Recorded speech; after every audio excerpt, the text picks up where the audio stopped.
2 meters. Some were not. Some were saying 1 meter was all right. But it was also true that 3 meters would have been better, or 4 meters, 5 meters would have been epidemiologically more effective than 2 meters. It was a question of where to draw the line. And there was plenty of evidence from around the world that other countries had gone from down to 1 meter. There were other international comparators that had done it safely.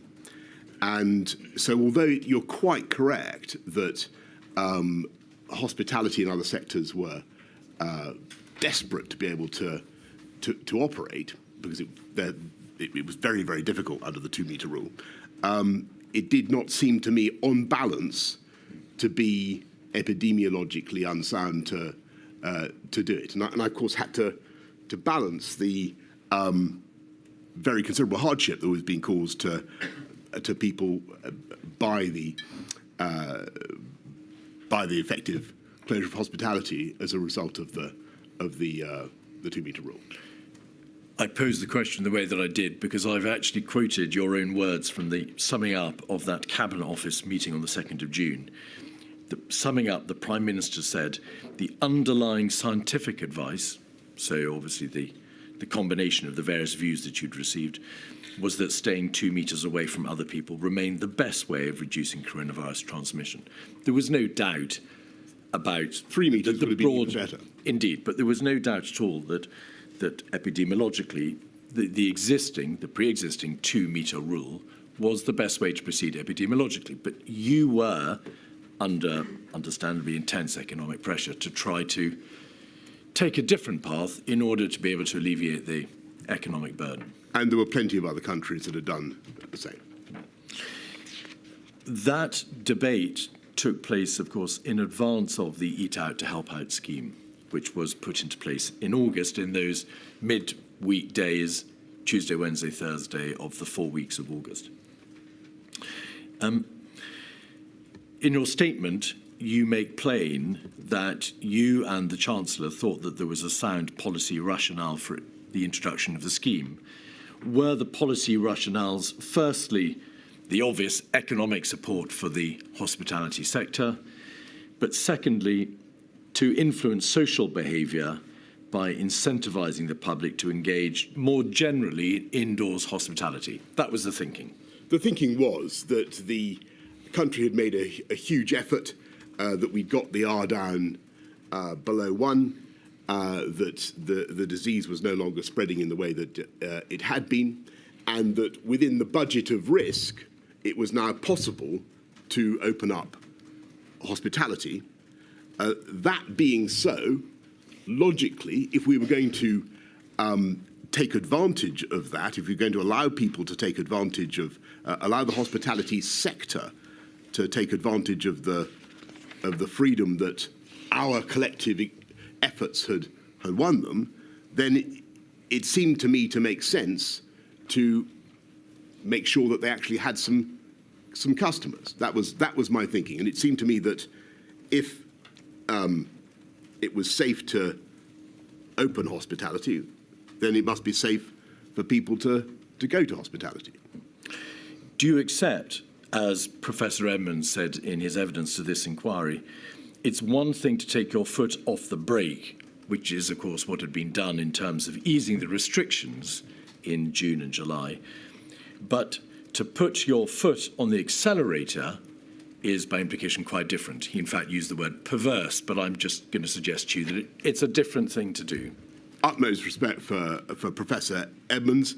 All I would say is that at the time that the Eat Out to Help Out policy was being aired with me for the first time, it did not seem, it was not presented to me as an acceleration, simply something to make sense of the freedoms that we were already giving. And it was not, I must emphasise, it was not at the time presented to me as something that would add to the budget of risk. But it wasn't being presented to you by the scientists, was it? It was being presented to you by the Treasury and the Chancellor of the Exchequer.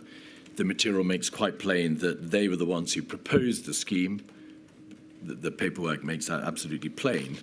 And at the same time, your Chief Medical Officer, Professor Sir Chris Whitty, in particular at a COVID-S meeting on the 22nd of June, was saying that in general terms, the proposed easing of restrictions with relation to in relation to indoor hospitality was at the top end of the risk boundary. So you knew that there was an element of risk in this. There had to be a degree of epidemiological gamble. That's logical and fair. I don't think that I thought that scheme in itself was a particular gamble at the time, and it certainly wasn't presented to me as such. Nor am I confident that there is very substantial evidence that it did indeed add to the R. Though I defer to what your inquiry has discovered, but I can't see anything that conclusively shows that it made a big difference. At the time, it wasn't presented to me as something that would. Could we have 232086 pages 1 and then 2? We'll stick with 1 for the moment. This is just to demonstrate, Mr. Johnson, that there was considerable debate between the Treasury and Number 10 in relation to a voucher scheme which became the Eat Out to Health Out scheme. This is an email from the Treasury dated the 22nd of May. It refers to the bottom of the page, the Chancellor asking her to thank all the teams as a meeting with you went very well. You complimented him on doing a great job. And then if we just go over the page to the middle, we can see a reference to presenting a plan for July. And then right at the bottom of the screen, Chancellor clear that should not do options in box at the bottom of the page, e.g. IT cut, people save, not spend, PM very keen on vouchers idea. So there was a general debate going on, obviously and sensibly, for some time before August. And you expressed your optimism, as it's been described, that the scheme was a good idea. The material does indeed seem to indicate that there wasn't a significant increase in infection after the scheme, although there is in the material some suggestion it may have gone up to some degree in different parts of the country, as you might expect. But you knew that the Treasury and HMRC had not in fact sought scientific advice on the epidemiological consequences of the scheme. That must have been apparent to you. Well, I say in my statement that I thought that Chris and Patrick must have known or did know about Eat Out to Help Out, and I said that because it wasn't a very secret thing. It was I thought a pretty well publicised scheme, and I'm fairly confident that it was discussed several times in meetings at which I believe they must have been present. I understand that they don't feel that they were properly consulted, and I remember being, but I don't quite understand how that can have happened, to be honest. I remember being surprised later. I think it was in September when Chris says this is Eat Out to help the virus, and I thought that's funny because I didn't remember any previous controversy about it. Mr. Johnson, in June and July, you had a number of bilateral meetings with the Treasury and the Chancellor, yes, which the scheme was debated. Yes. There were no scientists present at any of those meetings, were they? No, but it would have been normal for a project like that, a scheme like that, to have gone through the COVID-19 task force, and it seemed to me odd that the scientists hadn't been made aware of it. So you knew they hadn't been made aware of it. You knew that... Sorry, I don't think I said that. It's not what I understood. It seemed to me odd that the scientists... Oh, I see, sorry. Do you mean now it appears... So I thought it was... I apologise. I thought you meant at the time it appeared.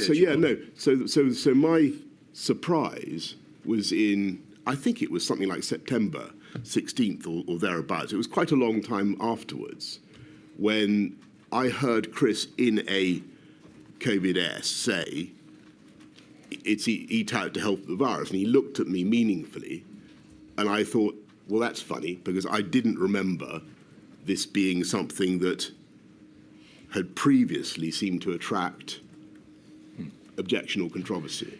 But please, may we be clear about this? No scientists have been present at any of the bilateral discussions about the voucher or what became the eat out to help. Well, certainly not as far as I can remember. No. The paperwork, and you obviously received a number of papers, made no reference, did it, to this scheme being supported or proposed by the epidemiological experts? It wouldn't. It didn't say that. But that, on the other hand, I wouldn't necessarily have drawn the conclusion from that it had either been opposed or that it had not been discussed with them. And in your statement, you do say in terms, the scheme was, quote, to use your words, properly discussed, including with Chris and Patrick. So I did say that, and that was my belief. And I don't understand how that. I don't understand how something as well publicised as that could have been smuggled past the scientific advice. I don't see how that could have happened. So that we're entirely clear about this, your statement appears to positively suggest that it was properly discussed, including with Chris and Patrick. You're the one who suggests in your statement that the persons with whom it was discussed included the CMO included the CMO and the GCSA. But now today, you're saying you're not sure whether it was discussed with them, and you're surprised that it wasn't. Is that the position? The reason I said that in my statement is because I frankly assumed that it must have been discussed with them. And I'm perplexed as to how something as significant as that can have got through. I mean, there must have been several meetings of COVID-S and COVID-O, which it was discussed. So You understand that you make a positive avowal. It was properly discussed. That word "properly" is your word, Mr. Johnson, not the inquiry's. Well, that's indeed my memory, and I remember the scheme coming up several times, and that's why I was, as I've told you, I was surprised when later I heard that Chris was calling it "eat out to help the virus." And taken aback. Enforcement. There was at the same time, of course, a constant debate as to whether or not, in order to promote proper self-isolation, in order to ensure heightened compliance with the guidance and the regulations, further enforcement was required, or whether or not, or perhaps alongside it, additional financial support should be provided. It was an obvious debate that had to be had. Did you have a position in relation to whether or not the cure for lack of compliance or for difficulties with self-isolation should be greater enforcement, tougher enforcement and bigger fines, or for the setting up of a more generous system for financial support for those who were self-isolating? Do you recall? We did both. We instituted a compensation scheme for payments for those who are self-isolating from September, I think of about £500. But I also took the view that if we were going to have a system of enforcement, then it needed to be pretty firm. Do you recall whether or not the amount for the payment went up between March 2020 and September? Was there any increase before September? Mr. Johnson? Do you recall? Well, I remember the top whack fine was £10,000. Well, indeed. You declared in a handwritten message, a handwritten note on a box note given to you on the 13th of August. I agree with the openings, but the overriding message, you said in capital letters, should be about tougher enforcement and bigger fines. But at the same time, it's notable that you in no way suggested that an alternative way, or perhaps a complementary way, might be to increase the amount of payments for self-isolation. No, we did, as I've just said, increase payments for self-isolation.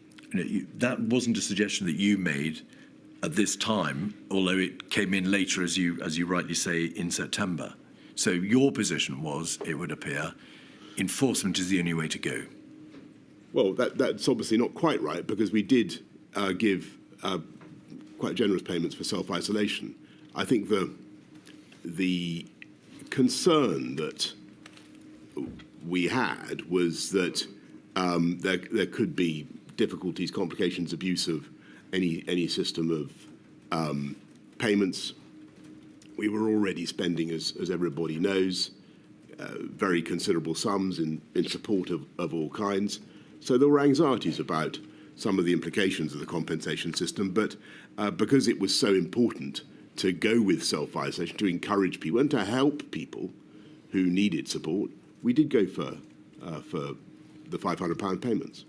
On the regulations and the guidance themselves, evidence has been received by the inquiry from the former Home Secretary, Dame Priti Patel, that, in her opinion, there was a high degree of confusion surrounding the broad thrust of the regulations as well as their detail, and the inquiry has seen a diary entry in Sir Patrick Vallance's evening notes where you exclaim in frustration, but plainly perhaps not to be taken too seriously, who made these stupid rules. Yeah, look, was that against that context, Mr. Johnson? To what extent did your advisers and officials come to you over the summer and the autumn of 2020 and say there really is a distinct problem about the efficacy and the workability of these regulations? They're very difficult to understand and they're giving rise to a significant degree of confusion. Did that debate ever take place? We did try to make the rules as simple as we could, but the problem was the effort did to get people to self-isolate, to avoid contact because of the complexities of human life, became extremely complicated. And I think we really need, for the future, to think about how we do it again. Because yes, it was very difficult to enforce. I do have a great deal of sympathy for those who were the police, those who were charged with enforcing it, because it changed very often. I think there were 60 separate changes, and the complexities for the public to understand were very great. Have you thought about how it might be done differently next time in terms of the promulgation of the legal superstructure? Well, I think clearly it'd be a matter for Malay and the inquiry, but I think that there needs to be a great deal of reflection about the simplifying the whole approach and seeing what we can do to rely more on common sense and less on regulation and legislation. But there may be limits to that. And I'm not suggesting there is an easy answer, because the reason fundamentally in the UK why you need, and I say this to all the libertarians, why you need regulation is because ultimately people want to see everybody being obliged to obey the same set of rules, and they want their neighbours to do what they're doing. But it must be noted that despite your declared libertarian tendencies, your own message to your advisers, as we see from their document, was bigger fines, more enforcement, a heavier hand. So here's the picture. I was very concerned. I knew that we were basically in remission as we come out of the first lockdown. I knew, and the reason I go for things like Eat Out to Help Out is because I think it's within the budget of risk. But I know that we're going to face another wave, and I really want people, if we're going to avoid tougher measures, we need people to obey the existing strictures. It was obvious to you, and we'll look at WhatsApp in a moment, of course, by the end of July, that the United Kingdom would be hit by a second wave. That was epidemiologically taken for granted in terms of the examination of this viral pandemic. Well, we'll have 48399, page 25.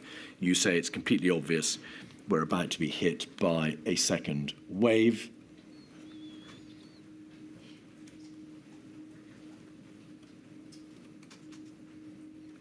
It's about halfway down, just not halfway down the page.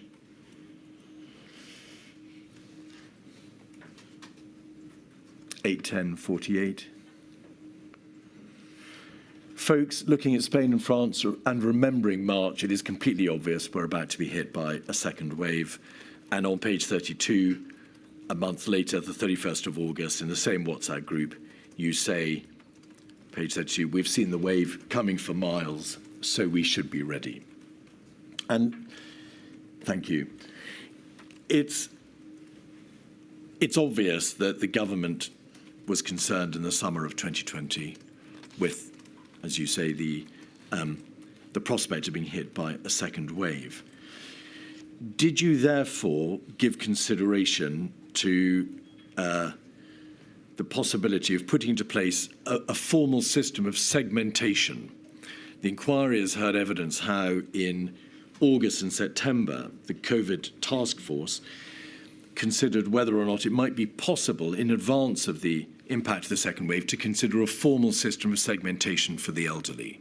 Do you recall that debate? I certainly do, and I think that we were looking at all sorts of different solutions. There were a number of meetings with the COVID task force. You say in the minutes of a meeting of the strategy committee, COVID-S, in September, a plan should be considered on segmentation of the population to enable a portion of the population to continue to live their lives as normal, that is to say, the remainder. Do you know now, can you recall why the proposals on segmentation were either impractical or not possible to be taken further? Do you remember? And a lot of people, I kept having to explain this to people, and because intuitively it sounds like a very reasonable thing to do, to protect those who are going to be most vulnerable, principally the elderly and those with chronic conditions. The trouble is that when the R starts circulating above a certain rate, the velocity of transmission of the disease becomes so extreme that it just breaks the segregation that you've tried to impose. And that vulnerable population, a percentage of them, will inevitably get the disease. And as you know, a small percentage of a very large number is a very large number. So if we look at 48399, which is the CSA, CMO, PM WhatsApp group for August, page 28, you entered into a debate with Sir Chris Whitty and Sir Patrick Vallance about the merits of giving the elderly a choice. And you say, in effect, why not give the over 65s a choice? They can decide whether to enter into spontaneous self-preservation and keep themselves, or run the risk of hugging their grandchildren and engaging fully in society. And you put that position to Sir Chris Whitty, and he says in the middle of the page, starting at 7:22:49 p.m, I agree it's entirely reasonable at an individual level. And then it's the second paragraph is the crucial one. Indeed. He says people can rationally make an informed choice whether they individually would take a small increased risk of dying by hugging their grandchildren or going clubbing, perhaps not the same people both hugging their grandchildren and going clubbing. But at a population level, this is the government is under an obligation to ensure that the epidemiological line is held so that the R rate doesn't then go back above 1. Was that the nub of the problem? That's it. So Chris, in that second paragraph, is making the essential point that even if you've elected to be shielded, or even if the government is trying to shield this segment of the population, it's not going to work because the infectiousness is too great. And do you think that is why perhaps the segmentation debate didn't lead to any practical proposals? It came up against the possibility of the epidemiological problem. I couldn't see how it would fix our problem, but it was sometimes a job to explain that to colleagues. But you can see that we didn't pursue it. Well, it appears to have been quite a job to explain it to you, because you wanted that choice to be given to individuals, and your CMO was saying, don't do that. And quite rightly, I was interrogating my advisors about points that had been made to me with a view to understanding the arguments and being able to explain them to the world, which is my job. So by September, in light of what you've agreed, which is that it was obvious that a second wave was coming, you say in your statement, we were going to have to do something. There was this debate about a circuit breaker, you recall. The sage advice to you, relayed by your CMO and your government chief scientific advisor, was to the effect that the more rapidly interventions are put into place and the more stringent they are, the faster the reduction in incidence and prevalence and the greater the reduction in COVID-related deaths. As a general proposition, do you accept that? That was the advice that they gave then, though, of course, it had changed a bit from where we were in March. Though they were still making the point on the circuit breaker. If you look at that, I think that sage advice in September, they're still saying, if you do one, it may not be enough, and you may have to do another, which was, if you remember, Patrick's point back in March. So if we look at 102265, page 2, this is a WhatsApp communication on the 17th of September, we can see that Mr. Cummings says we should consider a 2-week circuit breaker, keep schools open but close bars, restaurants, etc. We should consider doing this week. And then he says, sorry, I meant consider now, saying this early next week for a fortnight. You say, what's the difference between a circuit breaker and a national lockdown? And what if it doesn't work? Is that a nod to the point you've just made? The difficulty with a circuit breaker is it is. You don't know whether it will work. If it's short, you may run the even worse risk of having to do it again. Yes. So as I think Patrick said again in one of the meetings, there's the yo-yo risk, and which Sage themselves point to, and I think Matt himself, even though Matt was generally very much on the health secretary, was very much on the precautionary side of the argument, was not actually in favour of a circuit breaker, and I think that was his evidence to you as well, for that reason. Patrick Vallance at the bottom of the page says, yes, lesson is go fast, go a bit harder than you think you need, go a bit wider in geography. So the scientific or epidemiological advice, Mr. Johnson, was there may be risks, but in the general epidemiological context, in the public health context, the advice is you've got to go the extra mile.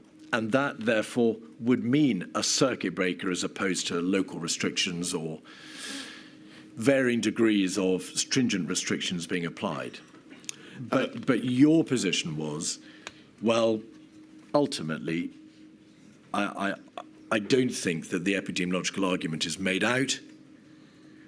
I want to take a different path, and of course, circuit breakers were not applied. Yes, is that the nub of it? I want to try to just remind everybody of the context when we're coming out of the first lockdown, because what's happening is that the disease is very diversely spread, shall I say, over the country, and there are parts of the UK where it's barely present. Some places, sadly, Leicester, some parts of the northwest, where they barely came out of restrictions throughout 2020. And so the question would have been, do we continue with national measures the whole time, which would have been which is the logical tendency of some of the submissions I think that you've had. That would just write off 2020. Slow down, please, Mr. Forgive me. Johnson. Or do you try what we tried, which is to respect and reflect the geography of the outbreak, and to say, well, we're not going to close hospitality in Devon and Cornwall because of whatever is happening in the West Midlands or elsewhere. And that, for a while, seemed to a lot of people to be a sensible way forward. And I think, I will probably come to this, but I'm trying to the defects in the tiering system.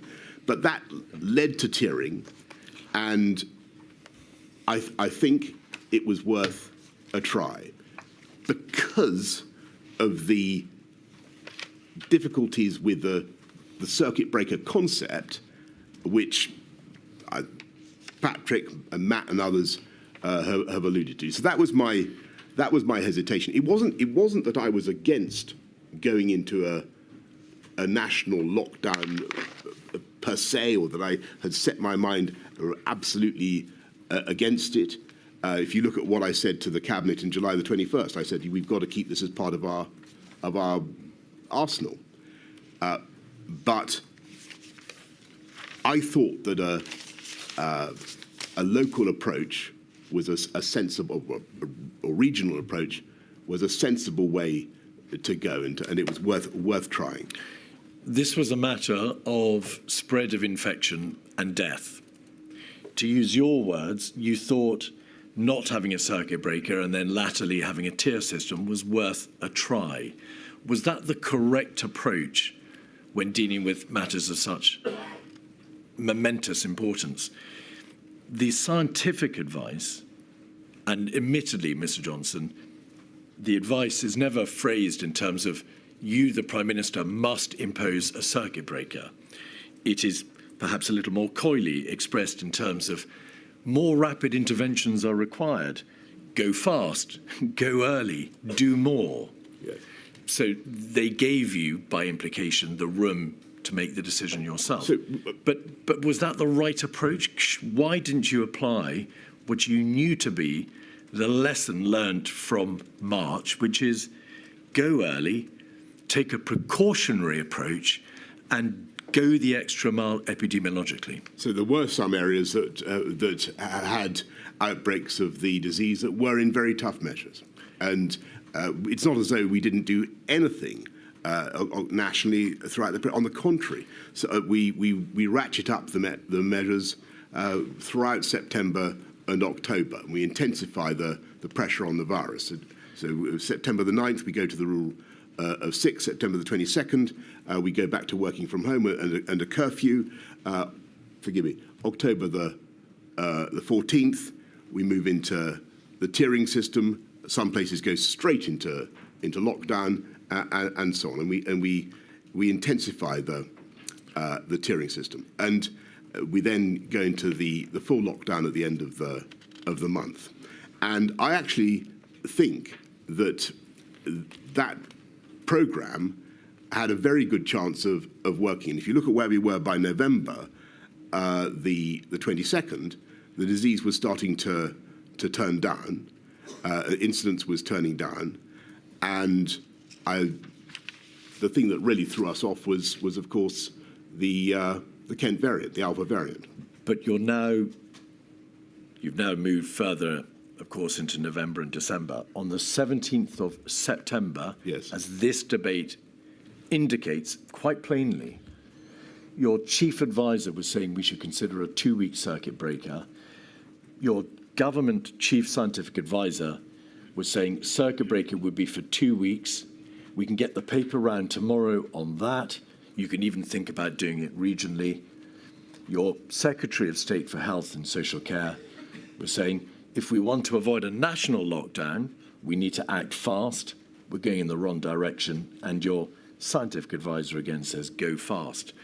You didn't, however, accept the advice set out there, which was go for the 2-week circuit breaker. Well, we did go. We went immediately. So a few days later, we go for the working from home and for the curfew. The health You go for a 10 p.m. curfew, do you not, Mr. Johnson, and advice on working from home? And the health secretary himself was opposed to, and already, I think by the 22nd of September, 10 million people in a country of 67 million are already in tier 3, effectively in lockdown measures. So it's not as though nothing is happening in that period.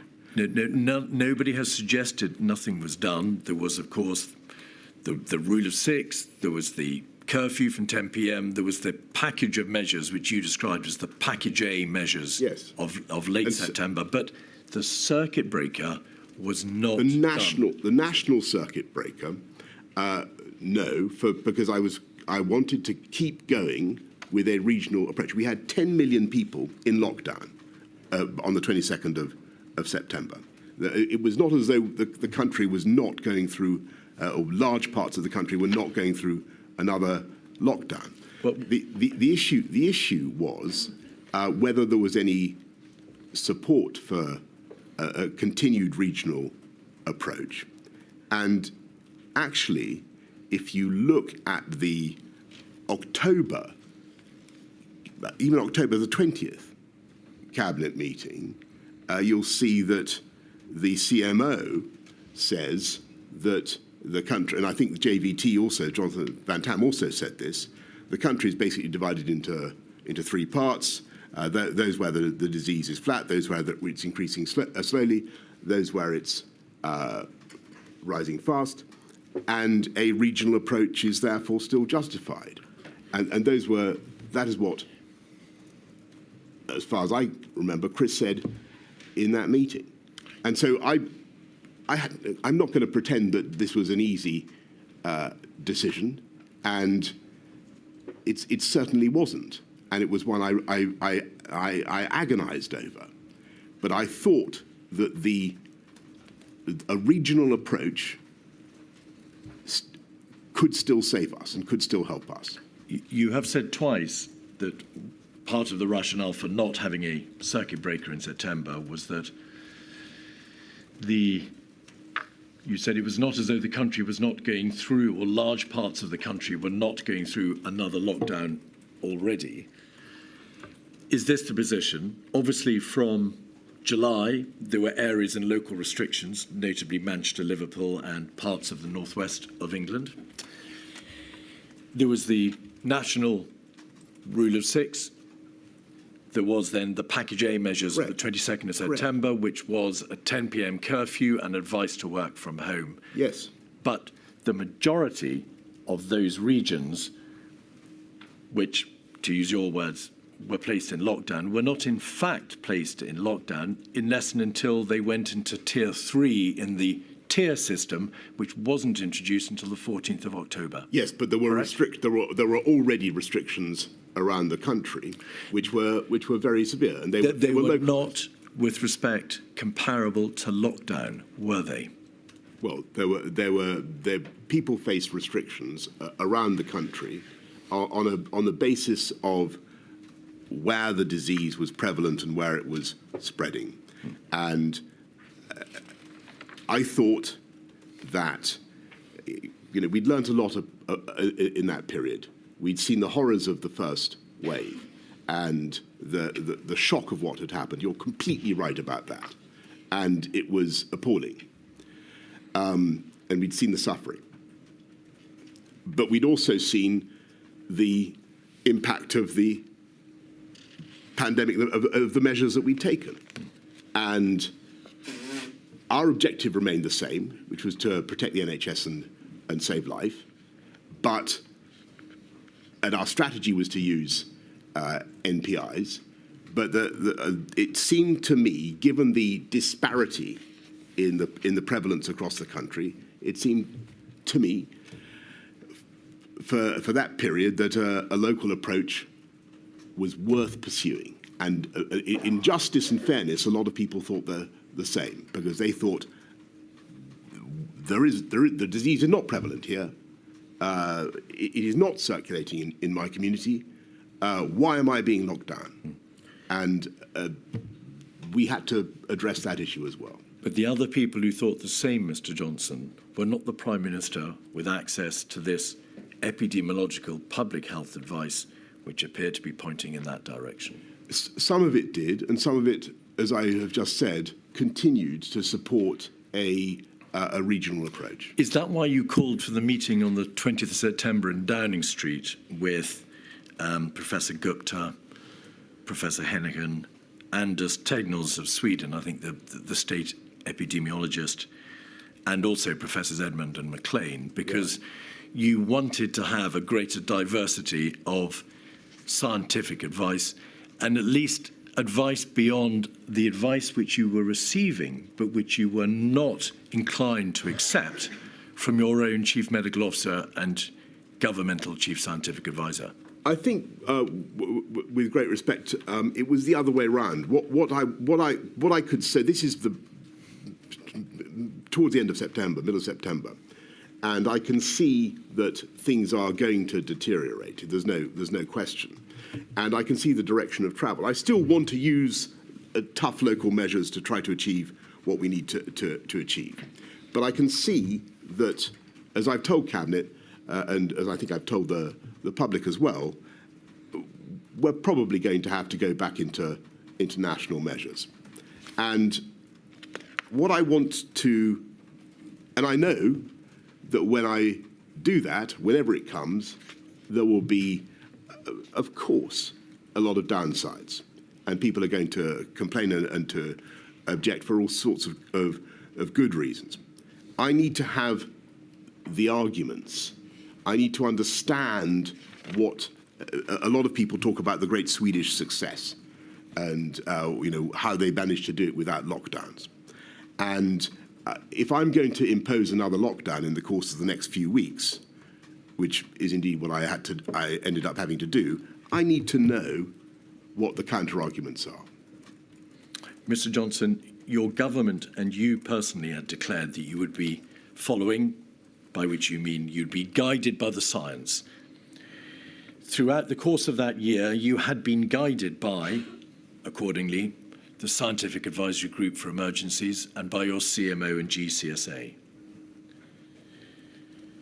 Why did you not continue to follow, to be guided by that advice in September 2020? Why did you deliberately allow yourself to depart from that stated position?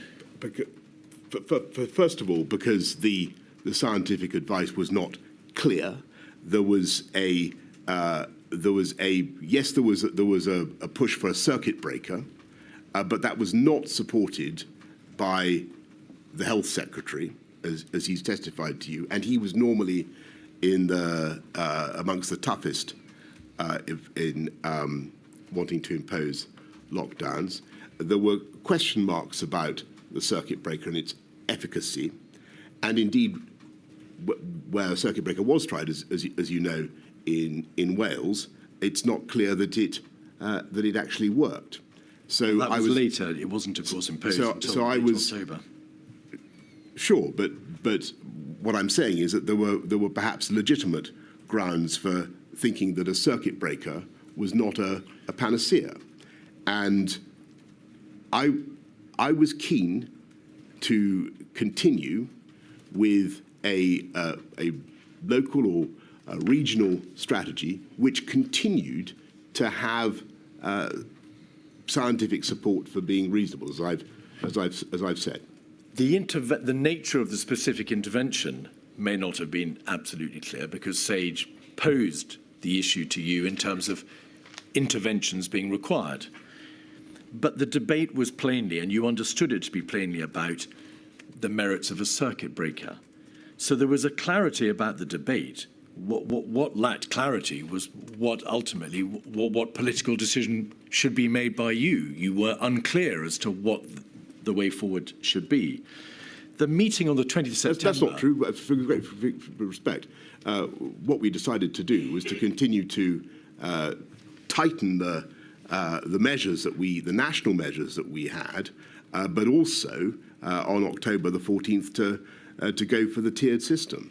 On the 20th of September, you deliberately arranged for a meeting at which you allowed yourself to hear from scientists on either side of a completely different debate, which was not to do with the merits of a circuit breaker, but to do with whether or not, as a general policy, the Great Barrington approach, that's to say, to use another word, another expression, the let it rip approach should be applied, or whether or not the general approach of caution should be applied. That was the debate on the 20th of September. No, well, actually, I don't remember people discussing the Great Barrington Declaration, but the approach which is later reflected. Well, what was so interesting about the debate on the 20th of September, to which, as you can imagine, I listened with great care, was that actually the scientists who had been billed as, to use your words,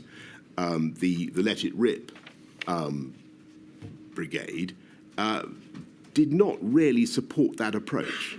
And the longer the conversation went on, I was fascinated to see how actually they migrated towards a precautionary approach and towards the understanding that MPIs were inevitable and necessary, and that you had to do something. So the question. So I was really interested in. I was thinking ahead in that conversation. I was thinking ahead to where we were going to end up in a few weeks' time, and I wanted to fortify myself against the types of arguments that you've mentioned. So bluntly, although you had been given to understand that Anders Tegnell, who was the state epidemiologist for Sweden, would probably recommend a more herd immunity style approach, turned out, to your surprise in the meeting, to argue, in fact, for a stronger intervention. He didn't. I wouldn't say that. No, not. Sorry. Let me be clear. I don't remember him or anybody making any particular comment about, tiers versus lockdowns or whatever. But what I do remember is a surprising degree of unanimity, given the divergence in views that I've been led to expect. Yes. He may not have mentioned, and there's nothing to suggest he mentioned circuit breakers or lockdowns or tiers, but in the general conceptual debate about the precautionary approach and the need for stronger intervention, Anders Tegnell made it absolutely plain to you that, contrary to much of the press reporting about the Swedish approach, a stronger intervention was merited if the approach to be adopted by your government was, there's a second wave coming, we need to do more to stop it. That was the approach he took in the meeting. I couldn't swear to that, Mr. Keith. What I remember is that everybody, and everybody at the meeting was. I mean, it was more abstract, I think, than concerned with the details of the current UK position, about which actually I don't think they necessarily, some of them knew or I don't think. Is that right? You received one-page papers from every single attendee about inviting them, and they produced information about the approach that the United Kingdom government should adopt. Well, do you recall? I don't remember them commenting specifically on the situation that we were in. What I do remember is there was a much greater uniformity of view that we needed to do something. What I'm trying to say to you is that if you're saying to me that Anders Tegnell said you've got to lock down now, that wasn't. I have not suggested that to you, Mr. Johnson. Well, that's not what I remember anyway. At a COVID-S meeting on the 21st of September, the following day, you said, and the minutes record that you said, the events of the spring showed that the consequences of making decisions too late. So you were well aware of the need to get on and make decisions and to avoid the mistake of the spring, Yes, which of is course. to leave the most stringent interventions to the last minute. Correct? Well, the mistake of the spring, if you remember, was that we'd mistaken our place on the curve, and that was, but we were in much less doubt about that now. The mistake in the spring was making a decision too late. The fact that one of the reasons for the decision, for that mistake, Mr. Johnson, may have been a misunderstanding as to where we were on the epidemiological trajectory is quite different, is it not? No, we couldn't have made the decision earlier because the facts as we understood them were different. Your summary in that meeting. Oh, you're both losing I'm so me. sorry. No, you're both Talking losing over me. each other. Exactly, that may be part of the problem. But also, can we make sure that we know which period we're talking about? Because we've been talking about the spring and the autumn.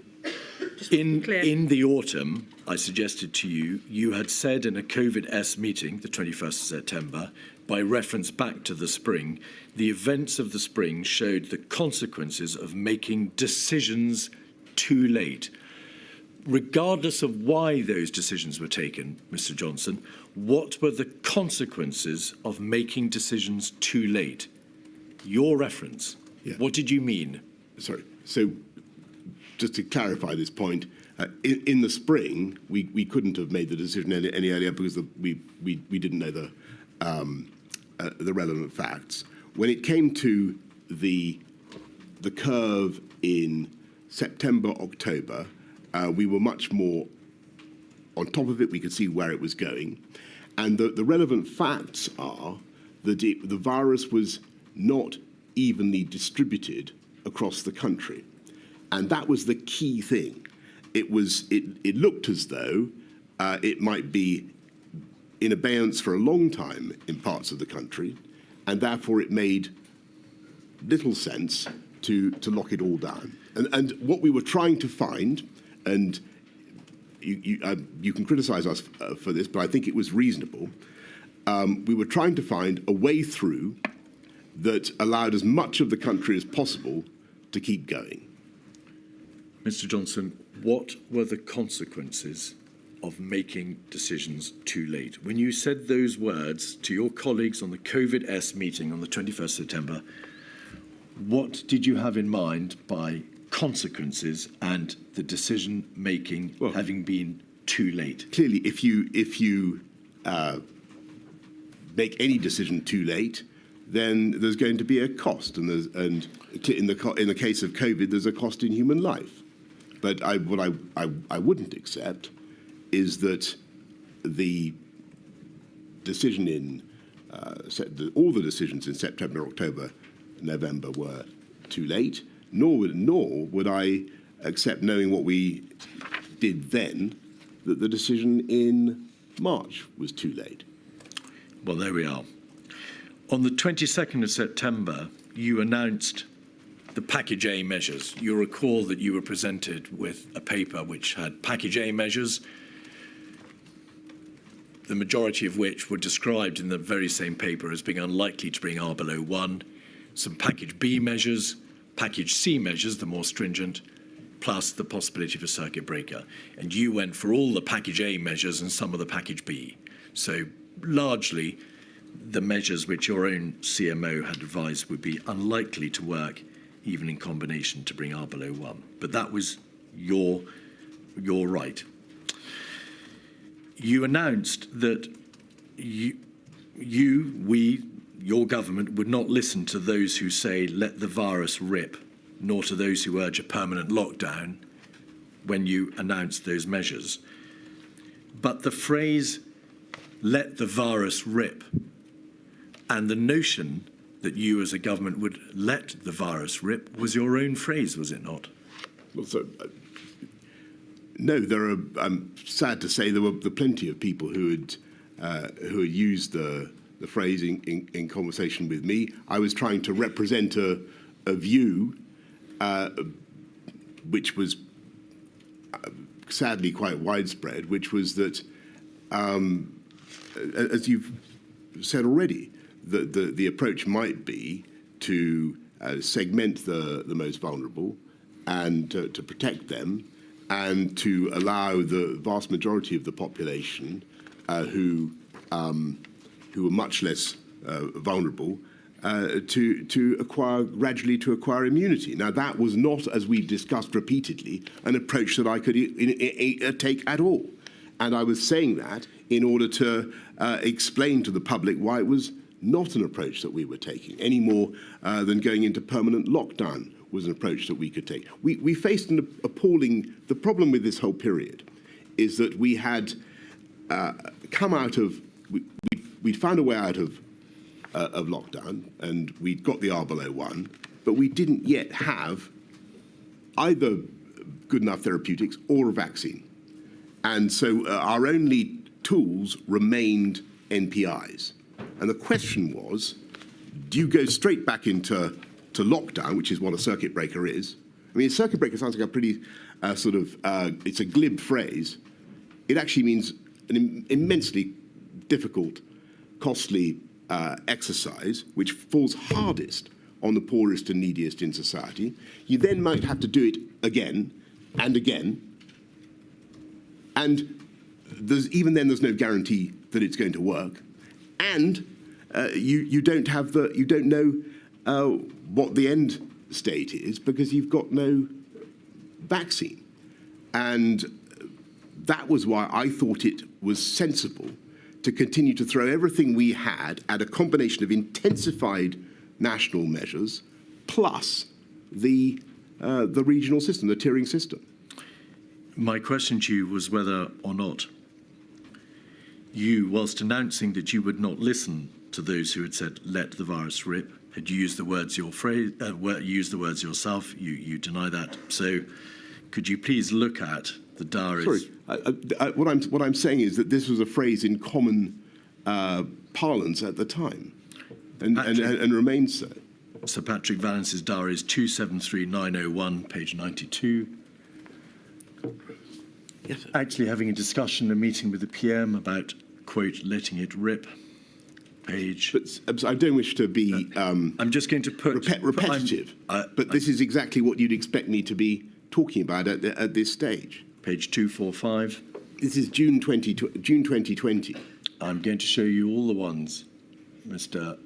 Johnson, out of fairness. The Prime Minister meeting begins to argue for letting it rip, saying, yes, there will be more casualties, but so be it. They've had a good innings. 608.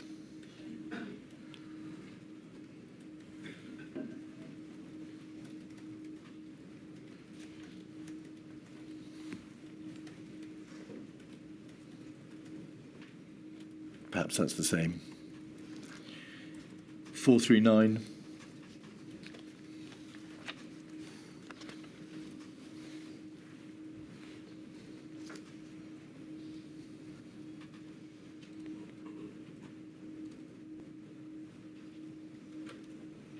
We should let it rip a bit. 150.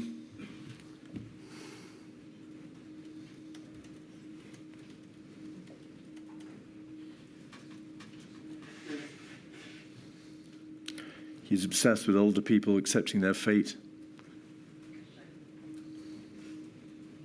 230.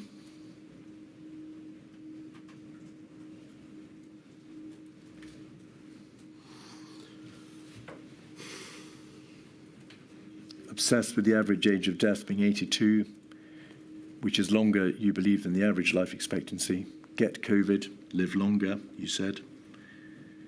245.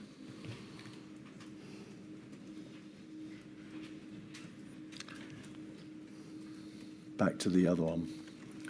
You say at the bottom of the page, according to Sir Patrick Vallance, we're in a really tough spot, a complete shambles. I really don't want to do another national lockdown.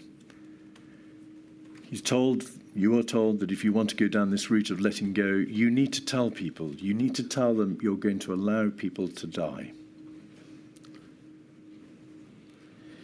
Was your position, Mr. Johnson, that in light of your views secretly held about people dying having reached their time anyway, that you were obliged to reject the advice of your advisors that there be a circuit breaker? No. That there be no national lockdown until the last possible moment? No. And that you would try rubbish. a tier system? No. No. So the implication of the implication that you're trying to draw from those conversations is completely wrong. And my position was that we had to save human life at all ages, and that was the objective of the strategy. And by the way, that is what we did. If you look at what we actually did, never mind the accounts that you have culled from people's jottings from meetings that I've been in. If you look at what I actually said and what I actually did, and there is abundant quotation from me, millions of words that I spoke in Parliament or in press conferences or whatever. If you look at what we actually did, we went into lockdown as soon as we could the first time round, and we sensibly went for a regional approach when the disease picked up again, and then again went into lockdown on the 30th, 31st of October. And I think, frankly, it does not do justice to what we did, our thoughts, our feelings, my thoughts, my feelings, to say that we were remotely reconciled to fatalities across the country, or that I believe that though it was acceptable to let it rip. What I was asking, and I had to do this, I had to, and we covered a lot of this yesterday, but I had to challenge the consensus in the meeting. You've got to understand that these meetings comprised an overwhelming number of very, very talented, brilliant public health officials, civil servants, and so on, and scientists. And I was representing the only layperson in the meeting. Well, apart from the occasion there would be other politicians, but I was basically, I had to speak for everybody who wasn't in the meeting and who wanted these points put to the scientists before I went out to explain them. I had to get their version of why this wasn't the case. Why wasn't it true that as people were continuously saying in the media and elsewhere, that it was the answer was to shield the elderly, protect the elderly, and to let it rip otherwise. I needed to have the counter arguments. And if you want to look at what I thought, why don't you look at what I actually said in Cabinet and what I did? And by the way, I don't want to interrupt your question. It's obvious, Mr. Johnson, that you were not minded at all times, all the time, to accept the scientific advice that you were being provided with, and that it was absolutely your right.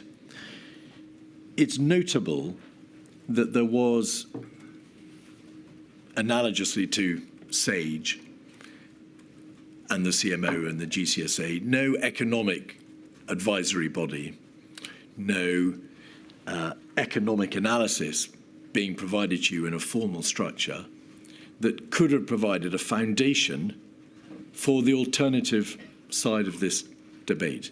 That is to say, well, Prime Minister, you've got a great deal of evidence here, epidemiologically and in public health terms, but you've got a terrible decision to have to make again, whether or not to impose a lockdown. And that engages the debate with which we're all familiar and with which you are anxiously grappling, which is the damage on the economy. Mr. Johnson, Mr. Keith, I thought Mr. Johnson said yesterday he did have that kind of analysis. It came from the Treasury. I was going to say, thank you, my lady. Yes, no, but my suggestion is a formal economic stage, a formal body, advisory group, rather than just the Chancellor and the HMT directly. I've thought about that, and I think, and that's it's a suggestion that I hope I bet you're going to look at. But I think that actually, and I was going to say this at the end, I'll say it now. I think that the cabinet government, there's a reason it's evolved in this country in the way that it has, and I think that the Treasury representing the economy, the Department of Health representing health, actually worked pretty well after a while. I mean, I think it was a great shock adjusting to COVID, but I think that the way it worked was pretty good. Departments did what they needed to do. These debates, Mr. Johnson, and there are hundreds of meetings at which the CMO and the GCSA attend, and where the epidemiological evidence is provided to you, takes place in the Cabinet Office room, the Cabinet room, yeah. The Cabinet room, or the Cabinet Office room, or your study. It's not taking place in Cabinet. Mr. Cummings has described how the Cabinet process, the debate in Cabinet, was more politically excitable, more performative. Thank you, performative. How there were worries about leaks, where it was more a matter of political theatre, and therefore there wasn't the opportunity, for the reasons he explains, to have this sort of debate and to consider in detail the sort of advice about which I think that's certainly a fair criticism of some cabinet meetings. But as time went on, and I genuinely think that cabinet proved to be more and more valuable, and you genuinely started to have different points of view properly represented around the table, and different departmental interests, particularly HMT, properly represented, and it became a much more. I started to see the wisdom in the system, and I think it worked. Perhaps one further question before the break, if my lady wishes it. 236586 is an email from the Principal Private Secretary to the Chancellor in the Treasury concerning one of your regular bilateral meetings with the Chancellor. You, as Prime Minister, plainly had a large number of bilateral meetings with him, Mr. Sunak, and there is a reference in the first paragraph of the email from the Principal Private Secretary to the following the inconclusive strategy meeting, so a strategy meeting, perhaps a wider strategy meeting in government, the Prime Minister and Chancellor met and discussed the plan for the NPI easements on Friday. So you and your Chancellor meet privately, and by privately I mean in the absence of Cabinet, in the absence of other Secretaries of State or civil servants outside Number 10 and HMT, and you discuss plan for NPI easements, so a public health issue. No other minister included shows the strength of the Chancellor's voice in these discussions. So, with reference back to my earlier question about a more formal, open, perhaps transparent process of enabling the Prime Minister to receive economic advice, do you think that these private bilaterals, where you discuss with the economic voice in government, the Chancellor, matters of public health, were the right way to have done this? I can't remember the meeting that I think it's Elizabeth Perelman is referring to. It's a normal bilateral. These would be normal conversations that I would have with Rishi. You'd expect me to have them. The plan for NPI easements that she refers to is not something that we have devised at this meeting. It's something that we're discussing, and presumably we're discussing the funding implications or the economic implications of what's envisaged. Well, there are references to SAGE, there are references to MPI. It's obviously a public health argument. Yes, debate. yes, it is. But what we're everything in that period related to public health, absolutely. And so we would have been talking about, I imagine, what the Chancellor's views were, and I would have been listening to what he had to say. And finally, there is evidence, both from Mr. Sunak's own witness statement and also from Mr. Warner, Ben Warner, as well as actually Mr. Cummings, that the Treasury's analytical capabilities would have been assisted by a more formal system of cost-benefit calculation. And just pause there, please, Mr. Johnson, before answering. In your strategy update comments, we'll come to this in a moment, but in response to the final paper, or one of the final papers before the second national lockdown from the COVID task force, you wrote in your handwritten annotations at the end, in capital letters, "Can I please see some serious economic analysis?" Is there a case, by way of one of the many lessons to be learned, for a formalised system of cost-benefit calculation so that the Treasury and the wider world can see how there can be a quantitative analysis of the impact of interventions economically? Well, the Treasury does a phenomenal amount of cost-benefit analysis, as you can imagine, already. And yes, I think that, as I've said already, my lady, I think what we really need to have is some proper quantified analysis of the benefits of NPIs and the epidemiological benefits of NPIs, because I think there's still too much uncertainty about those, as well as a proper understanding of the economic costs. So yes, I think if there could be some way of putting those two things together in a formalised way, that might very well be useful. But that was effectively what I was doing the whole time, week in, week out. Those were the calculations we were making. But I want to stress that the objective was always saving life, and that was what we were trying to do. That's your final question before the break. That's my final question before the break. 11:30, please. All rise.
Mr. Keith.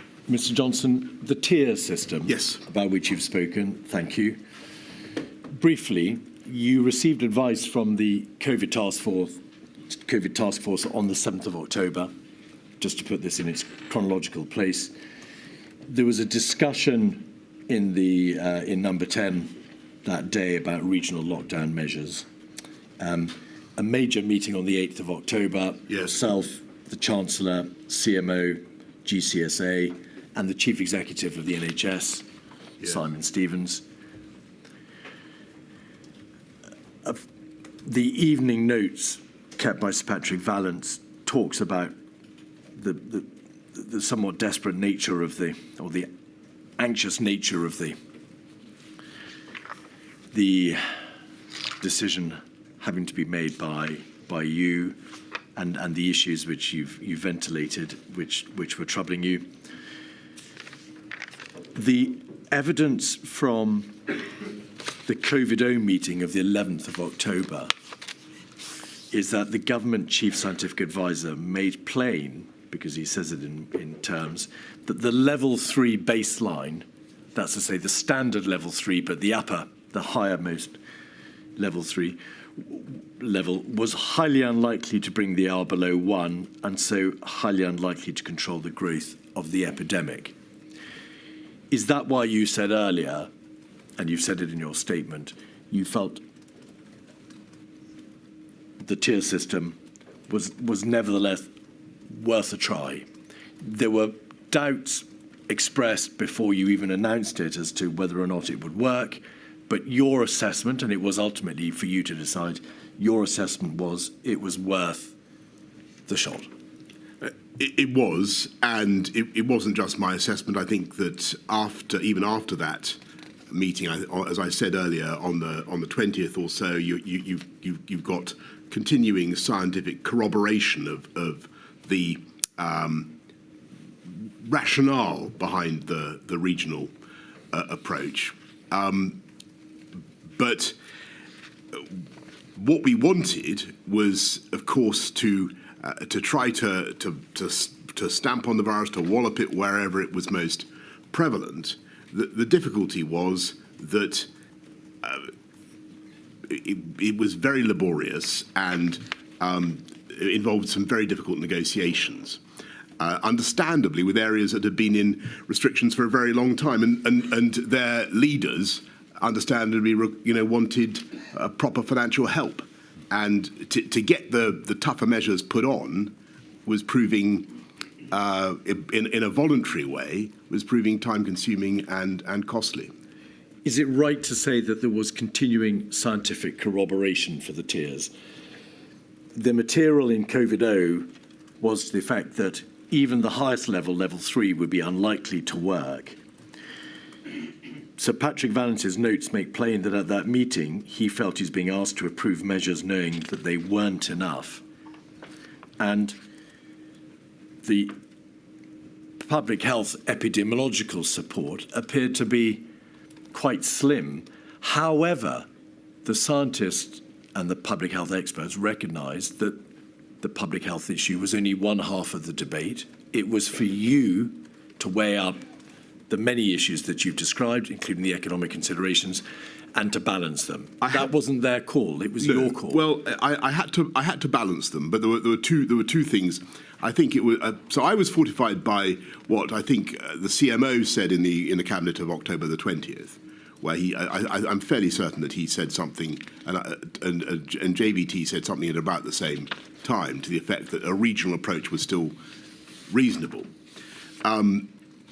What we wanted out of the tiering system, and we've got to be clear, we didn't achieve it, was really to crush the virus where it was most prevalent. And I've explained that one of the difficulties was, getting local leaders to put in measures fast enough. I think it's possible, and I think that there's even some evidence from Patrick that we had a fighting chance of getting the R below 1 if we'd been able to get some of those measures put in harder and faster in those areas. I think it might have worked, and there are other people who think that too. The point, Mr. Johnson, is you can't rely upon what was said on the 20th of October about the general nature of regional restrictions, because you made the decision to go for tiers on the 11th of October, over 8 days before, and the announcement was made on the 12th of October. Yes, but so what was said, what was said subsequently on the 20th of October in relation to the merits of regional restrictions can't be relied upon as a justification for your decision-making 10 days before. Great respect. I think what it shows is that there was, around that time, there was continuing scientific support, as I took it, for. I'm just giving you what I felt. Support for a continued regional approach, and by the way, it was also my feeling that although the suggestion from Sage had been for a circuit breaker, I didn't feel, listening to the arguments, and this may have been my mistake, but I didn't feel, listening to the arguments, that the pressure for a circuit breaker was particularly strong, and that may be my mistake, but it wasn't coming from the health secretary, and it seemed to me that there were countervailing arguments as well. In the event, the tiers, as we know, didn't work. Well, they didn't, and I'm very sad about that. But I think that they were logically, rationally, as we came out of the restrictions in the summer, they were worth a try. The trouble was that they became very invidious as between areas, because one village would suddenly find itself in very heavy restrictions, and the village next door was not, while the incidence of the virus was exactly the same. Local politicians of all kinds became very worked up, sometimes quite paranoid about the tiering approach. It clearly was proving divisive and difficult to implement. Though I want to say that Eddie Lister, who was in charge of the negotiations, did a heroic job in trying to get government to local government to regional government to agree. And in addition, the evidence would appear to suggest, of course, as ever, a matter for my lady, that not only were there problems that you've identified, Mr. Johnson, but as Mr. Ridley has said, the process overall was entered into extremely quickly, which gave rise to problems of its own. Yeah. The negotiations were difficult and prolonged, and of course, when dealing with epidemiological exponential growth, and the virus isn't interested in all this. And the virus indeed, and also logically, because the virus was spreading, ultimately, as proved to be the case, it spread to all areas, and therefore there was a degree of, it's been described as epidemiological levelling up. Everywhere would have to eventually go up into tier 3, and that would, of course, defeat the whole purpose of it. That's completely right. All right. I think that's a pretty fair summary. Mr. Hancock told the inquiry that he knew on the 14th of October when you announced, the 12th of October when you announced the tier system, that it wouldn't work. Did he tell you that? Not to my knowledge, not that I can remember. We then come to the lead up to the second lockdown. It does appear that the COVID task force provided a forward strategy document for you on the 25th of October, and there was a meeting in Chequers to discuss it. You then received a further task force advice on the 28th of October, and then another paper for a COVID-0 meeting, and then there was ultimately a meeting at which you decided that there had to be a lockdown. And my question is this: why were there a number of papers and strategy documents given to you in the same week, all broadly recommending a lockdown? It rather looks as if the COVID task force was trying to bring you to a particular conclusion. I don't know the answer to that. I do remember the papers, and I think it was the James Bowler paper that I got on the 28th, for instance. There was a lot of good papers. The COVID task force, by the way, was determined to make the tiering system work. They thought we began full of hope that it could work, but it was clear by the end of the month, towards the end of the month, that it was just running out of road. Let me be more direct. Mr. Shafi's notes of a meeting on the 25th of October, the forward strategy meeting, record you as recognising that the country was in a very tough spot. You say, according to him, that you're deeply sceptical about a national lockdown, and you say, we're not, or I'm not going to be stampeded into a national lockdown yet. That's over the weekend. Then 3 days later, the task force comes to you and says that the situation is continuing to deteriorate. We don't think the tiers are working. There's got to be a lockdown. And the point I made to you is, to what degree, if any, do you assess that the COVID task force was trying to impose on you, or in trying to recommend a lockdown because it was aware that you had already said on the 25th, I'm really not going to be stampeded this time? Yeah. But it was quite right not to be stampeded into any course of action. But the virus, irrespective of the COVID task force, the virus was spreading, and it was spreading exponentially, and that was clear from what James Bowler had to say, and that was clear for a long time that it was spreading in areas where it had seeded. We wanted to try the tiered approach. We wanted to try the local approach. That was gradually running out of road, and we had to go for national measures. But I always knew that that was on the cards.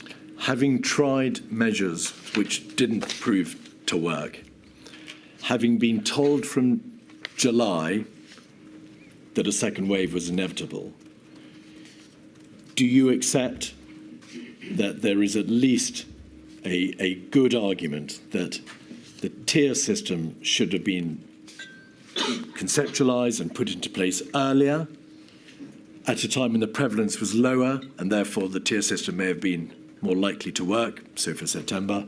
Alternatively, that a circuit breaker should have been applied in September so as to avoid, possibly, and we will never know, possibly the second devastating national lockdown which you were forced to apply. So on the point about the circuit breaker, I think we've been round that quite a bit.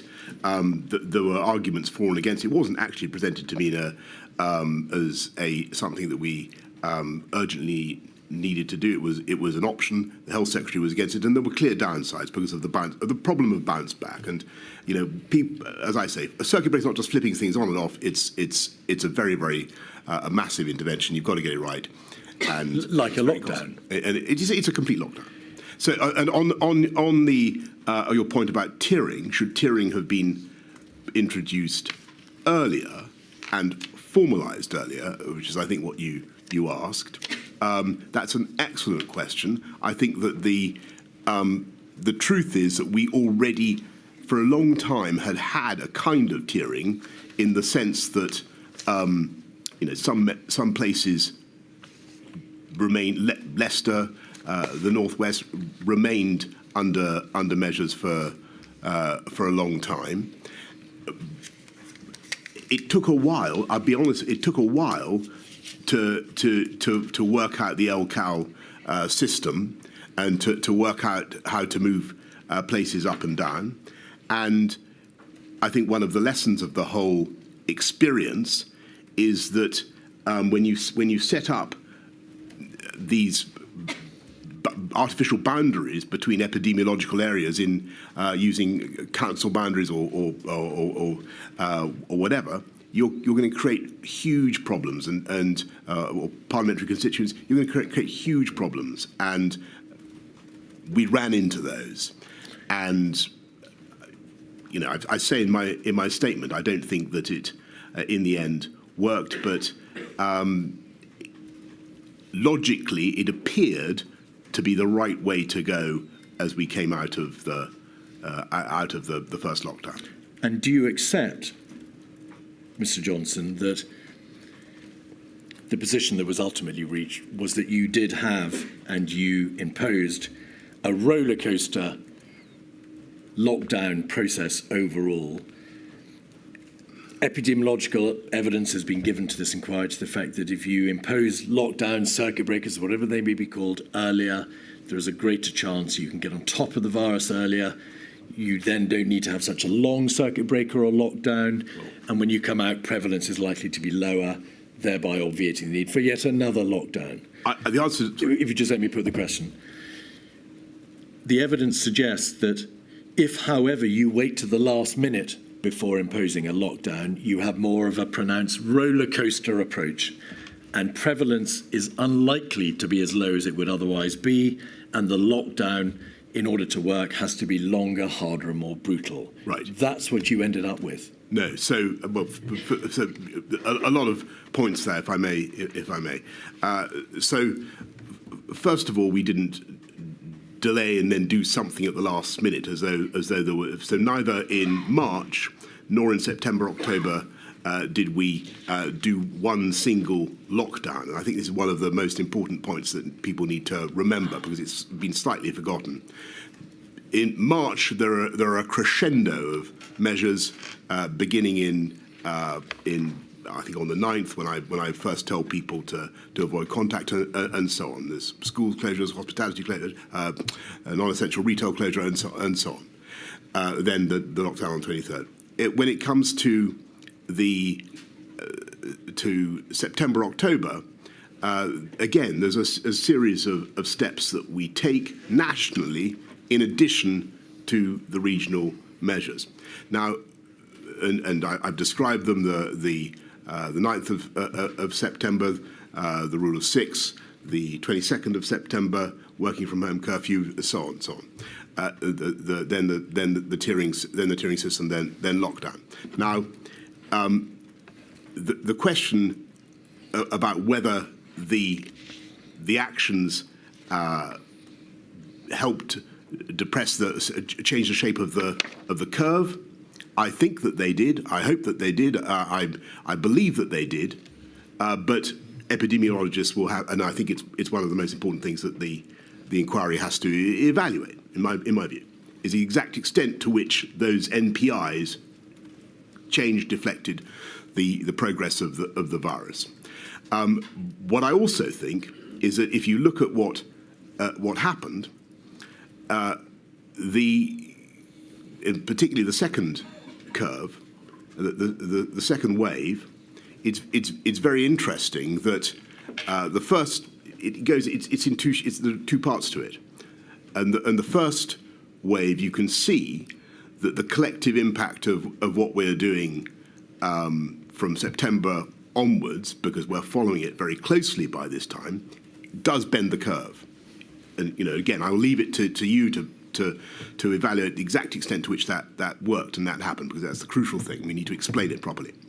But then what happens, as I said earlier on, is that you get alpha, and that we hadn't budgeted for. And that's why the second curve describes the shape that it does. And would you just explain what the significance of alpha was in terms of its additional transmissibilation? Yes, well, alpha is the Kent variant, which was identified in early December. I don't know why we called it the Kent variant. It didn't originate in Kent, but it was much more transmissible than the original coronavirus. To a very large extent, is this right? The emergence of the alpha variant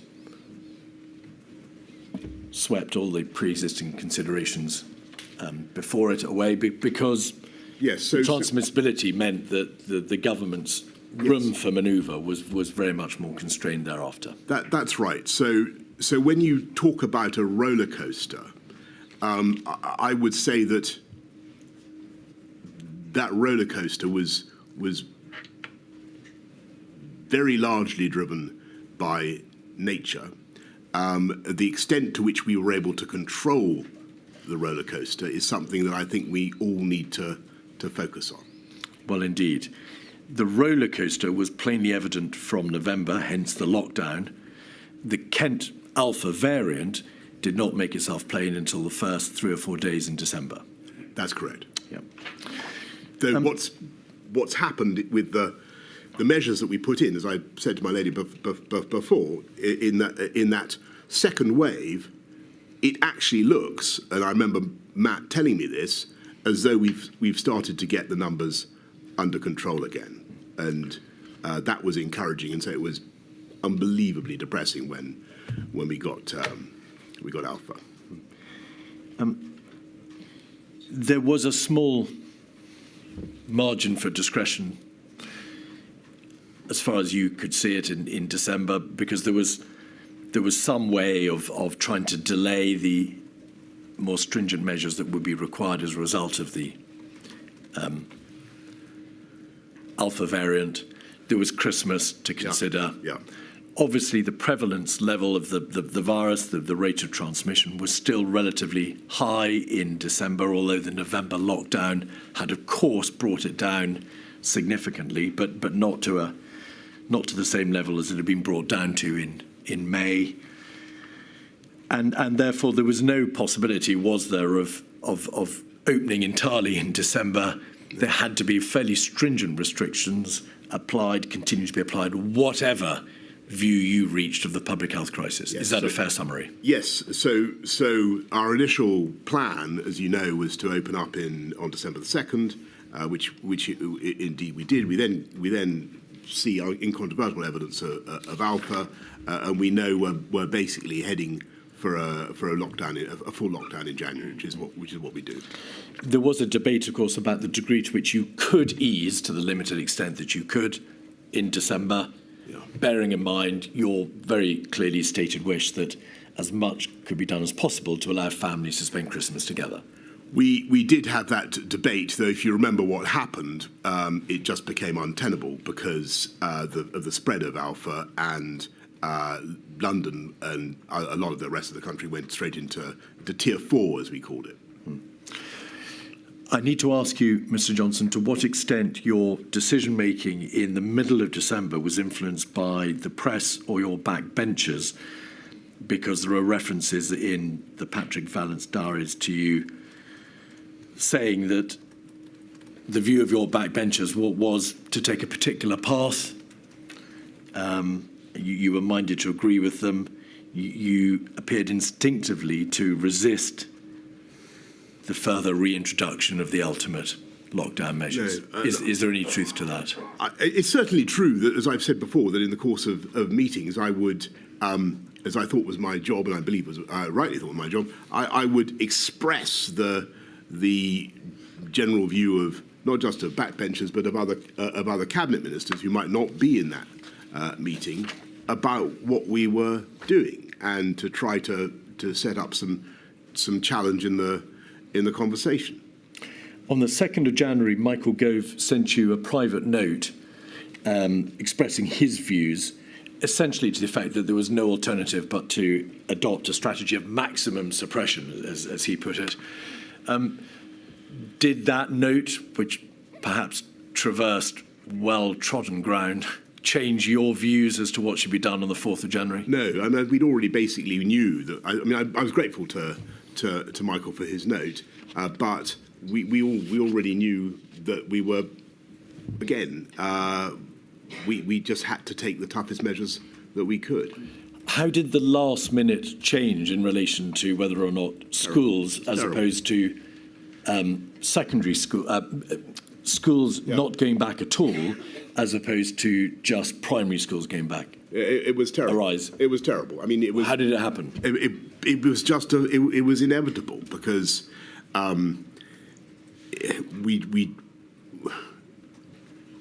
if you remember in the October-November lockdown, we've kept the schools open because of the massive detriment to people always the most vulnerable families. It's the poorest kids who come off worst from school closures, and that was definitely the case. We'd seen that in the first lockdown without a shadow of doubt. So we were desperate to keep schools open. Yes, did I fight in my heart and head to keep schools open? Yes, I did, and I really wanted to do it, but it just wasn't. It wasn't a runner, and we had to lock everything down. How hard did you fight in your heart and head, Mr. Johnson? I ask because Mr. Williamson says in his witness statement that when he and you attended the cabinet meeting on the 4th of January, he made clear that he didn't think, of course, he's the Secretary of State for Education, he didn't think schools should close again. If they had to close, then they must be opened again by February half term.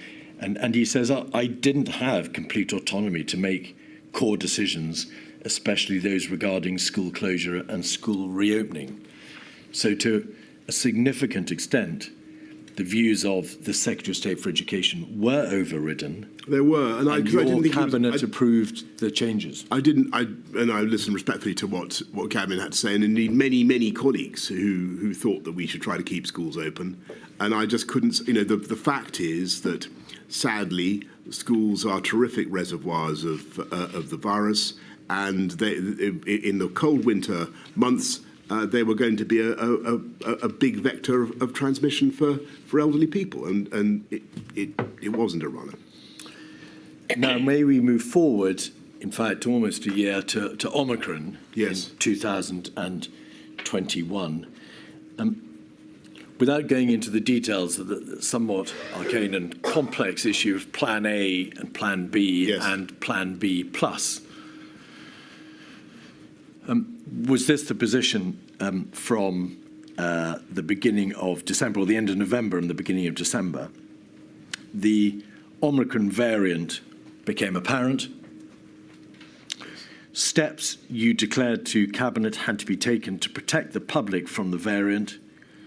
For good precautionary reasons, a plan was devised and put into place, which essentially meant moving from the pre-existing Plan A to a Plan B. And you told COVID-0 on the 8th of December that there seemed little option than to implement Plan B. The reality was that we were running out of road. The choice was to go ahead with Plan B or to wait and be faced with more concerning data and a rise in hospitalizations. Is that a fair summary? I think that sounds right, yes. And what was it that took place in the course of the middle and later part of December that meant that you didn't have to go to Plan B plus, which was right back up to the more severe interventions? In fact, probably a level 4 that's lockdown. Right. Well, I think this was one of those occasions, possibly rare, when I felt that I'd got I was flattering myself, but I felt I'd got a pretty good handle on the data by then, and I was watching it very, very closely, and particularly the IFR in the Gauteng province of South Africa, where Omicron was very prevalent, and what we were studying was the extent to which Omicron translated into deaths. And of course, everyone is a tragedy. But if the ratio was starting to diminish, as it seemed to be, then that was very significant. And so we were all. I'm not claiming any credit for myself, but we were all watching this very closely, and I thought that it seemed to. The data that we were seeing from South Africa seemed to me to suggest that Omicron was less deadly, and considerably less deadly. And I didn't know this, and I was very, very. I mean, I was. Omicron was absolutely terrifying to be. Because it was very transmissible, and there seemed a real risk that it would do a huge amount of damage to people. But what I'm trying to say is that around about the middle, the end of that month, I start to think that maybe it's less deadly, and there seemed indeed to be, that did indeed turn out to be the case, and we were lucky with Omicron. The material shows, Mr. Johnson, that there were, as before, and you've addressed this issue, a number of bilateral meetings between yourself and the Chancellor of the Exchequer. And one in particular, we have an email concerning a readout of a meeting between yourself and the Chancellor on the 18th of December, makes plain that, quote, you seem generally undecided, you raise a number of points on each side of the argument. This goes back to your stated tendency to try to ventilate both sides of an argument. The Chancellor, according to the readout, said ultimately this is a decision for the Prime Minister, but he personally remained unconvinced that there was a compelling case for significant restrictions. And that is ultimately, of course, what you indeed decided. There's been an article in the press dated August 22, which suggests that at that meeting, the Chancellor came as close as he could, or used the closest formulation of words that he could to imply that he would resign if there was another lockdown. Does that accord with your recollection? No, I don't remember that. The debate, of course, continued in government to the end of December, and you were presented with a paper concerning measures for January, and you expressed your scepticism for those additional measures in your habitual way by using expletive across the paper to describe what you thought of the measures. And on the 5th of January, you told Cabinet it was time to grip the handlebars tightly as the next few weeks would be bumpy, but the best option for the country was to get through the period without going back to restrictions. Is that correct? That is correct, and I think that was entirely justified based on two things: what we were starting to learn about Omicron, but also, of course, on the vaccine rollout, which was by then, I think we'd vaccinated a huge number of people already. Now, rule breaking. You supported Mr. Cummings when the Barnard Castle affair exploded in Easter 2020, did you not? I did. The material, the suggestion is that Mr. Cummings drove 250 miles to Durham over the weekend of the 27th, 28th, 29th of March at the height of the lockdown with his wife and child, and then on the 12th of April he drove to Barnard Castle. He has said that you knew that he had moved his family out of London on that weekend of the 27th of March. You, the inquiry is aware, have said in a WhatsApp with another official that Mr. Cummings is a total and utter liar. He never told me he'd gone to Durham during lockdown. I only discovered it when the stories came out. He claimed he'd told me, but that he said my brain was so fogged by COVID, I didn't register. But it's not true. I would have noted it. He never told me. Is that the position you take today? That's what I remember. The position, though, was, of course, that public confidence in your administration, the United Kingdom government, not, I should say, from the data, the Scottish or Welsh administrations or the Northern Ireland Executive, dipped significantly. There was a very notable drop in confidence in the competence of your government. That obviously was highly regrettable. In the height of a public health crisis of unprecedented proportions, to have that blow to the public confidence in your government's competence was obviously damaging. It was a bad moment, and I won't pretend otherwise. But actually, I think that what happened thereafter was fascinating in that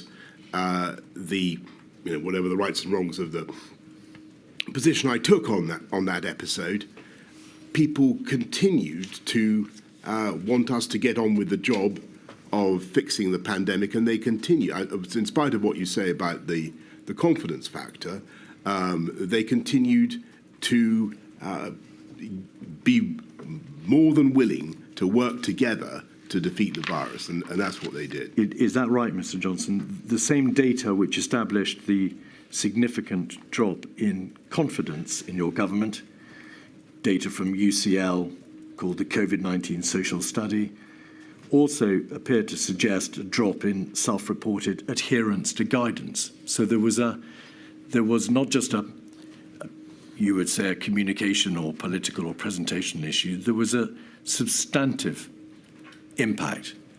Well, I can't quantify that. What is certainly true is, as we've discussed a lot over the last couple of days, all MPIs start to degrade over time. Public adherence starts to fray. Whether that episode helped to exacerbate that problem, to the extent to which it did, I just can't judge. The inquiry, as is everybody well aware, of course, that then the first reports of social gatherings in Number 10 emerged in November of 2021. You were issued with a fixed penalty notice on the 12th of April 2022 relating to an event in Downing Street on the occasion of your birthday, the 19th of June 2020, just a few weeks after the Barnard Castle affair. Putting aside the issue of your own fixed penalty notice, did you, and it's important I ask you this, did you apologise for the impression that had been given that staff in Downing Street take the rules and the regulations less than seriously? You, in fact, I think, described yourself as sickened yourself and furious. I did, and I repeated that on many occasions. But you acknowledge, of course, that all the breaches proved to have taken place, but the general behaviour took place in Downing Street on your watch. I do, but I wish to just to stress, and I've always, it's been clear for everything I've said, I take full responsibility for everything that the government said or did during the pandemic. I continue to regret very much what happened, but I really want to emphasise, and you talk about the impression, the version of events that has entered the popular consciousness about what is supposed to have happened in Downing Street is a million miles from the reality of what actually happened in Number 10. And I speak on behalf of, I know, of hundreds and hundreds of hard-working civil servants who thought that they were following the rules. And I know, I don't think have been properly characterised by some of the, not just the media coverage, but the dramatic representations that we're now having of this are absolutely absurd. And I want to repeat that. They're a million miles from the reality of what happened. Mr. Johnson, one of the problems is that I've received a number of messages from bereaved people as I've travelled around the United Kingdom, and so many of them who suffered horrific grief during lockdown. Yes. We all know that it's far more traumatic even than many other kinds of grief. And then I'm afraid Partygate has been called exacerbated. Of course, and I totally understand their feelings, and what can I do but again apologise for mistakes that we made in Number 10. What I'm trying to tell you and to tell the inquiry is that I think that the characterisation, the representation there has been of what civil servants and advisors were doing in Number 10 has been a travesty of the truth. They thought they were working very, very hard, which they were, and I certainly thought that what we were doing was, as I've said before, within the rules. So that is in no way to attempt to mitigate or to offence that has been caused, and I understand the offence that has been caused, and I apologise for the offence that has been caused. And if I had my time again, of course I'd have done things differently in number 10, and I would have sent repeated messages round saying, please, make sure that everybody can see that you're properly following the guidance. So, frankly, I think, as some of your witnesses have said, it was logistically impossible to do that. But anyway, Mr. Johnson, I think people know my views on this. you say it was a million miles away from the reality of Downing Street. One of your most competent and sterling civil servants, Helen McNamara, said in live evidence to my lady, I'd find it hard to pick one day when the regulations were followed properly inside that building. But that's the point I'm making. Because Are you saying that this was all a matter of breaches of the regulations on account of if you look at Catholic, the formulaic obligations of walking down corridors and having to work in the building structure of Downing Street? If you read what Helen said in her evidence to you, I think actually that is what she was driving at. She says there was one meeting where we were able to do things strictly by the absolute letter of the guidance, and it was unsustainable, and that was why the guidance was written in a way so as to allow businesses to have flexibility. And the particulars, I mean, I've been around this issue many times, and forgive me, but the situation in Downing Street, the conditions of work there, we were having to call, as the inquiry has heard, meeting after meeting after meeting, at all hours of the day and night, in rapid succession, and summon people rapidly to different meetings. As Helen McNamara rightly says, in those conditions, it was very hard to follow the letter of the guidance, and I've tried to explain that many times. But I understand the offence that has been caused. May we have 226239, page 13, please? This is around that time in the revelation of the partying in Downing Street, a WhatsApp communication between yourself and your Cabinet Secretary. Your Cabinet Secretary, Simon Case, was originally obligated to carry out an investigation, but for a variety of reasons which we needn't explore, he did not do so. But in the context of that debate at 23:04 on the 17th of December, Boris Johnson, in retrospect, we all should have told people, above all Lee Kane, to think about their behaviour in number 10 and how it would look. But now we must smash on. So that wasn't about technical breaches of the regulations because of the planning in Downing Street. It was a reference to behaviour, a behaviour of your officials and advisors, and you knew how it would look, but you didn't care that much. I did care, and to say that I didn't care about what was happening generally is the complete opposite of the truth. And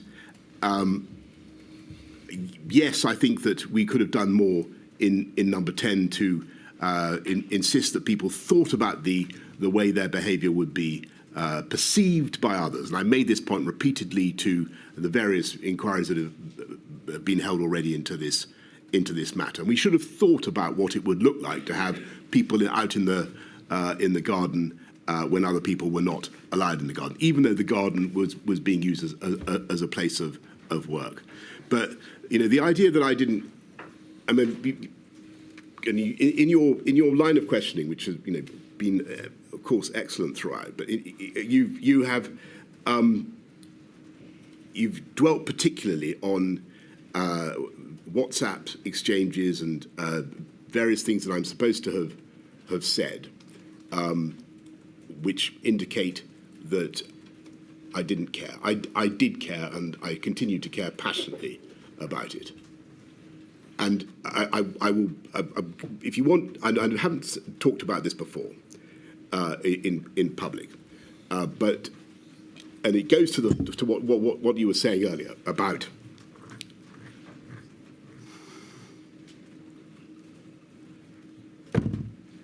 elderly people and my what you claim is my indifference to the pandemic. I just want to remind you that when I went into intensive care, I saw around me a lot of people who were not actually elderly. And in fact, they were middle-aged men, and they were quite like me.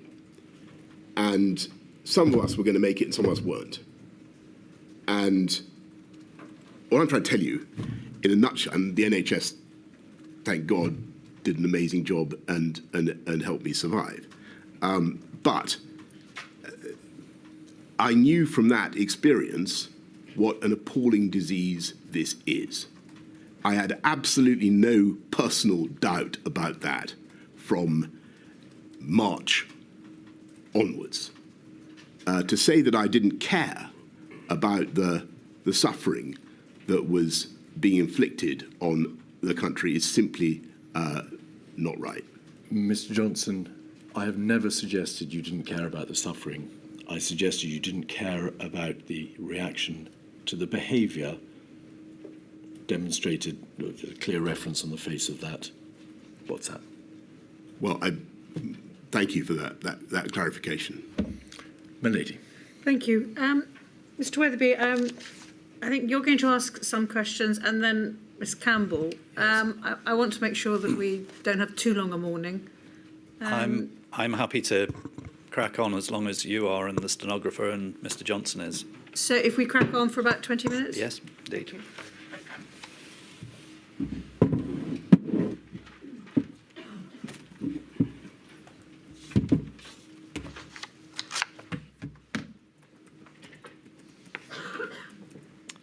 Mr. Johnson, I am going to ask you some questions on behalf of about 7,000 bereaved family members from across England, Scotland, Wales, Northern Ireland, who are supporters of the COVID Bereaved Families for Justice UK, a group which eventually you did meet with at one point. And I'm going to ask you questions for about 20 minutes, and some of the points that I'm going to ask you about have been touched upon by Mr. Keith, so I hope that you and I can collaborate in dealing with them effectively.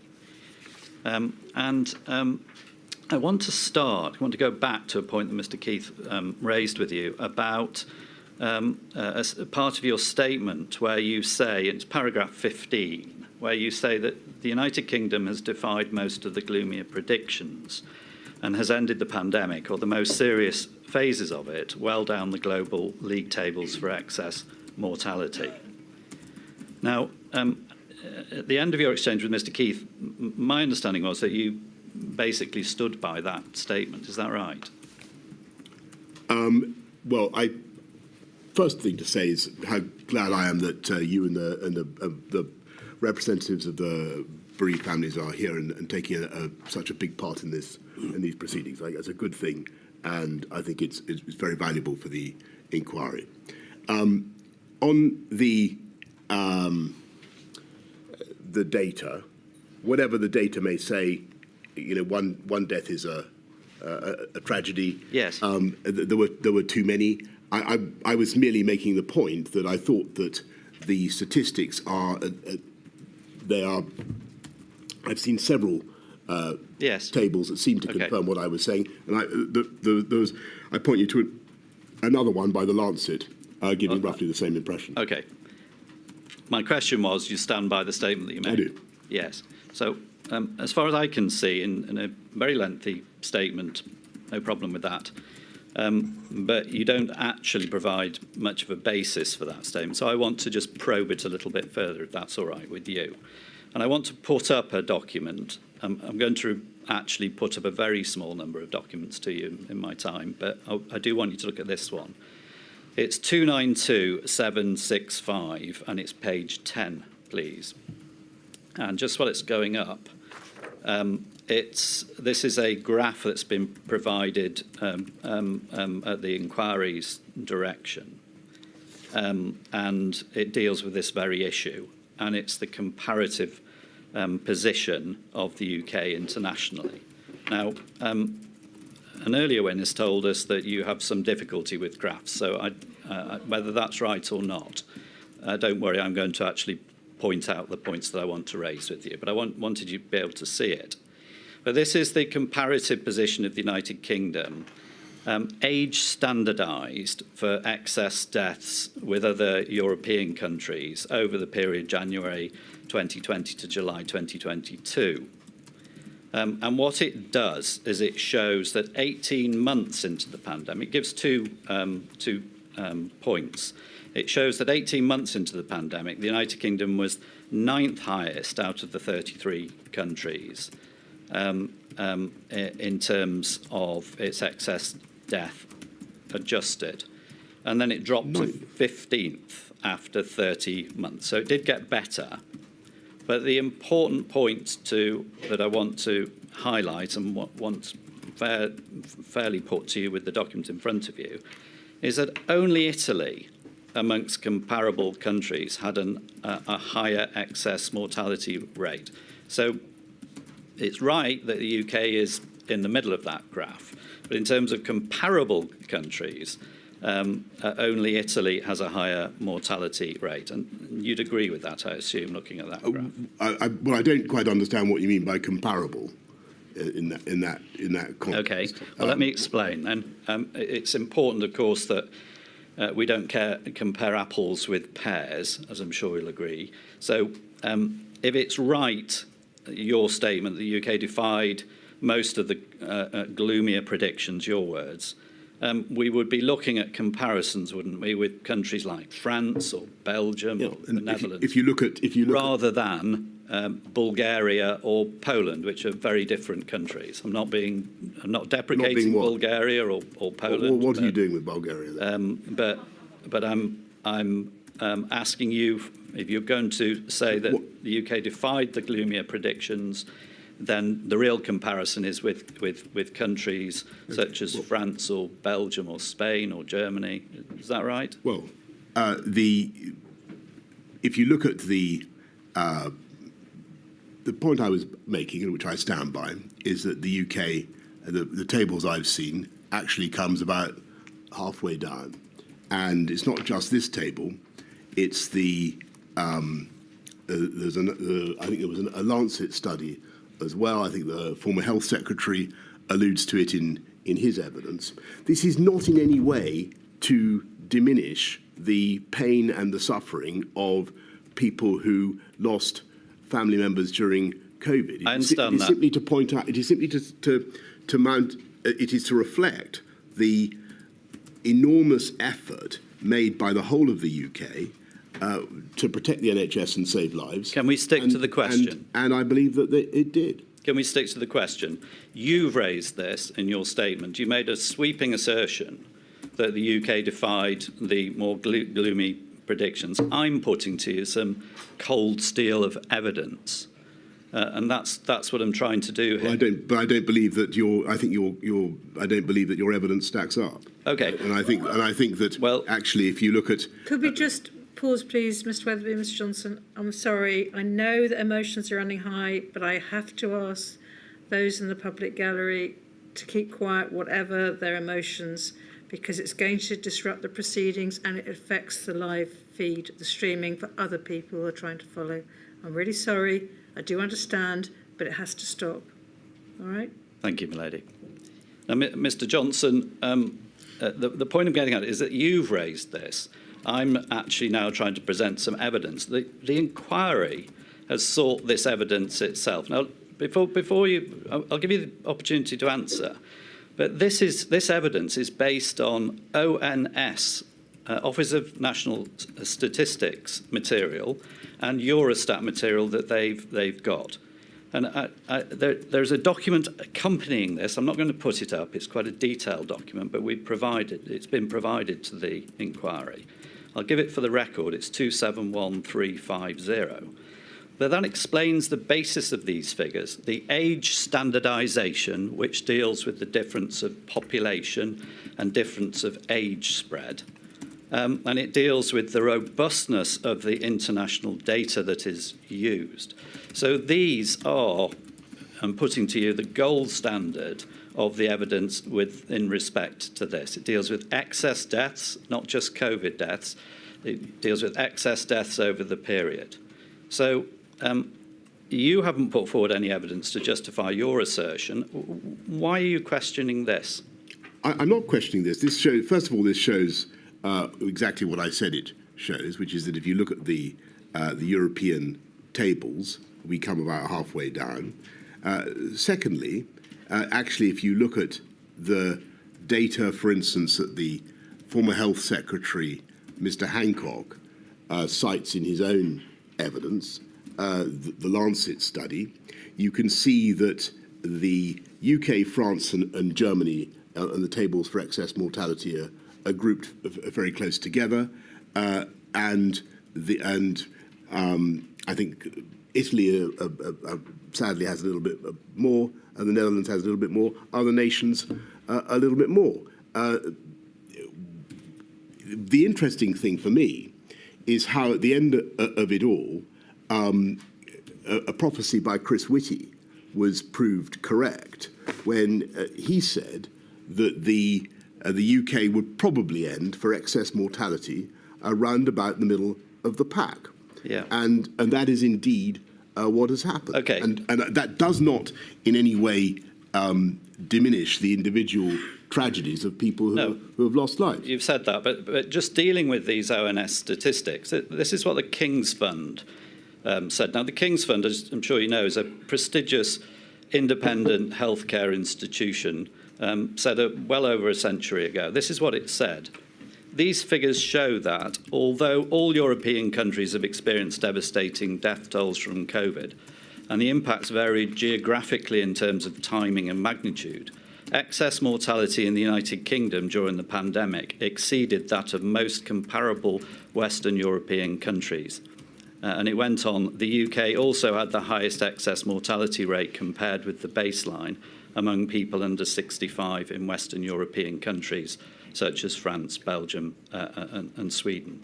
So I'm going to move on, but I'll put it to you once more that this gold standard of the data available does not support what you say in your statement, does it?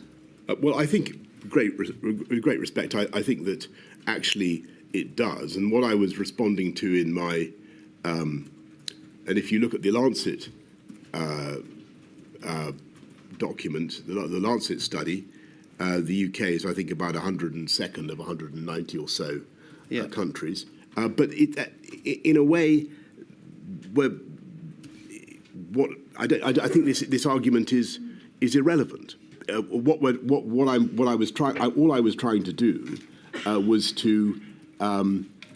I didn't want the inquiry to run away with the impression that there was something uniquely awful about the performance of the UK's services. I put the evidence to you.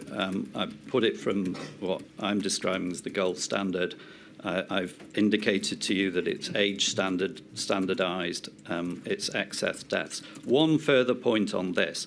Looking at the global picture, the Johns Hopkins University Institute of Medicine has done a review or a research per head of population.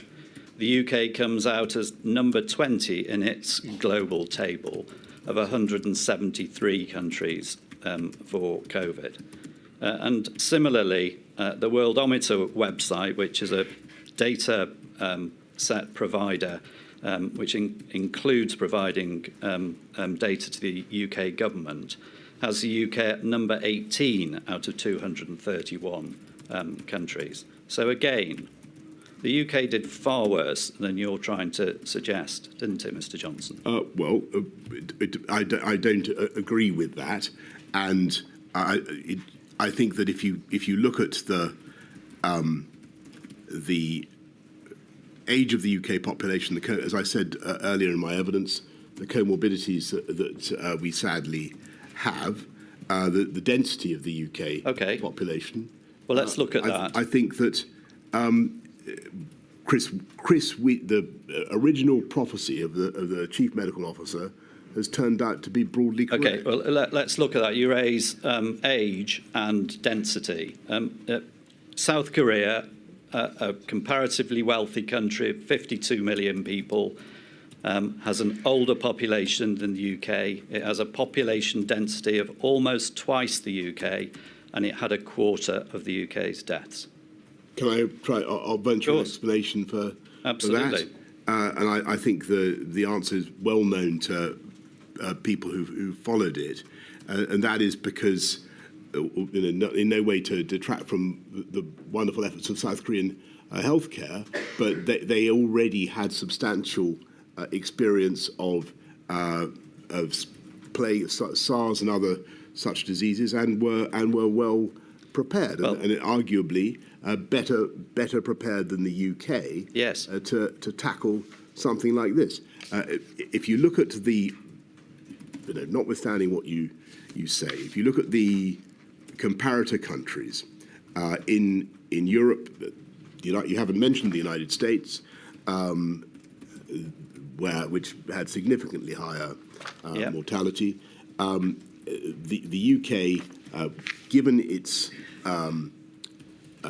the elderliness of the population, the comorbidities, I do not think it is fair to say that the UK did significantly worse than others. With respect, that's deflecting from my point, isn't it, by going off and talking about another country? I've given you the full picture here and asked you to comment on it. I'm giving you... Sorry, you asked me for my opinion about South Korea. Now you're saying that I shouldn't be talking about another country. No. Well, okay, South Korea, that segues me into my next point about what happened in March. So it was only by mid-March, wasn't it, that the United Kingdom government was serious about sourcing ventilators and oxygen supply and PPE and protective clothing. And it had failed to source anywhere near enough tests, as evidenced by much of the evidence that no doubt you followed in this inquiry. That's the reality. You got to mid-March without having addressed all of these issues of testing and PPE. Well, it took a long time before we had a convenient lateral flow test that everybody could use anyway. And that it took a while before that had been devised, partly thanks to work done at Port and Down. Well, and yes, it is. But yes, and I think it's one of the things that the inquiry needs to focus on is, yes, our diagnostics industry and capability was not strong enough at the time COVID broke. No doubt. That's absolutely true. No doubt. One of the legacies, and I should have said this since you've mentioned test, it allows me to segue conveniently into a point I wanted to make but didn't. Actually, what happened was that we went up massively in our ability to test people. Yes, later. By the end of that year, we were doing, I think, 300,000 by September and 500,000 people. Okay, let's stick to the point. And since you make other comparisons with other countries, yes, it is worth bearing in mind. Okay, but let's stick to the point. Our testing ability was by far the biggest in Europe. Okay, going back to the point about South Korea, by mid-March, South Korea had actually tested 5 times the number of people that the UK had tested. And the reason for that was partly because they had a history of learning from SARS and MERS, which apparently the UK hadn't. But also because you and the government had not seen the COVID coming over the horizon. Or you had seen it, but you hadn't acted on it. I mean, paragraph 46 of your statement, looking back, it's clear that we vastly underestimated the risks in those early weeks. if we'd properly understood how fast COVID was spreading, and the fact that it was spreading asymptomatically, there are many things we would have done differently. If we realised that what this virus could do, then we would have immediately laid down stocks of PPE, checked PHE had diagnostic abilities, started the race for a vaccine and started to socialise the public with the idea that they were going to have to do NPIs. That's your own words, that you failed to act on things like ramping up testing and PPE until it was too late. Sorry, what my words say is that we didn't know at the time what we needed to do. But even had we known, we would not have been able, in the time available, to build up anything like the diagnostics capabilities that were necessary for a test and trace scheme. And the test and trace system was rapidly overwhelmed in every European country. Well, the problem is you hadn't got started with it, Mr. Johnson. That's what you're saying in your self-reflection in your statement, isn't it? The reality is.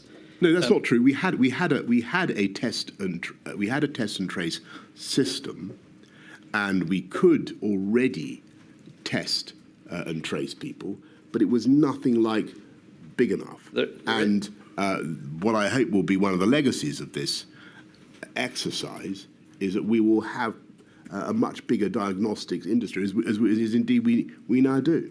But the reality is that your government was reactive, not to what was on the horizon, but what was there in the here and now. And you just reacted too late to provide PPE, source PPE, or source testing. And isn't that the reality of it? No. As soon as we understood the scale of the problem, we shifted heaven and earth to get both things. I think by the end of the year, I think it was something like 35 billion items of PPE that we'd. By the 5th of April, the BBC were reporting, still on the website, headline: coronavirus, the NHS workers wearing bin bags as protection. 3 days later, the Daily Telegraph ran a similar article. Even after the first lockdown had started, you were woefully short of PPE and testing because you hadn't reacted when it came on the horizon in January, ramped up testing capacity, ramped up PPE. No. So even if we'd appreciated, and I've told you, I've explained that we didn't understand the scale and the pace of the virus's advance. But even if we had, I don't believe that it would have made that much difference in January, because the stocks were not great around the world. And if you remember what happened, we had a terrible situation in March when there were struggles virtually at airports over consignments of PPE to make sure they went from one country rather than the documents show that at the beginning of March, which is when you first started to chair COBRA and you went to the hospital shaking hands with COVID patients, at the beginning of March, that the CCS, Civil Service Secretariat, was still scoping matters such as PPE and testing. By the 26th of April, a month into the first lockdown, there's a private email between you and Dominic Cummings, where you say that the T&T, the test and trace plans, were, quote, whistling in the dark with, quote, legions of imaginary Clouseaus and no plan to hire them, and an app that doesn't work. And finally this, a quote, we got to turn it around. That's what you were saying a month into lockdown about testing. Well, what I was also being told, if you think about the evidence that had been given to me to begin with, I was being told that we did have a very good test and trace system. I was told that we had ample preparations, and that turned out not to be true. So what you're rightly quoting is me responding to the reality and telling the system that we've got to go up several gears and sort it out. Just for the record, the reference is 226, 628 at page 21. But what you're doing there is you're saying the stable door's open, the horse is bolted, and you're realising that there's no plans in place to ramp up the testing. You've told us this morning that in early March you didn't realise where on the curve you were. Now, part of the reason for that is that the UK didn't have enough tests. Sorry. The UK's diagnostics industry was not as well developed when the pandemic began as others. That's absolutely correct. And your government didn't do anything about it. And that was because I was being told in those early weeks that we were well covered. And I think if you look at what Chief Medical Officer had to say, what Yvonne Doyle had to say at around that time, you can see that they believe that we have a big testing capability. Okay. And that was what I was picking up. That turned out not to be true. We reacted.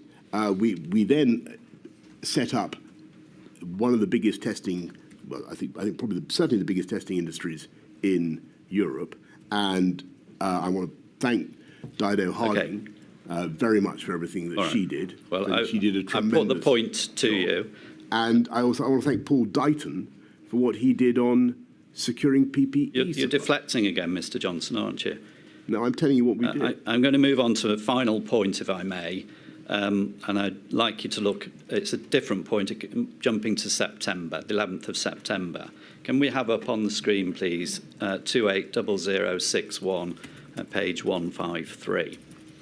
Now, this is September. Mr. Keith's dealt with much of this, so I can deal with it very quickly. This is a page from Professor Valence's diaries relating to that day. I'll read it just through quickly. 11th of September, schools data reviewed on the dashboard. You say, what am I being told? Is this a great triumph? Mr. Hancock says, yes, a great triumph. Professor Valence comments, care homes upward spiking cases over the past few days. Here we go again.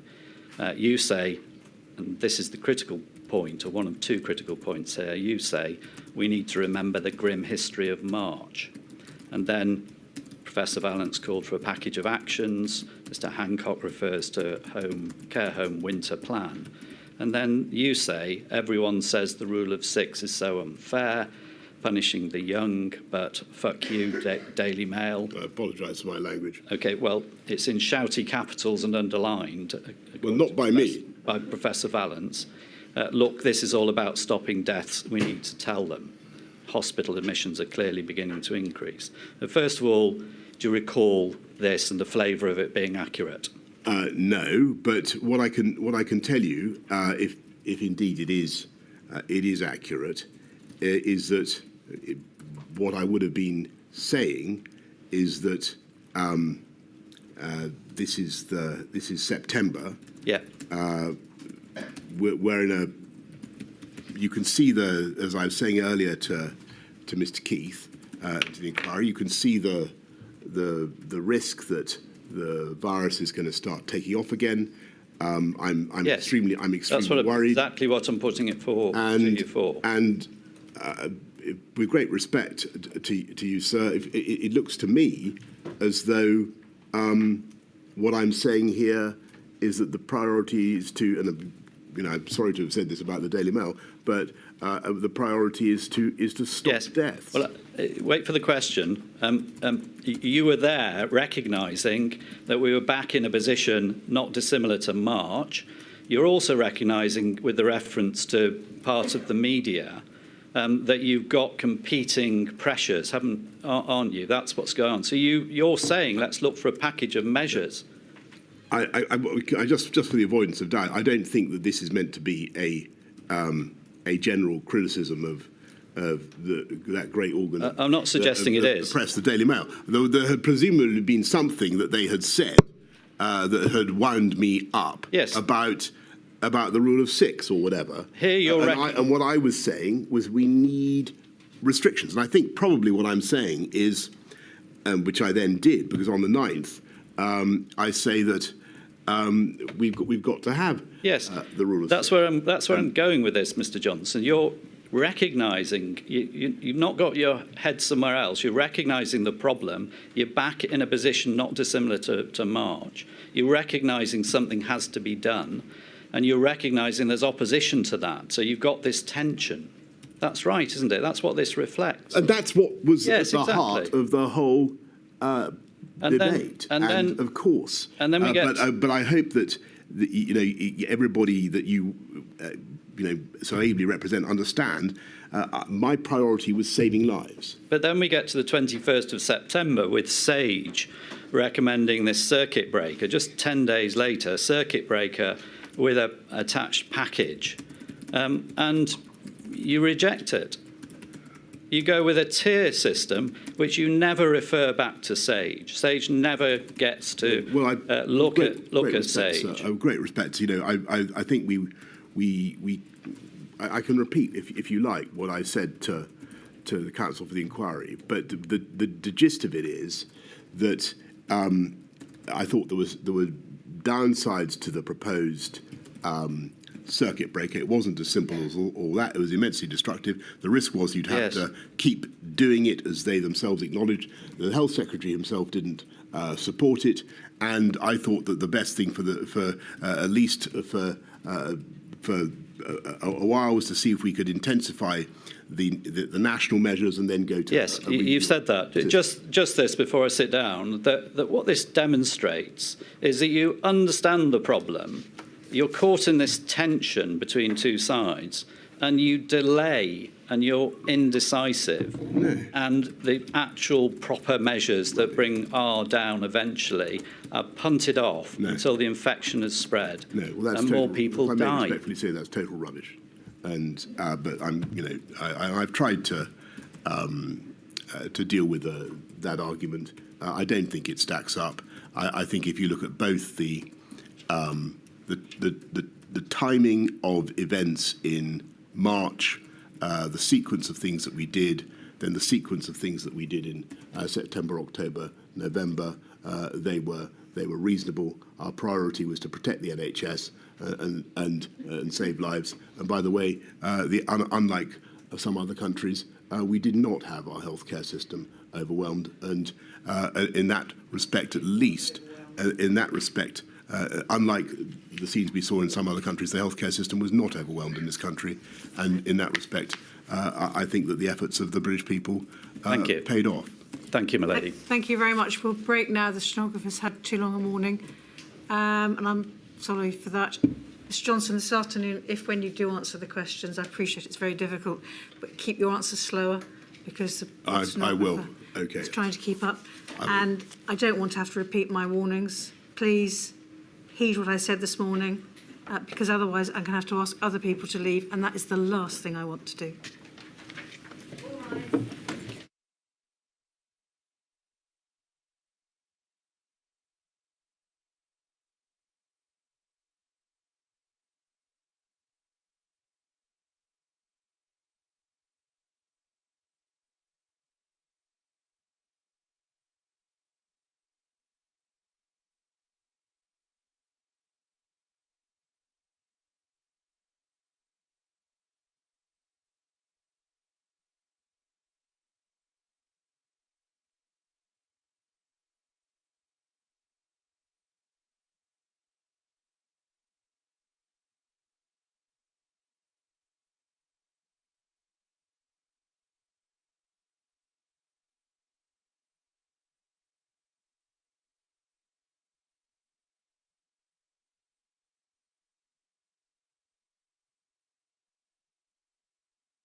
Ms Campbell.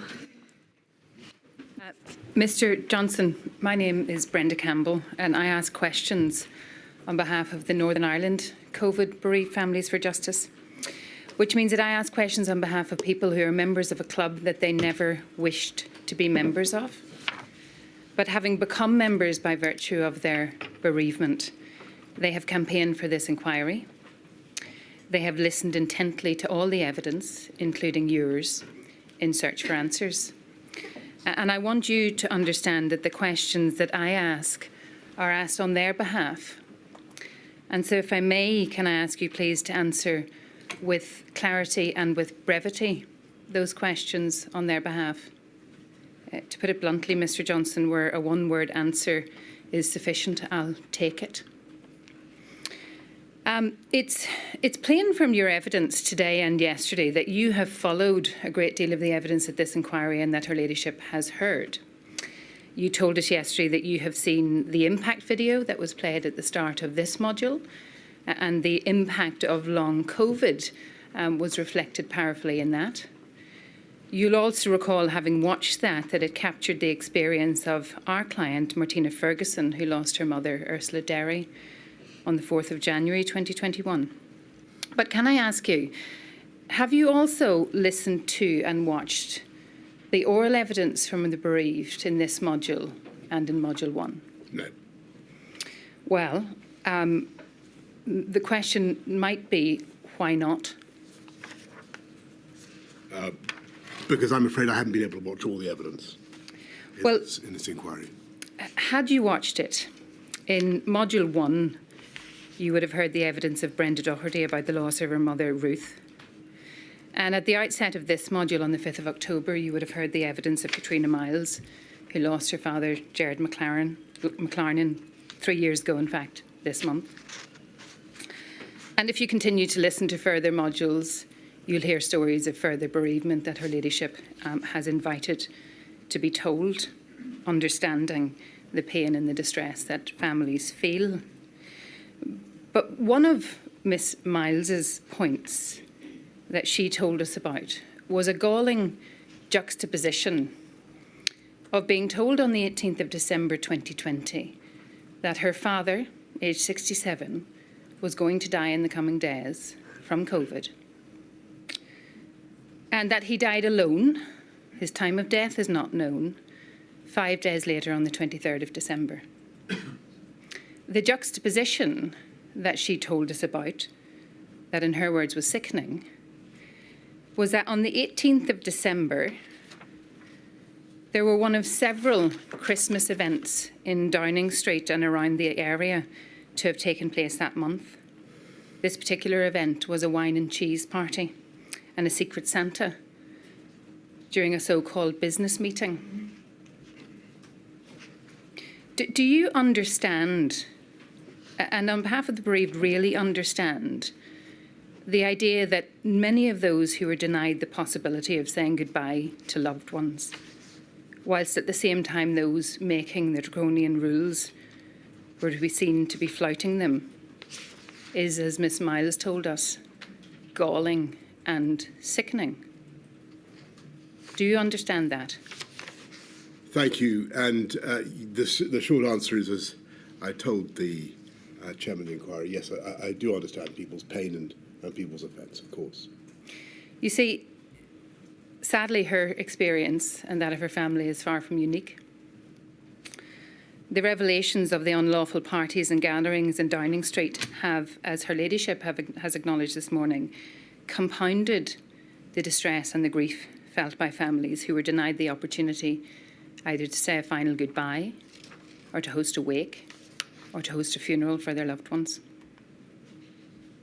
If you do understand that, as you tell us you do, why was it allowed to happen?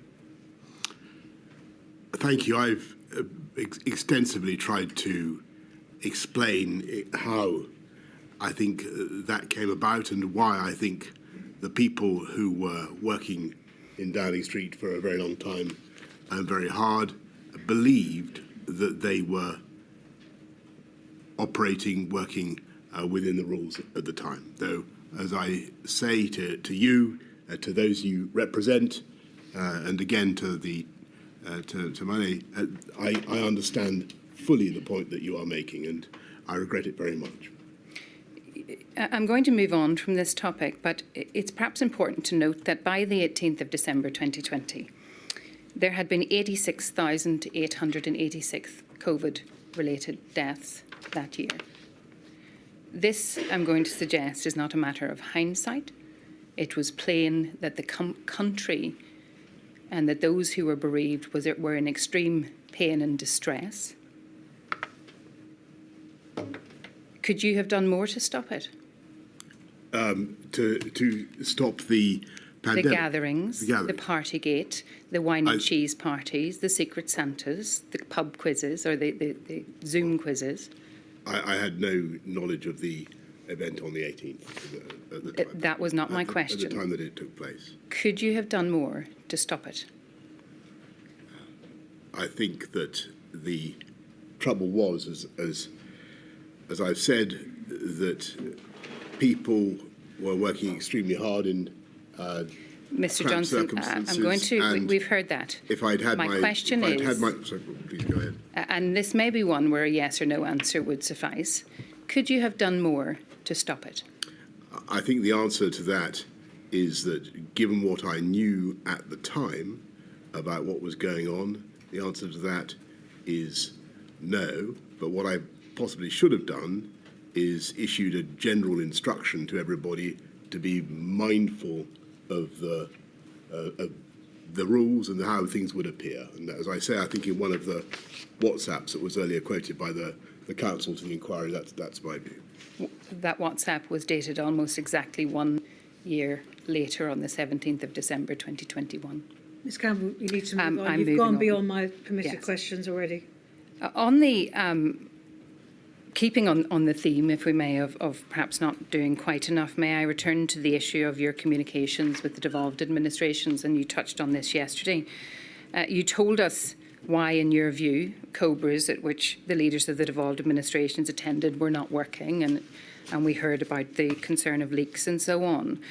But you knew when Cobras were stopped in May 2020 that left no formal means by which you could meet the leaders of the devolved administrations in the middle of this global pandemic. You understood that, didn't you? I don't think that's quite true. There were obviously plenty of opportunities in which I could meet the leaders of the devolved administrations. I had excellent relations both with Michelle and Arlene Foster, but as the inquiry has heard, we tried to split the labour. Well, in fact, the decision, if you call it to split the labour, and the consequence of it was that between May and October, September 2020, you didn't have any direct meetings with the leaders of the devolved administrations. That's a fact. Well, meetings themselves were quite difficult. Well, but the point that I'm making to you, Mr. Johnson, is that the point of stopping the Cobras and replacing them with Four Nations calls at which you would not be present nor participate was a deliberate decision to manage the devolved administrations. It was my judgment that the DAs, and with whom we had excellent relations, and I think that overwhelmingly things worked well across the UK. But I thought that the CDL was well placed to deal with them, and he did. So the answer to my question that it was a deliberate decision is yes. Yes. And it was deliberate because we've heard yesterday it was, in your view at the time, optically wrong. It was, as you told us in your statement, more importantly because you, in that way, would not be communicating directly with the First Minister of Scotland. And it was deliberate, I think, as you told us yesterday, in order to have a mechanism that would avoid leaks or so-called divergence. But there was an opportunity, wasn't there, for some form of what you called integrated decision-making and direct communications that was, as you told us yesterday, in hindsight, desirable. But you opted not to take it. and that was the Joint Ministerial Committee. Do you agree? You opted not to take it deliberately. I think the problem with and I remember we covered this yesterday, the problem with that particular approach was that it was still vulnerable to some of the weaknesses you've just mentioned.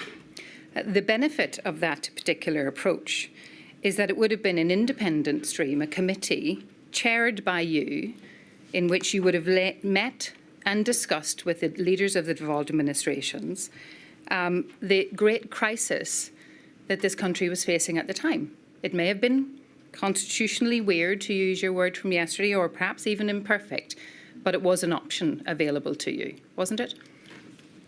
Yes, that's certainly correct, though I want to stress that I think that the overwhelming result of the cooperation we had with the DAs was very productive and harmonious. Your evidence yesterday, Mr. Johnson, was that perhaps you should have done more on reflection. I think what I said was that I would like what we need is some sort of leak-proof integrated system. That's the grail.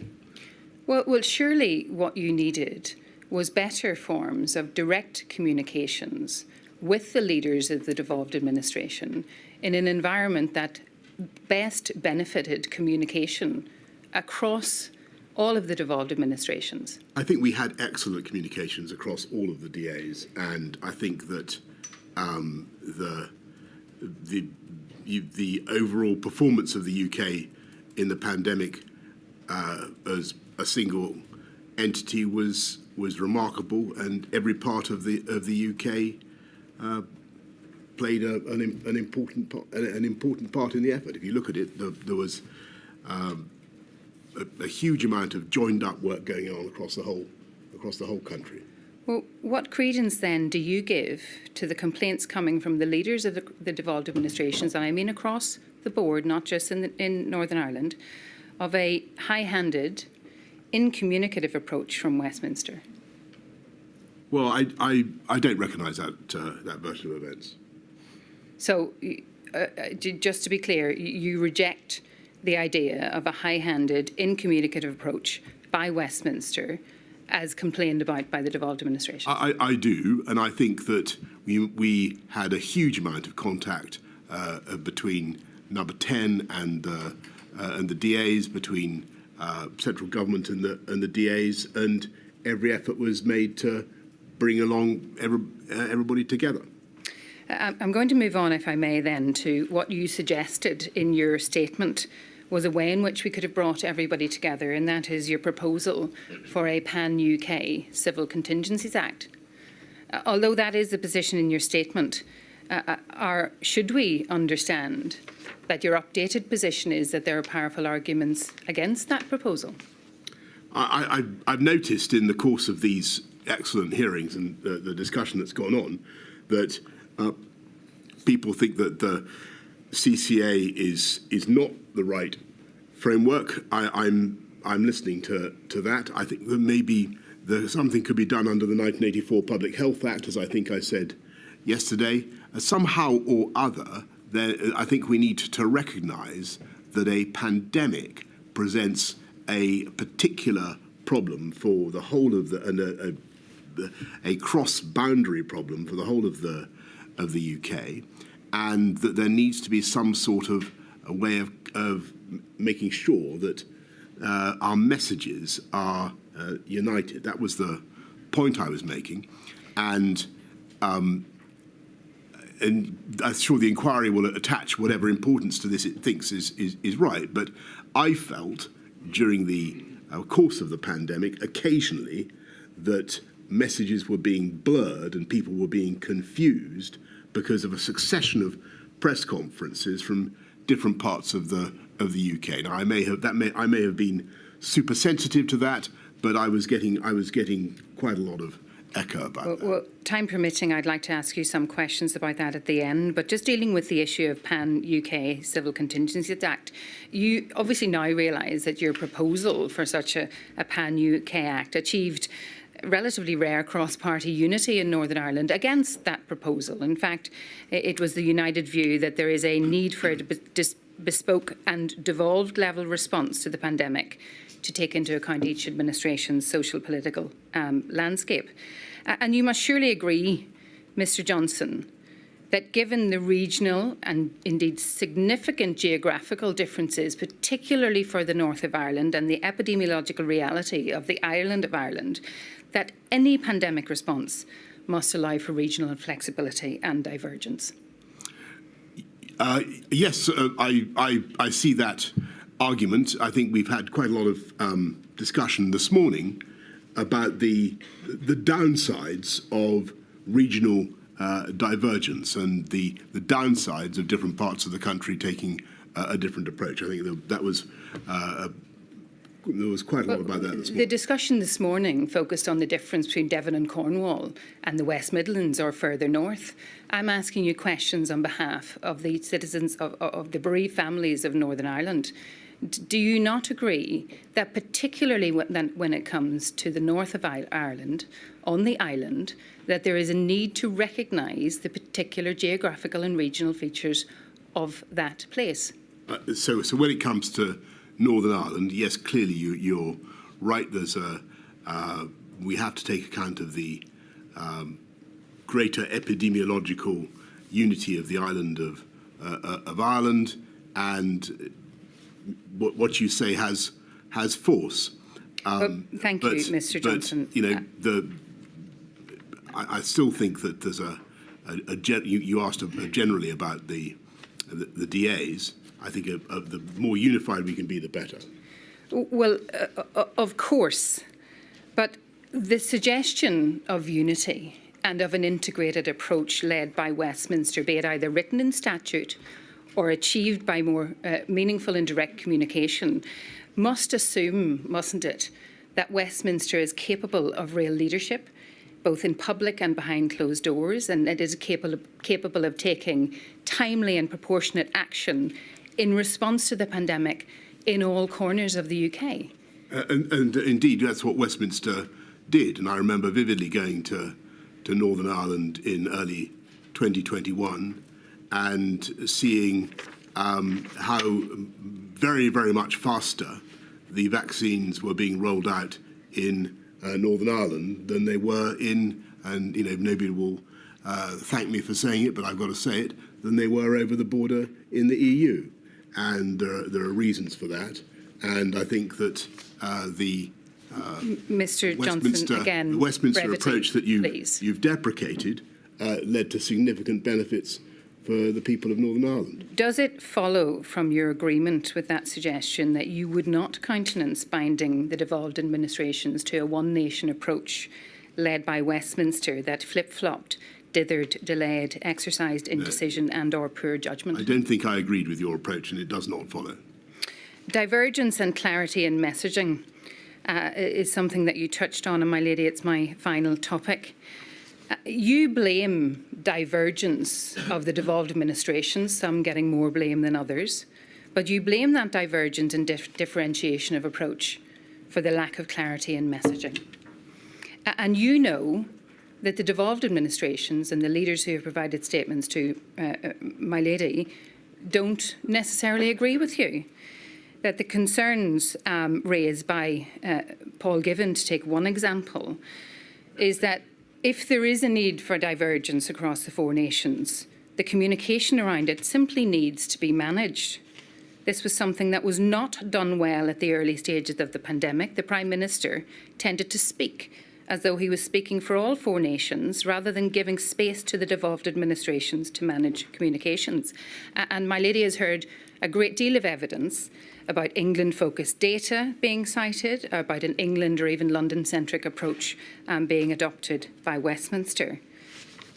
To borrow the words of Professor Henderson, if you choose not to be clear in your messaging, Mr. Johnson, do you accept that that's your choice?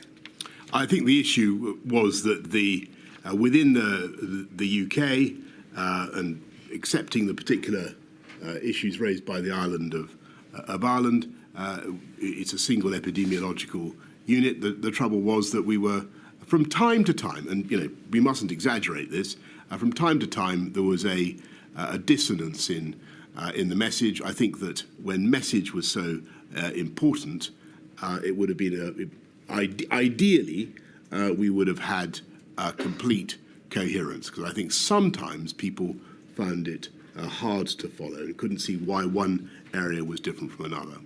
Was a reason for that confusion, to the extent that there was confusion, because of your government choosing a lack of clarity in message and not respecting the clear and giving a clear understanding of the need for regional differences? No, I think the reason was the difference in the messaging and people being confused as to what exactly they were being asked to do. Thank you, Maliad. Thank you, Ms Campbell.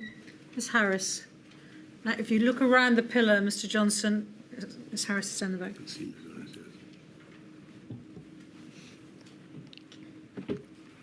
Good afternoon, my lady. Good afternoon, Mr Johnson. I appear on behalf of COVID-19 bereaved families for Justice Cymru, representing bereaved families in Wales. In the time I have available, I'd like to ask you some questions, again, about relations between the UK government and the Welsh government this time, and including some questions relating to the different approaches during autumn of 2020. I apologise in advance that there is some treading on ground which has already been covered. I will be approaching matters from a, obviously, Welsh government perspective. First of all, with regards to coordination and decision-making between the four nations, and I'd like to ask you a question about the approach to the arrangements for the four nations to communicate with each other and to seek to reach agreement on the way forward. First of all, I'd like to refer to a passage in the report which has been commissioned by the inquiry from, as has been mentioned, Professor Henderson. And this records that at the early stage of the pandemic, there was praise for the way that intergovernmental relations were conducted. And the report cites Mr Vaughan Gething, Health Minister for Wales, on the 10th of March 2020, saying about COBRA the following: "I don't always agree with Matt Hancock, and I certainly don't always agree with Boris Johnson. But during our COBRA calls, there has been a genuinely serious and grown-up attempt to go through issues and to reach agreement on finding the best way forward, the best way through." That's what he said. And the report then goes on to say that by September 2020, enthusiasm had waned, and it was suggested that an absence of four nations meetings had not been helpful when it came to clarity in communications. My second point of context for this question is that we know, of course, as has been mentioned, COBRA did not meet at all between the 10th of May and the 22nd of September 2020. And that, of course, included the period when the UK as a whole was coming out of lockdown. Having gone into lockdown together, it included the time, that period included the time when the UK and, of course, the four nations together were coming out of lockdown. So bearing that in mind, my questions are, do you agree that the type of endeavour that Mr Gething describes in the quote, i.e. genuinely serious and grown-up attempts to go through issues and reach agreement, do you agree that that is what was needed between the four nations during the pandemic? That's the first part. And the second part of the question is, do you agree, and I think you may have indicated your opinion on this already, but I'd like to ask you for any further reflections on the point, do you agree that in order for there to be the best chance for that type of engagement having been sustained throughout the pandemic, that there needed to have been different arrangements after May 2020 to those that were in place at that stage? And I'm not asking about changing the responsibilities of devolved nations. I'm asking about the machinery for interactions, given the framework that we have. So I think the answer is yes and then no, if I've got your questions in the right order. Yes, you have got my questions in the right order.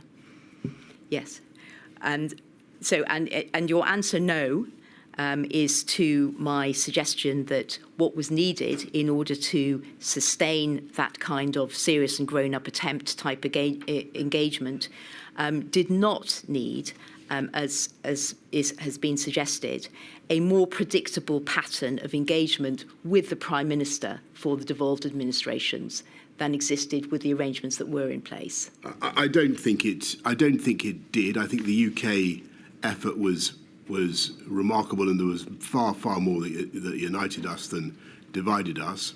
I have excellent relations, and did have excellent relations with Mark Drakeford. I know he always wanted to have more meetings, but I did believe that Michael Gove was doing an excellent job, and I believe that Mr. Drakeford recently told Mr. Gove that actually he thought that the collaboration had been very good.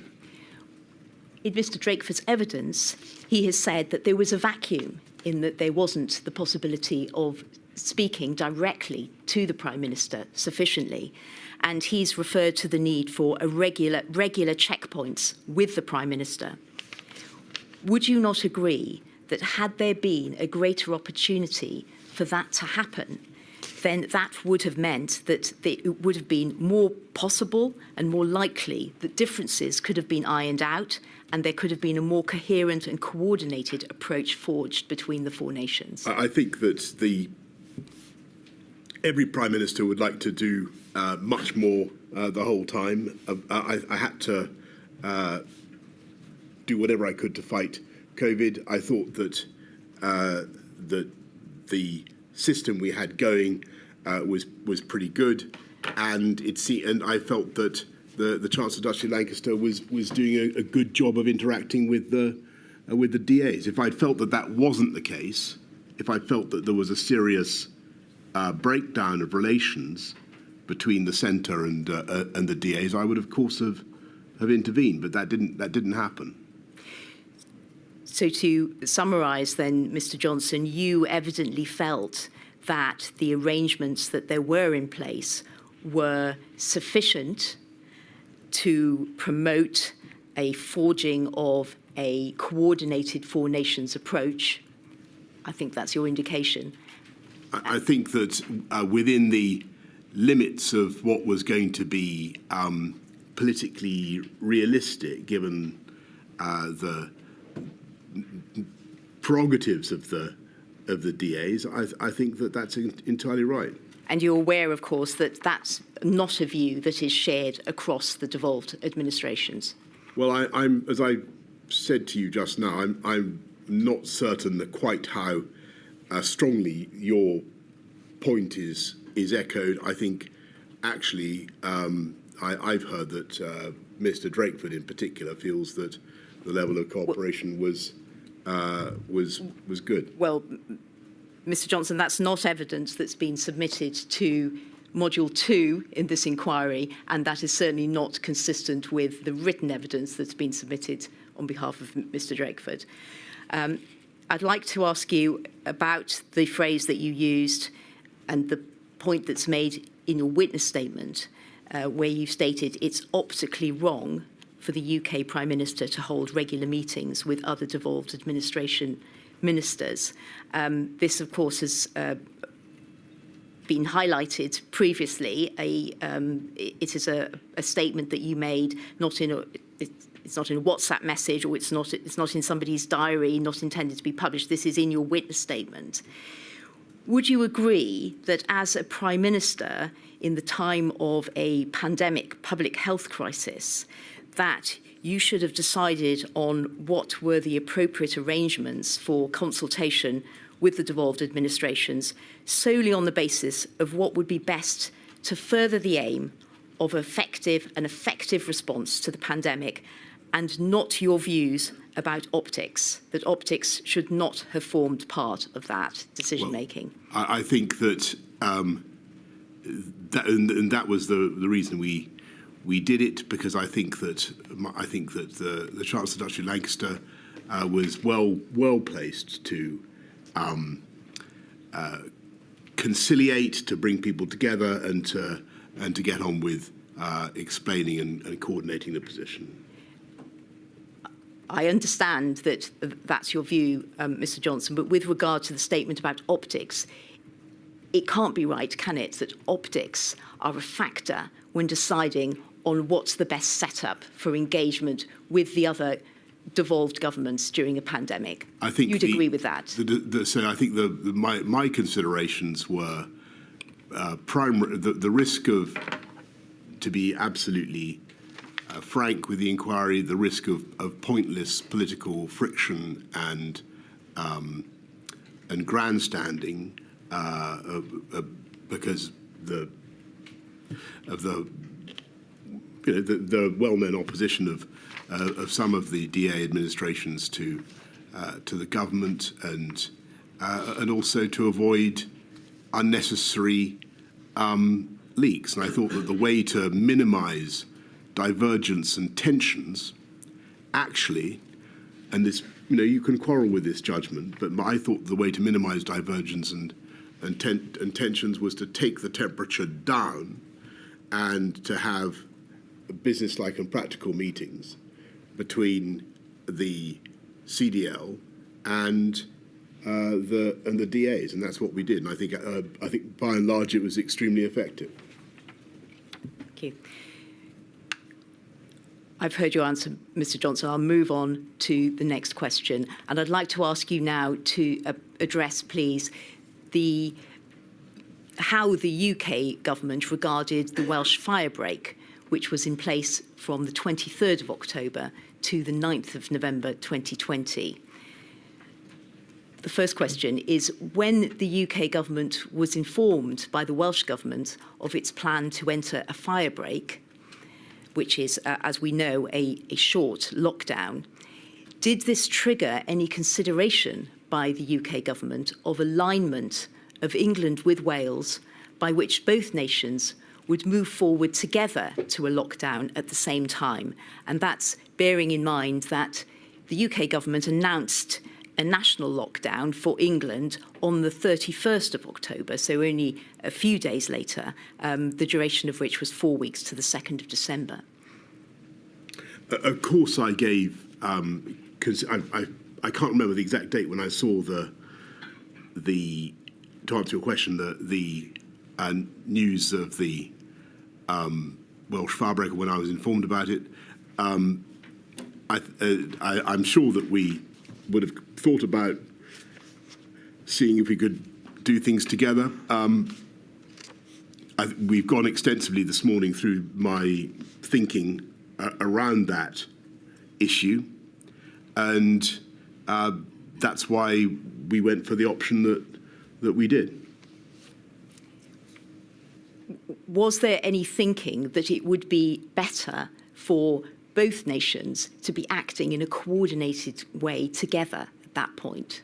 I'm sure that we would have. I don't remember any specific conversations about this, but I'm sure we were thinking the whole time about the choice between fire breaks, lockdowns, and intensifying tiering, and all the other things that we've discussed today, and that might have meant England and Wales acting together, or it might not. But I'm certain that would have been. You're right to make the point that would have been one of the advantages had we chosen to go that way, but we didn't. Right. Now, one of the points that you've made in your witness statement is that you can understand why Wales decided on a firebreak, as the incidence in Wales was high and tiering was not working well. That's your observation. And you go on to state your view that the Welsh firebreak was not effective. You say it doesn't seem to have made a difference in Wales. So I'd like to ask you, in hindsight, what do you think would have been the right course for Wales? Is it the case that Wales should have had, in fact, a longer lockdown? It was 17 days, and we know, of course, the English lockdown was 4 weeks. Should Wales also simply have had a 4-week-long lockdown, or should it have had its lockdown earlier? I think it was striking that we ended up really doing pretty much the same sort of thing, and I think that it was an illustration of how the UK tended to in spite of everything, to move more in step than sometimes the politics seem to suggest. Thank you. So I'd like to ask you now about clarity in messaging. And one of the points that you made in your evidence yesterday was that clarity and unity of messaging was very important. And I'd like to ask you about the change of message from the UK government's stay at home to stay alert and how that was handled. And by way of context to the question, the change was related to the route out of lockdown. And if I could ask to pull up on the screen, please, the document INQ 000256846. And that's there. That's there. Thank you very much. So what you see there is a record compiled by the Principal Private Secretary of the First Minister for Wales. And it's in an email dated the 8th of the 5th, 2020. And it's a record of a meeting with Mr. Gove on the 8th of May of the devolved administration's first ministers. And it precedes the COBRA meeting, which was on the 10th of May, which dealt with the announcement or discussion prior to the announcement of the road out of lockdown. And if I could refer to some passages briefly in this, just to introduce the question that I'd like to ask you, having looked at this document and one other document very briefly.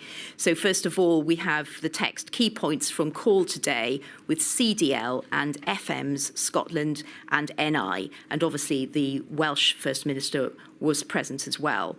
And first bullet point, COBRA expected Sunday afternoon. A little bit further down the page, recognition that different jurisdictions may move at different pace depending on progress of disease and practicalities, for example, different school calendars, but this does not undermine Four Nations' approach. Then a little further down, if we go to the bullet point, the penultimate bullet point, DAs emphasised keeping core stay-at-home message. Gove will reinforce with PM, and then CDL summarised, recognition that different pace of change reflects devolution and pace of disease. He will make sure we have time to contribute to COBRA discussions. And then finally, will talk to PM re-stay at home narrative. So it's obvious, of course, from that document, Mr. Johnson, just to confirm that the devolved administrations wanted to stay with the stay at home message at that time. Thank you. And if I could now ask for this next document to be pulled up, please. It's INQ 000216537. And this is a record that has been compiled of the COBRA meeting on the 10th of May. This is the record compiled by the Communications Director for the Welsh Government. And this record, if I can ask to go to the third page of this record, and just very briefly, some of the observations that are recorded that were made. The issue about messaging relating to the change of message from stay at home to stay alert was raised by the First Minister for Scotland, but as we know, it was a matter where there were concerns from all the devolved administrations. And she has raised the point, and at the top of page 3, we see Prime Minister responded that nothing will appear in Scotland that will cut across the stay-at-home messages. And then in the next paragraph, we see that the UK Director of Communications, Alex Aiken, he makes some observations. I think it's fair to say that the summary of what he's saying is that he's summarising the merits of the change to stay alert.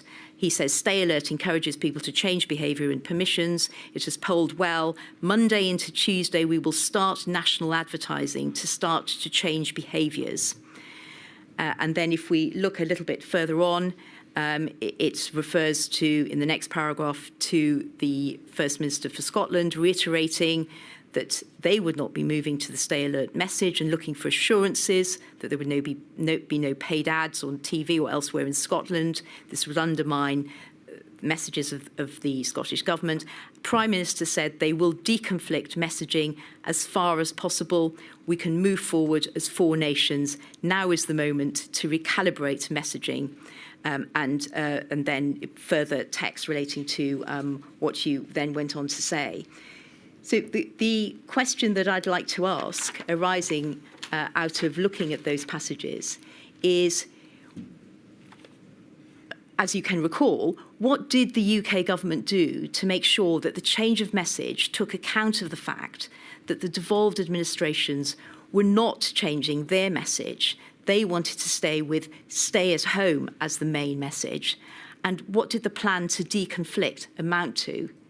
Well, if I may say so, and thank you very much for taking us through all this. I think you're rather eloquently illustrating one of the problems that we had.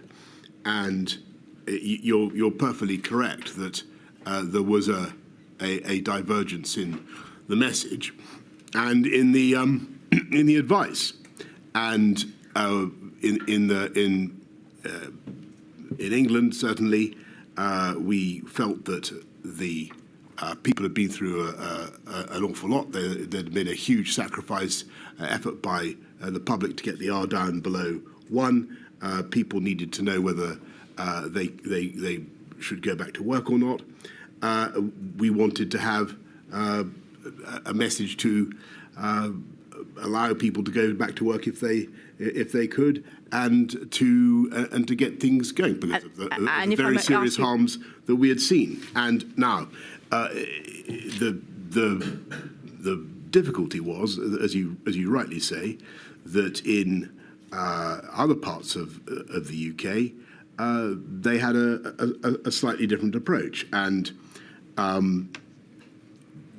it was hard to get a message that everybody could agree upon.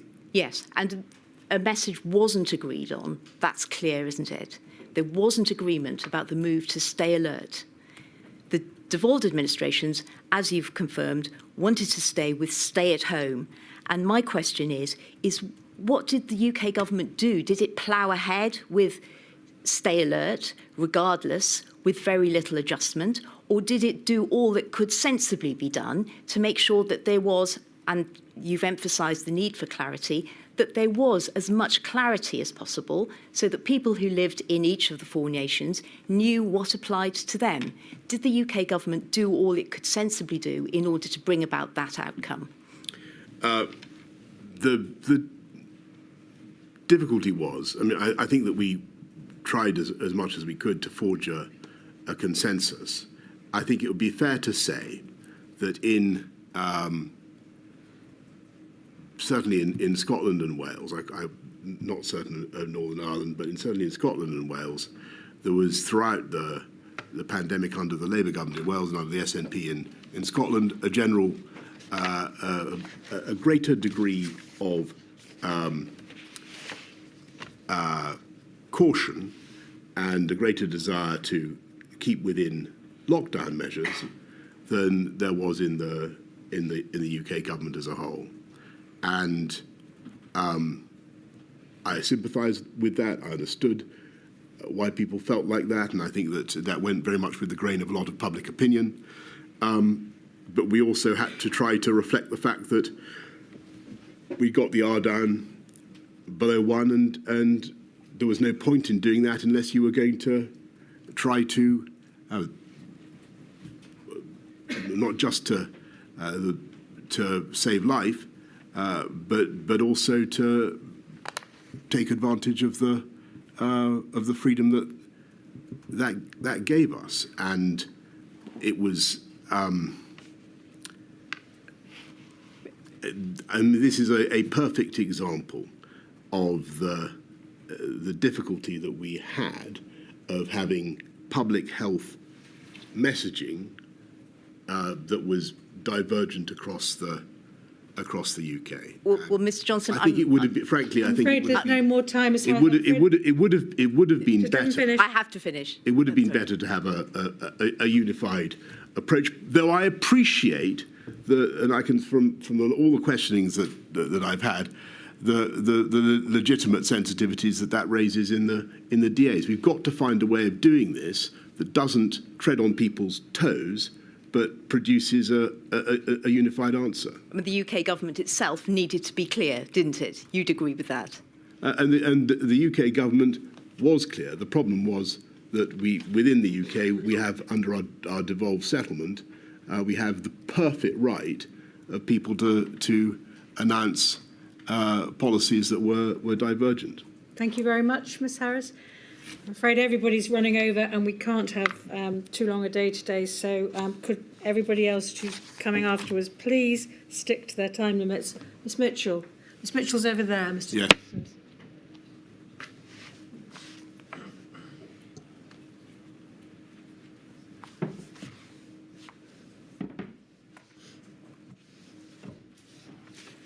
Mr Johnson, I am instructed by Amar Anwar and Company on behalf of the Scottish COVID bereaved.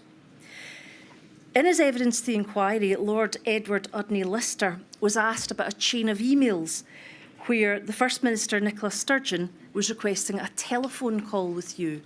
And this was on the 5th of March 2020, an important day because it was the day that COVID was added to the list of notifiable diseases. So it was a landmark day.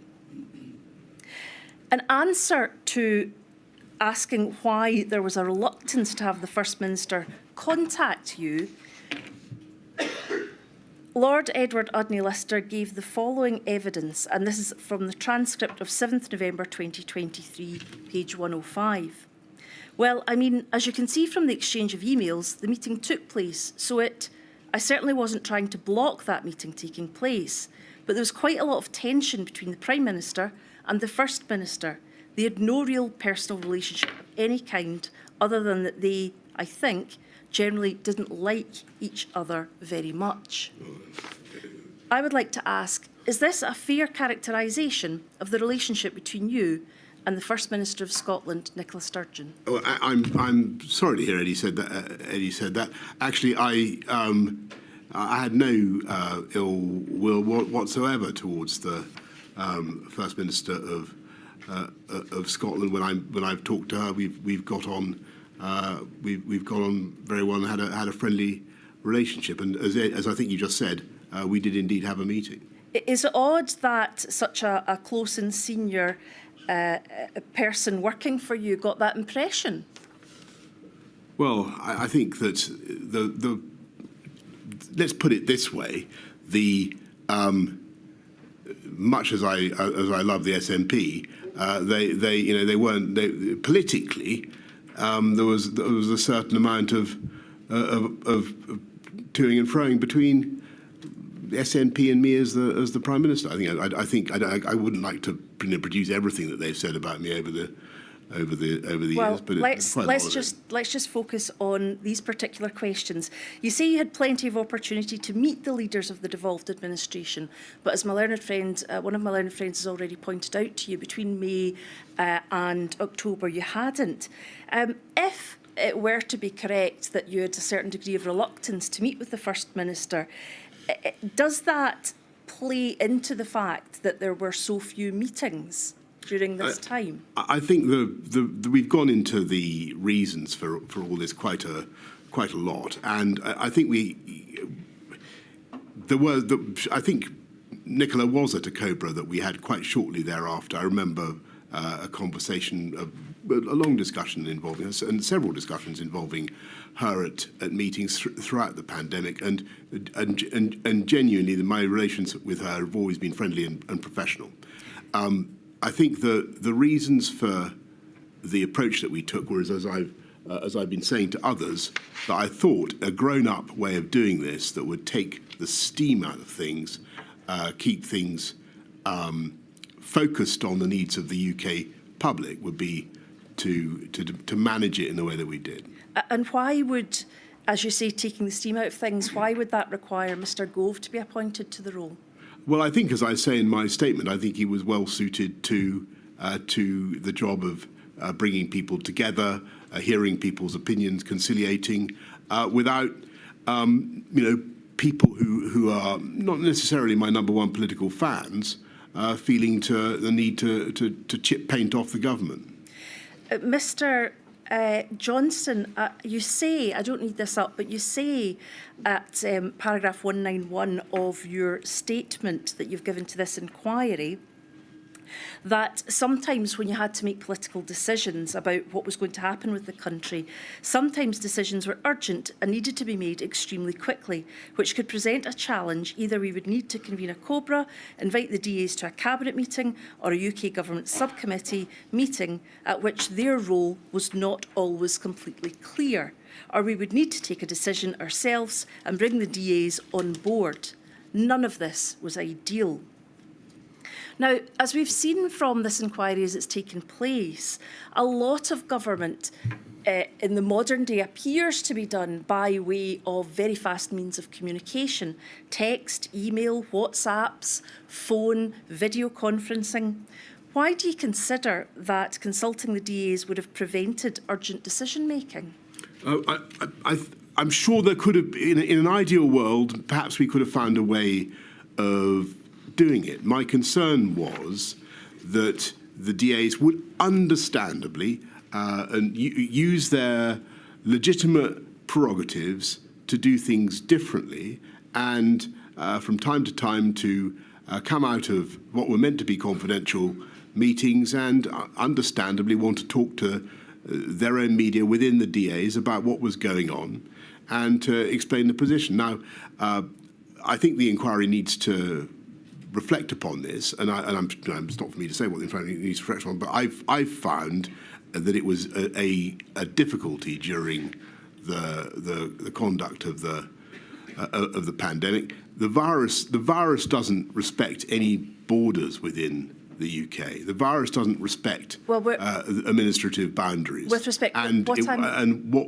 we saw this problem with the tiering approach. I think that we need to think as far as we possibly can about ways of getting a unified message, and I say that with maximum respect to the DAs and to their. I'm coming on to the issue of messaging. That will be a chapter I will develop. But at the moment, I would like to stay with the issue of how to interact with the DAs in the times of, for example, a pandemic. You have talked about there needs to be a structure that should be put in place to allow for consultation between the UK government and the devolved administrations during emergency situations. And you have indicated that what you would like is a leak-proof integrated system. Can you help the inquiry as to how that might be done? Not at present, no, because I think it's very difficult. And it may be that it's a contradiction in terms, but that's the ideal. It is certainly, I think, been said earlier in the inquiry that government leaks. It does.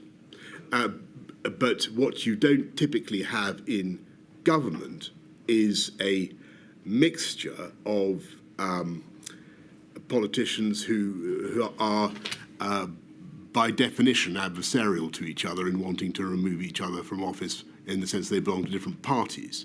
And but Mr. Johnson, that's one of the complexities that the pandemic threw up. The questions that were being discussed in these meetings weren't about that sort of thing. They were about dates and times and what should be used, whether we should use masks, or there wasn't a necessity or scope for that in those meetings.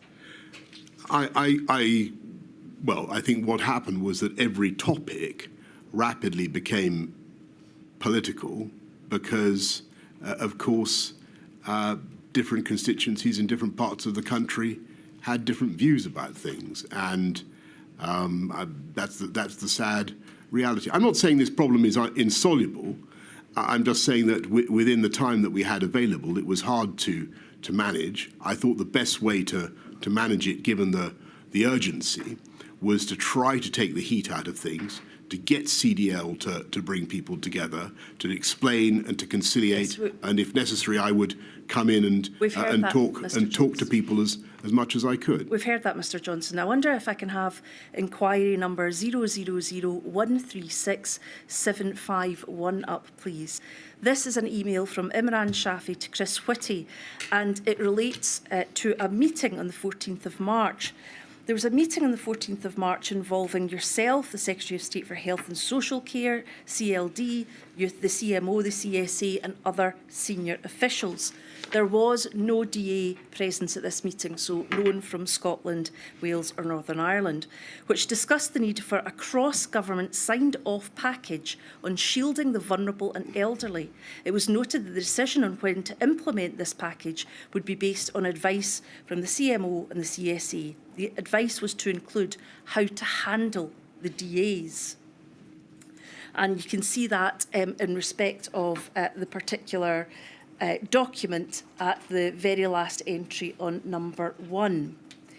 What did you understand, or what do you understand by the phrase, how to handle the DAs? Well, I think that the inquiry will know very well the context of this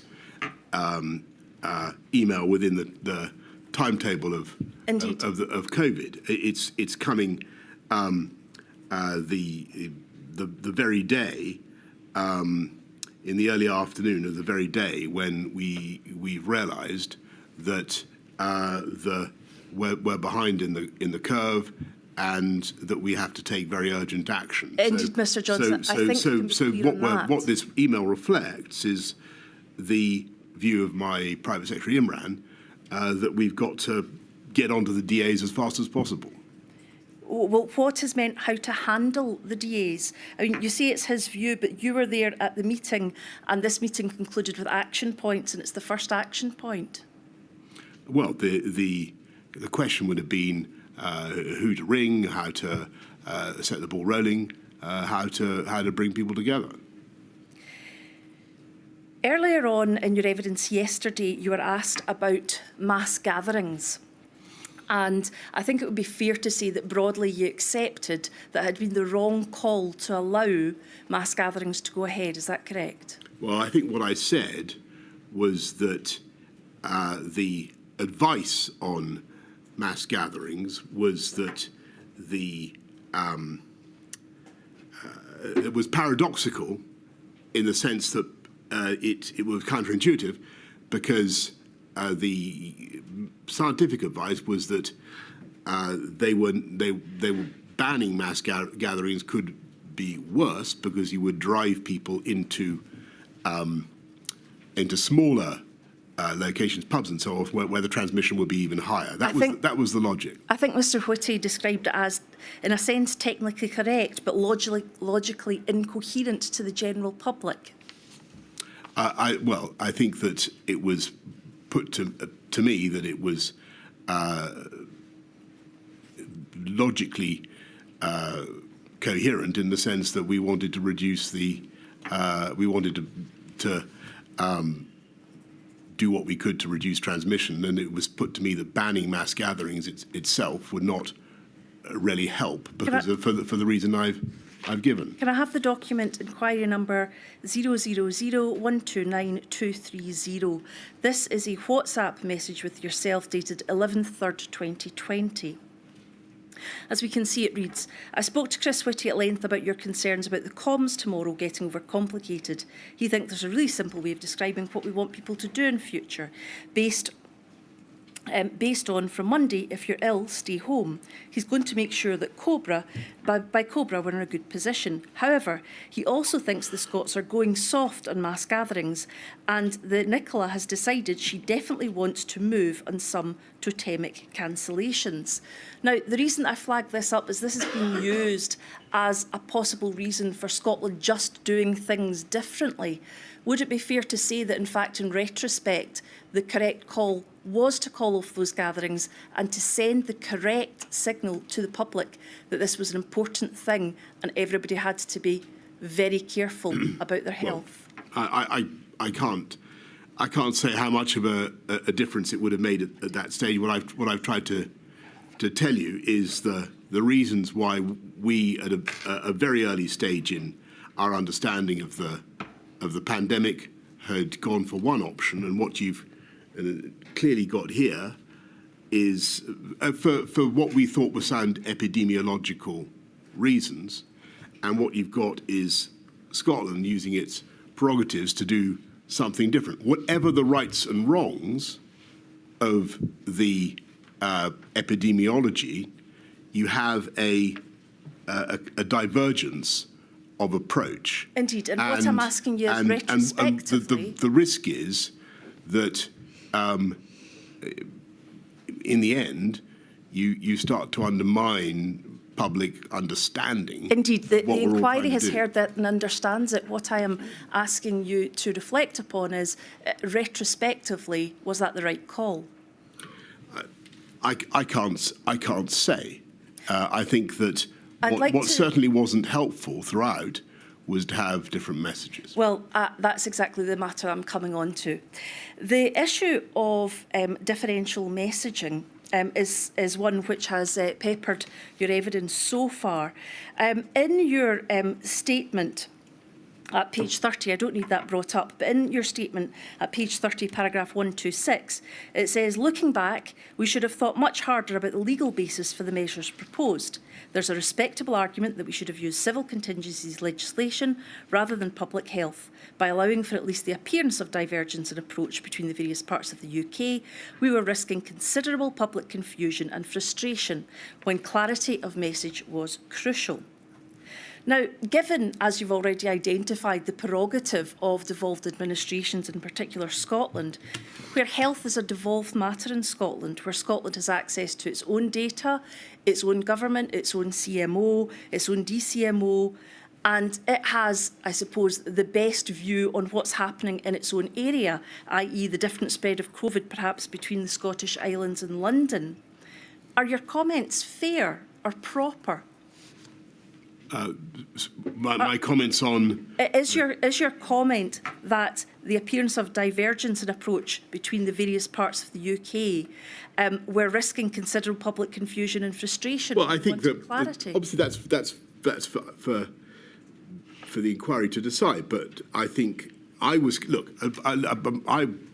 really grateful to you for raising all this. But I was worried that there was a continual dissonance of messaging, and I was worried that would do two things. It would confuse people, and that in the end it would undermine people's confidence in the message. One or other of these points had to be I would right. like to, which one was it? And I would like to take you to that. First of all, I've got two issues left. First of all, the stay alert message. You say clarity and consistency are important, you are sensitive to this, that the messaging was so important and you were concerned that people found it hard to follow. The fact was, the message was stay at home, protect the NHS, save lives, and it was changed by the UK government by itself to stay alert. Did you have any communications with the devolved administration saying that you were going to change it? Well, I think the previous council for, I believe it was the Welsh bereaved families, indicated that there had been a consultation about that. Had there been if I may put this to you, if there was such a meeting and conversations were had, why was consistency of messaging not an issue when the UK government decided to change its advice, but the other three devolved administrations didn't? I think perhaps I could put it this way: the pandemic changed and the virus changed and its virulence, and we had to change our response. And I think the difficulty... I think that the just to complete the point, I think the problem was that we would find sometimes that there was a difference in message. I don't want to make too much heavy weather of this, but I think sometimes it was a problem. That brings me to my last point, but just before I leave the issue of stay alert, Professor Halpern has given evidence to this inquiry that the phrase that was changed was so bad because it told you to worry and it didn't tell you what to do. He described it as the worst combination, and I would respectfully allow you to reflect upon that. If I can take you on to my final point, and it's in relation to a report, an expert report, which has been heard detail of in this inquiry by Professor Ailsa Henderson, and it's about confusing messages. Now, you have said in your evidence that messaging was incredibly important. Messaging in the end was the most important tool we had to deal with the virus. I don't think we should deprecate the importance of messaging. So at the heart of what you were doing, you thought messaging was a vitally, a critical tool in relation to the pandemic. If we can have before us inquiry number 000269372, the report by Professor Ailsa Henderson, page 49, paragraphs 151 and 152. This is about advice given by the UK government over communications with the public. If about halfway down the paragraph, it starts an analysis of the text prepared speeches. An analysis of the text prepared speeches throughout 2020 shows that those speaking on behalf of the UK government did an incomplete job of outlining the territorial scope of their data, information or guidance. In the first months, there was almost no mention of devolved administrations or their first ministers. There was little attempt to outline what applied UK-wide and what applied only to England. The phrase "this country" was employed frequently to mean England or Great Britain or the United Kingdom. In general, spokespeople were slightly more likely to clarify if a UK-wide matter applied to the whole of the UK. And it goes on to give an instance.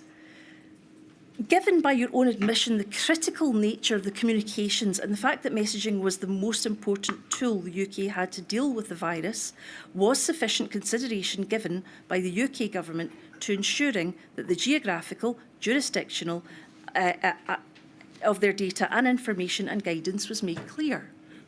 Well, I did my level best during the press conferences to try to make clear where the restrictions applied to. And I remember several times saying that they applied only in England and trying to restrict what we were saying. But I think Mr. Johnson, I have one example. You can't blame ministers for talking about this country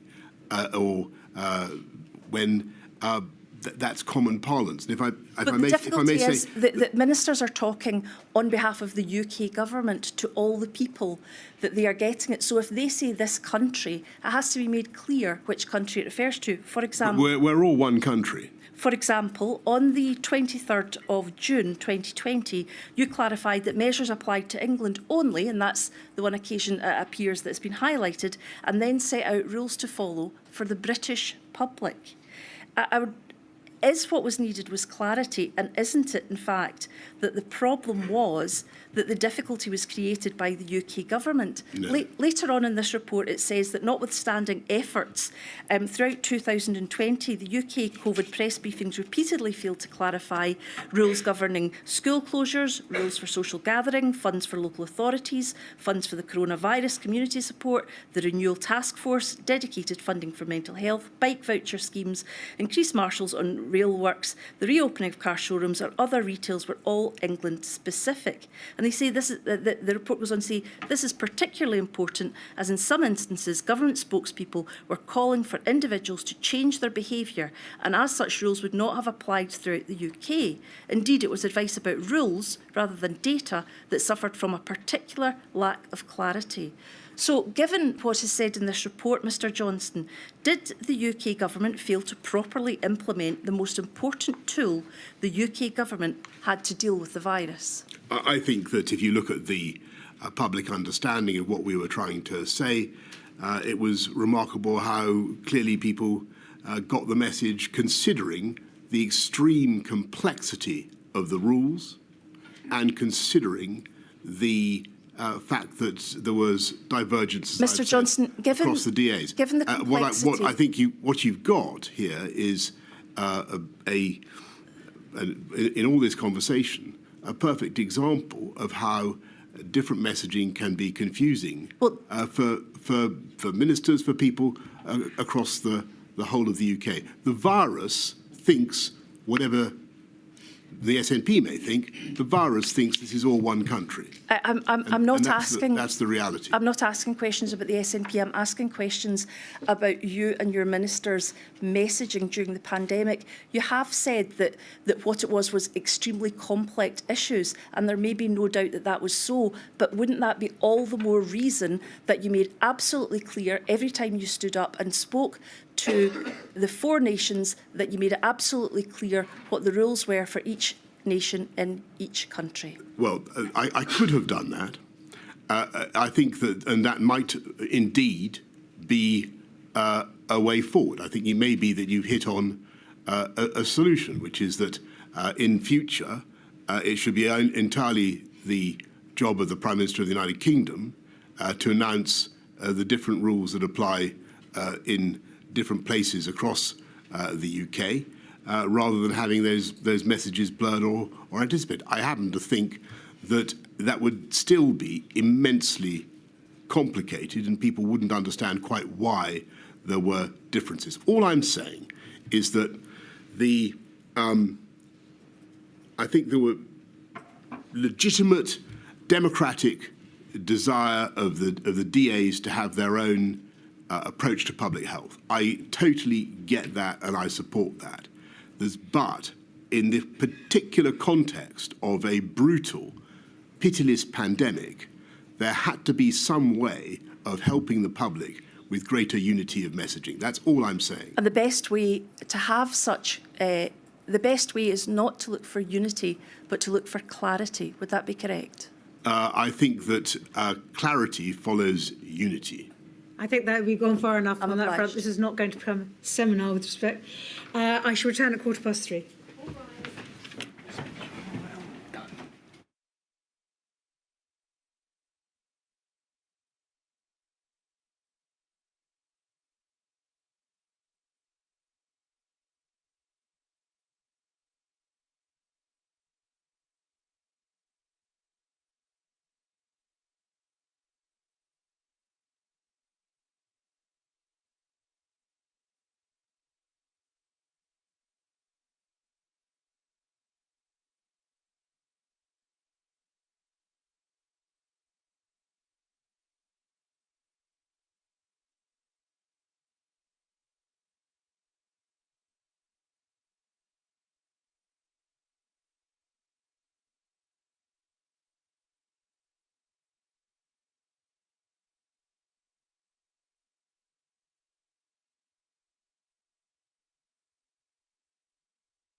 Mr Thomas.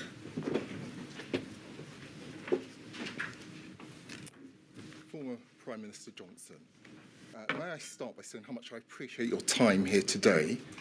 Let me introduce myself. I'm Leslie Thomas, and I'm representing FEMHO, the Federation of Ethnic Minority Healthcare Organisations. Now, I want to see what we can agree on. Can we agree that it's important to acknowledge the collective sacrifice and dedication of healthcare workers, especially those from diverse ethnic backgrounds? Can we agree on that? I certainly think it's crucial to acknowledge the sacrifice of healthcare workers in the UK everywhere. Thank you. Absolutely. Thank you. And we know that they tirelessly put their lives on the line during the pandemic. You remember, don't you, the nationwide applause every Thursday at 8 p.m. Jess, do you remember that? I do. Yeah. And indeed, you yourself owe them a debt in relation to when you were hospitalised and ill. We can agree on that.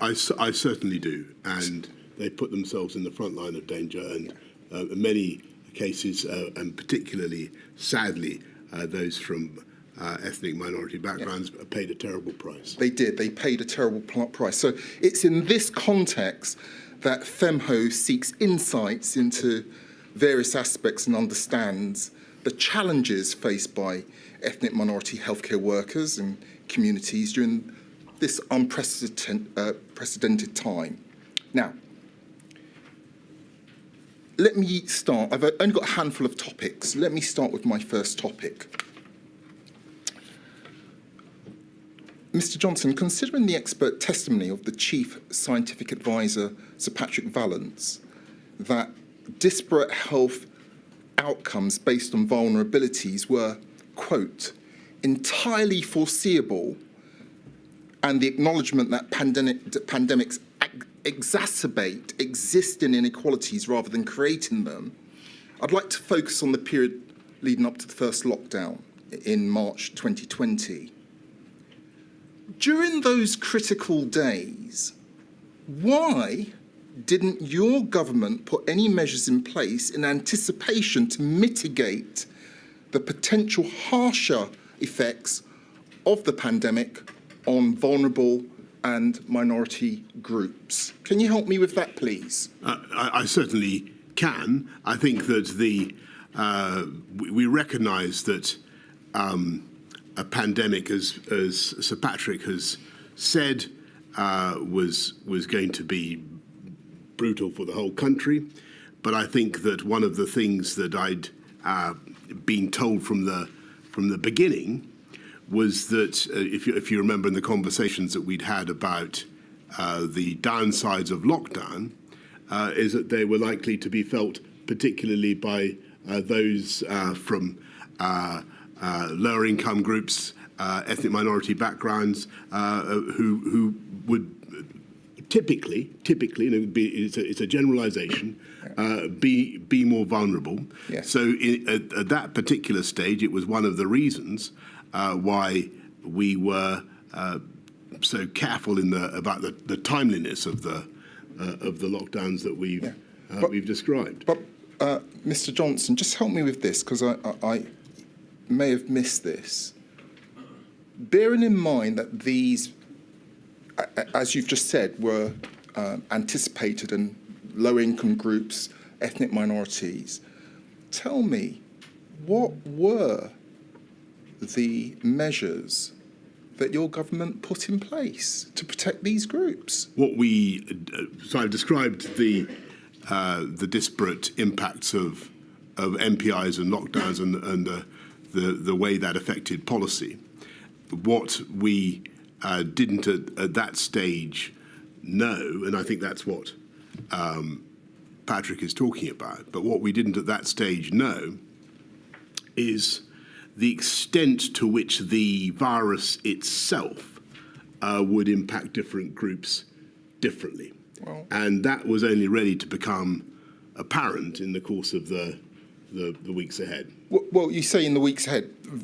Very early on, it became apparent. The first 10 doctors who died were from ethnic minority backgrounds. The first 10 doctors were doctors of colour Mr. Johnson. You knew that, right? And that is correct. And sorry, can I just clarify? You knew that. Well, let me say what I knew. I knew that from the, and I think I'm right in saying that of the victims in the NHS staff, I think I may have got the figure wrong, but I think it's something like 60% in the first year were from ethnic minority backgrounds. I may be wrong about that, but it's something of that order. It was falling disproportionately on BAME staff, and we did spot that very early on. I was very worried about it, and I tried to find out why as fast as we could. Yeah, Mr. Johnson, just so we're clear, I'm not for one moment suggesting that you didn't try to find out why. What my question was aimed at is what you did, what measures, protective measures, did you put in place to protect these vulnerable groups? That was my question. But let me move on, because time is short. Let me move on to topic. Well, so we put in all sorts. It would be fair to say until we'd established the chain of causation and what was going on, it was difficult to put in specific measures for specific groups. But clearly we needed to do more to protect NHS frontline staff, and they made a huge and tragic sacrifice. Yeah, well, we can agree on that. Let's move on to my second topic. In your witness statement, you acknowledge that there was a vast estimation of the risks related to disparities in health outcomes, and you state at paragraph 46. You state this at paragraph 46. Now, considering this acknowledgement, what were the specific factors or considerations that contributed to this underestimation in the context of disparities in health outcomes, particularly those based on ethnicity? I think that to begin with, we were looking at the data as it started to come in. It was heartbreaking, and we were uncertain as to the cause. And the question, bluntly, was whether there was whether there were medical reasons or whether there were, as it were, occupational reasons for the greater suffering.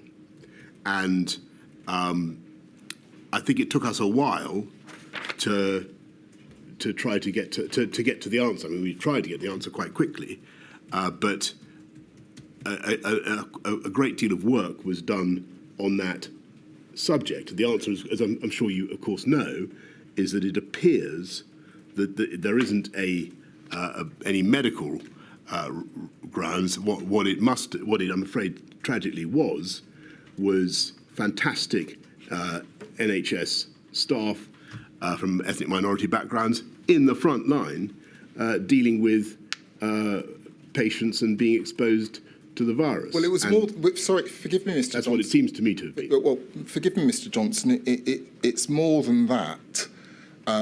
We had your former Health Secretary, Mr. Hancock, sitting where you were sitting, I believe last Friday, and he agreed with me, and I'm sure you will agree with me, that we can also agree that part of the disproportionate impact on the Black, Asian and minority ethnic communities, including healthcare workers, was as a result of institutional racism within the NHS and within the system. Can we agree on that?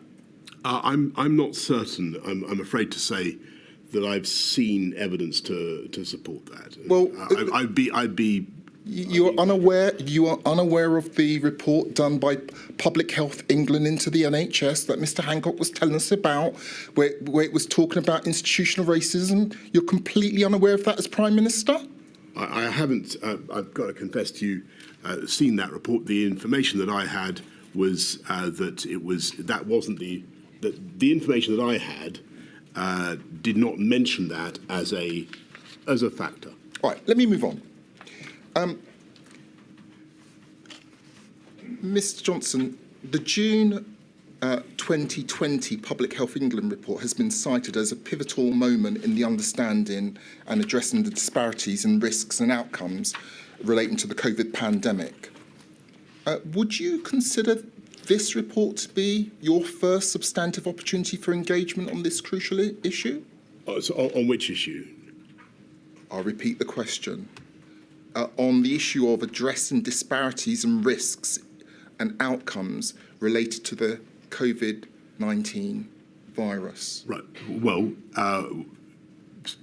what we did was to try to make sure that everybody had the best possible protection and to do whatever we could to stop infection of those particularly black, Asian, minority ethnic groups who were in the front line of the fight against COVID. And, right. So, and, Mr. Johnson, and sometimes, tragically, we didn't have PPE that was good enough, but we made a huge effort to equip our country with what was necessary. Sometimes you didn't have PPE. There was an issue at times, was there not, in relation to PPE not being culturally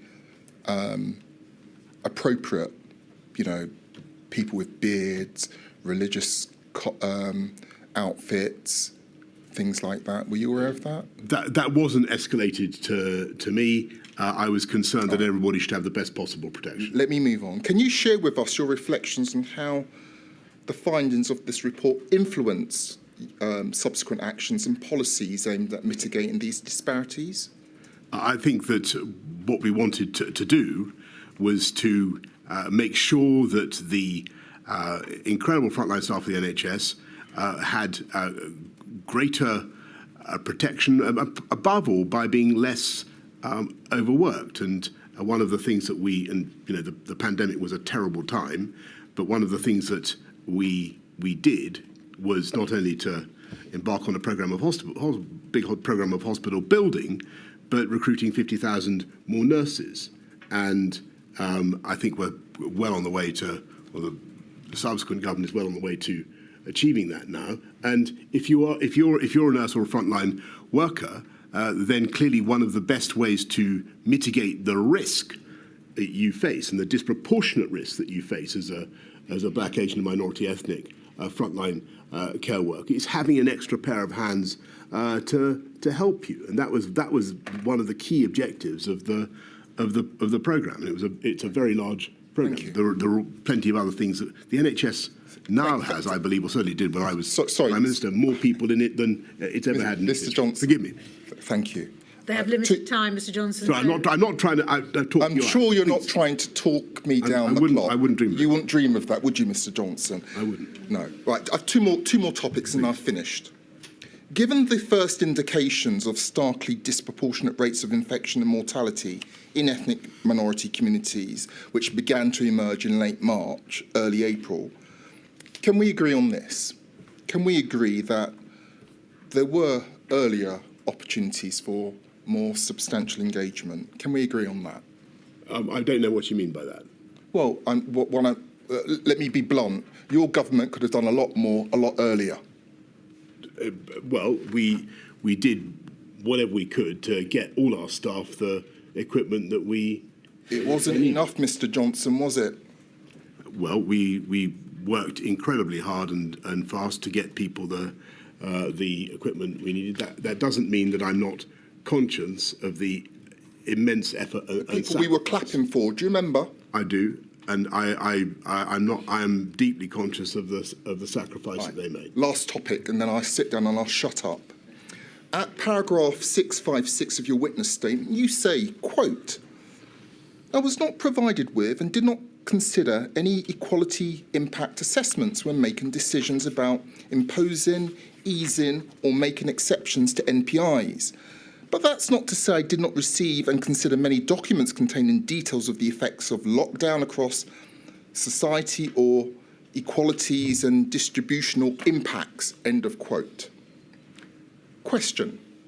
In the absence of such assessments, and that's the equality impact assessments, can you shed light on the sources of intelligence or information that informed your understanding of the disproportionate impact of MPIs on ethnic minority groups.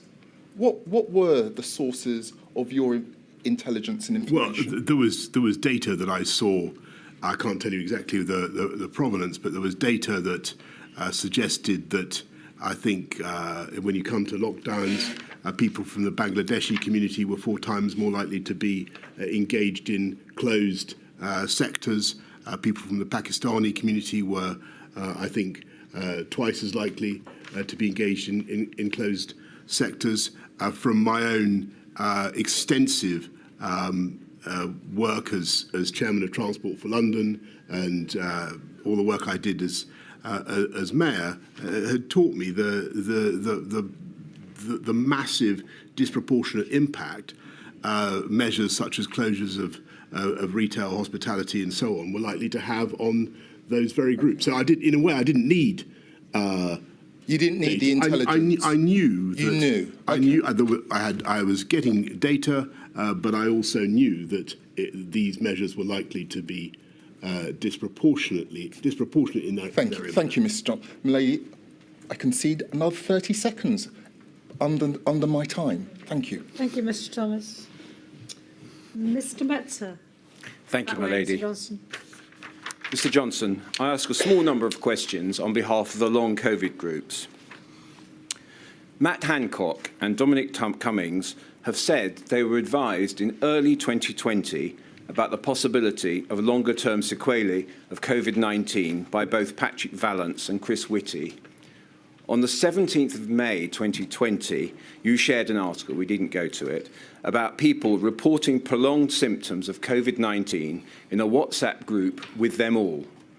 In short, did you also receive advice about long-term sequelae from Patrick Vallance and Chris Whitty at that time? Not as far as I can remember at that time. I do remember repeatedly asking for advice, and I think that I finally got a paper from memory in summer of 2021. Yes, we'll come to that. You were never provided with scientific advice doubting the existence of long COVID, yet you've said that you were only persuaded that long COVID existed in June 2021. You've referred to that. I didn't say that. I was only given scientific advice. Yes. On COVID in June 2021. Yes, I'm asking you questions about when you were persuaded. You were only convinced by him, that's Chris Whitty, that long COVID was a serious problem when, from July 2020, you had been receiving letters from patient advocates and members of Parliament asking for formal recognition of long COVID. In September 2020, Mr. Hancock reminded you about long COVID. In October 2020, the NHSE announced a 5-point plan for long COVID, and on the 13th of October 2020, Sir Patrick Vallance advised you about considering long COVID at a cabinet meeting, and he said, in evidence here, that he described long COVID to you and you were sceptical about it. When was this? 13th of October 2020, Sir Patrick Vallance was. So I've given you a sequence of from July to October. Why wasn't this overwhelming body of advice and correspondence in 2020 sufficient to persuade you that long COVID was a serious problem at that time? I don't want you to think, so first of all, I don't want anybody to think that I didn't think that it could be a serious problem. What I wanted to know was the evidence. I wanted to understand what exactly the sequelae consisted in, and how I should explain it to people, what the symptoms exactly were, and what kind of a syndrome it really was. And I was having some difficulty getting a clear picture, and that was the reality. So this is a question, it appears, in relation to formal advice, written advice, but the box grid of October 2020, and we needn't go to it, 251910, that you scored bollocks on, was referring to the first NIHR report into long COVID, a research paper that had already been published on long COVID by that time. It laid out symptomatology on long COVID. If you wanted advice, why didn't you simply ask for that report to be provided to you? I did ask for the evidence, and I did ask for reports to be provided, and eventually one was provided. I think that I think there's a slight conceptual. First of all, I wish to again to recognise the hurt that those words must have caused to people suffering from long COVID and the very real suffering that they endure. And but when I referred to Gulf War syndrome, I was making I think a reasonable question, and I'm sure you wouldn't say that everybody suffering from Gulf War syndrome is mistaken. Mr. Johnson, I don't want to be developed about Gulf War syndrome. I just want to ask you, do you agree you never asked for the NIHR report to be provided to you? I certainly asked for a report to be provided for me into long COVID, and it was eventually provided, but much later on. Yes, so not that report. Do you agree? Yes. Thank you. In July 2021, the Cabinet Office planned a policy which accepted high prevalence of COVID-19. It noted that the strategy was to continue to live with COVID without restrictions. One risk was noted as high rates of long COVID. The autumn-winter plan of 2021-22, published in September 2021, emphasised building defences through pharmaceutical interventions, and for long COVID only acknowledged the need for treatment. There was no effective treatment for long COVID, as there were no pharmaceutical interventions to prevent its development, and you agree the best way to prevent long COVID is to prevent infection of COVID-19. Did the government choose to adopt a policy which you knew would result in a significant number of people, including young people, suffering from long COVID? What we did was to try to fight COVID, to try to fight infection and mortality in people of all ages by stopping the spread of the disease. And I thought that by fighting COVID, a fortiori, you could fight long COVID.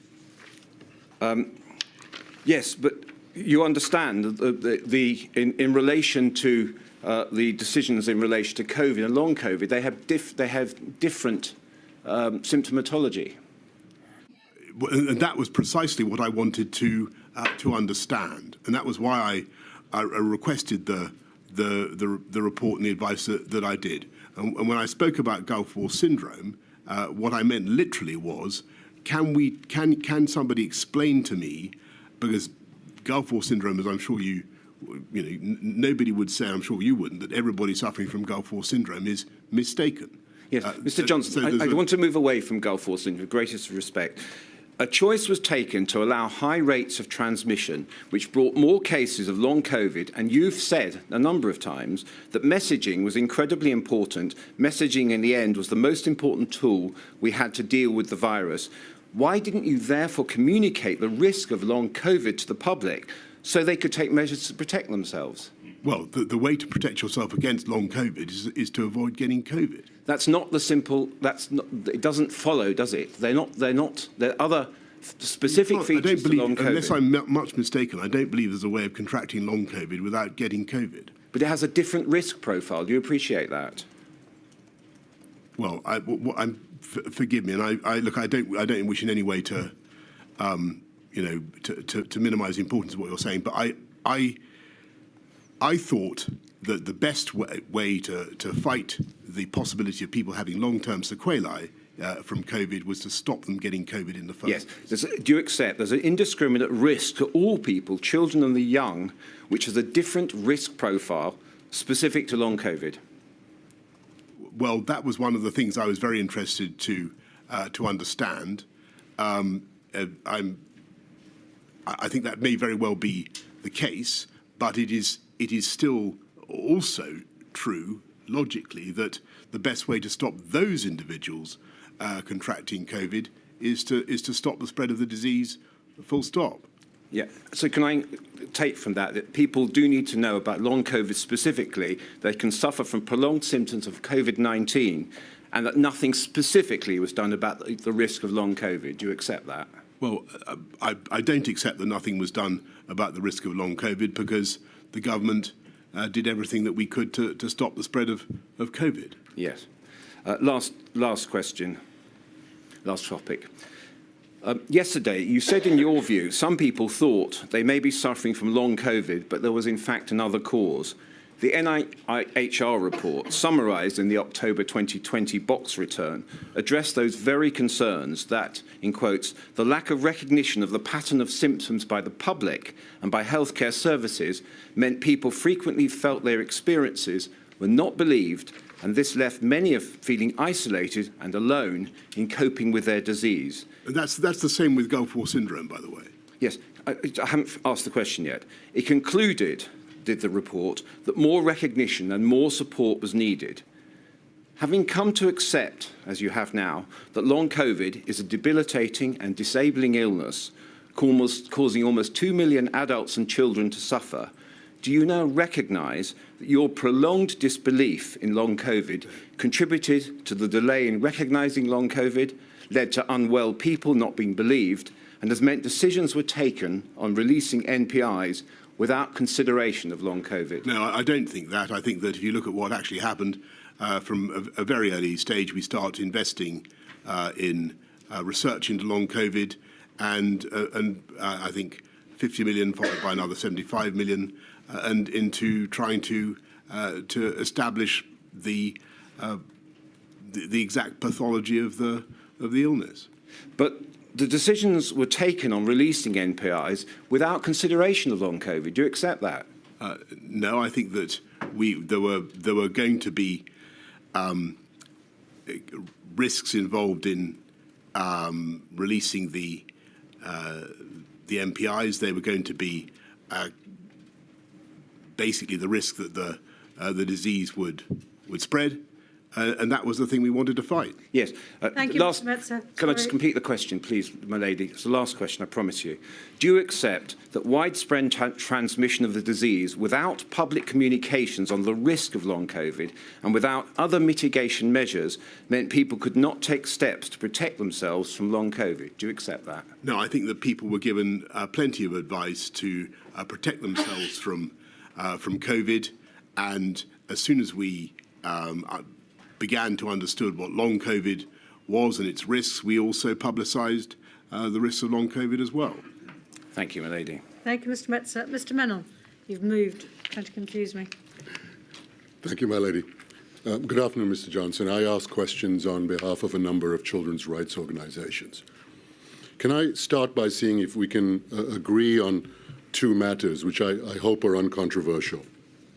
Firstly, in March 2020, when schools were closed for most children, you believed that schools should only close as a last resort if necessary to save lives and protect the NHS. Is that right? I certainly believed that the closure of schools was a very, very damaging thing for kids. Particularly, as I said earlier on, for kids on lower incomes.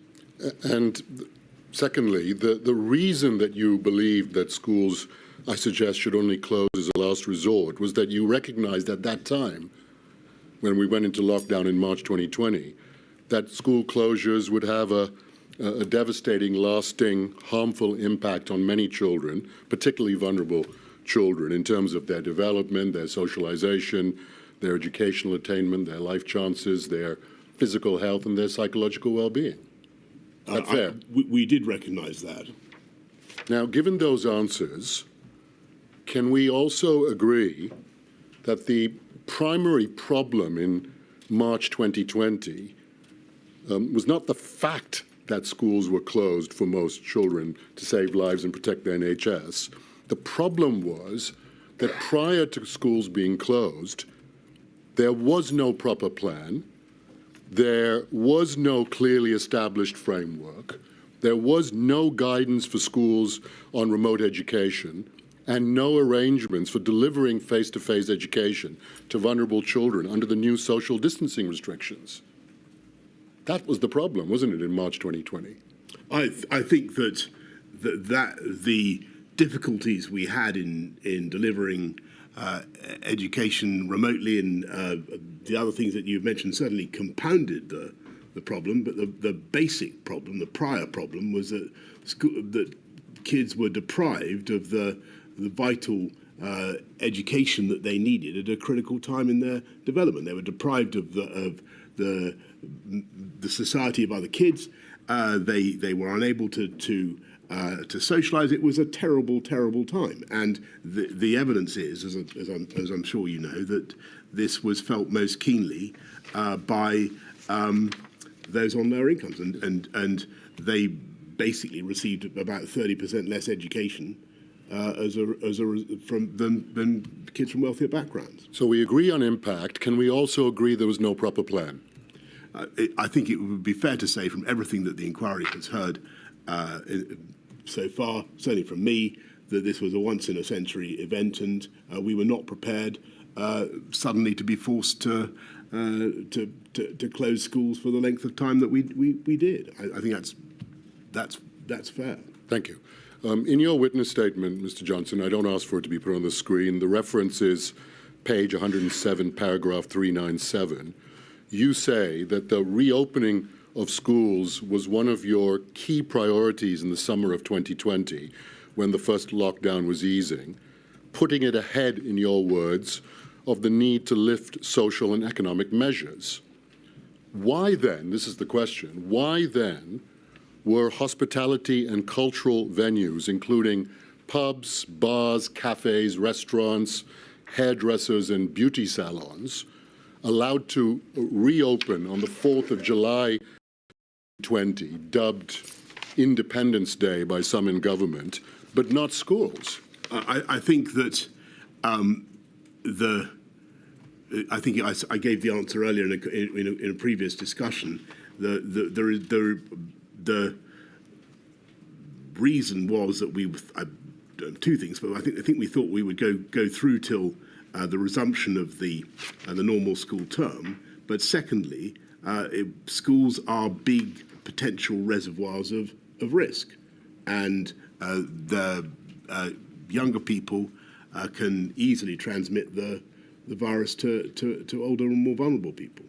You think schools are larger reservoirs of risk than pubs and restaurants and hairdressers and beauty salons? And non-essential retail, for that matter? I think that we were thinking about how to do things, how to sequence things, and I'd have to go back and look at some of the discussions, but I think that we thought it's sensible, given where we were in the school calendar, to resume with the normal return of school. But the reality is that, contrary to what you'd indicated earlier, schools were not the last to close and the first to reopen, were they? Because priority was given in your budget of risk to, amongst other things, pubs and hairdressers. That's the reality, isn't it? Well, as I say, we faced an unlocking which went on until July. The school holidays normally began then. There were reasons for thinking that it might be sensible to resume school when school normally resumes. Rather than, for example, as an alternative, keep schools open into August because schools have been closed for so long beforehand. I think we did look at that. I'm not sure that it was practically very easy to do. Moving then, Mr. Johnson, from school closures to the social distancing restrictions, why did your government largely ignore calls from the Children's Commissioner for England, Anne Longfield, and numerous children's rights organisations to exempt children in England from the social distancing restrictions that became law on the 1st of June and the 14th of September? Why did we ignore calls to exempt them from social distancing? Yes. I would have to look back at the discussions and forgive me, but I think it would.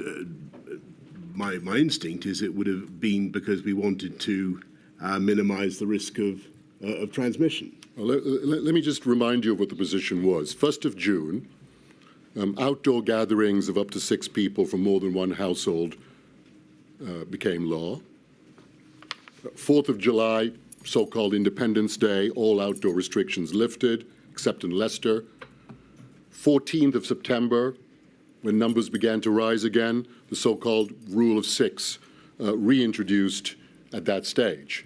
And so the position was that in England, children weren't exempted, but in Scotland and Wales, younger children were exempted from the social distancing restrictions, as I'm sure you're aware.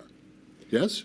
And I think, well, that takes us back to the conversations we were having just now with the Council for the DAs, and I think in an ideal world we would be able to proceed as one epidemiological unit with one set of messages. Look, I hated all the restrictions that we had to place on schools, and I wanted to get them open.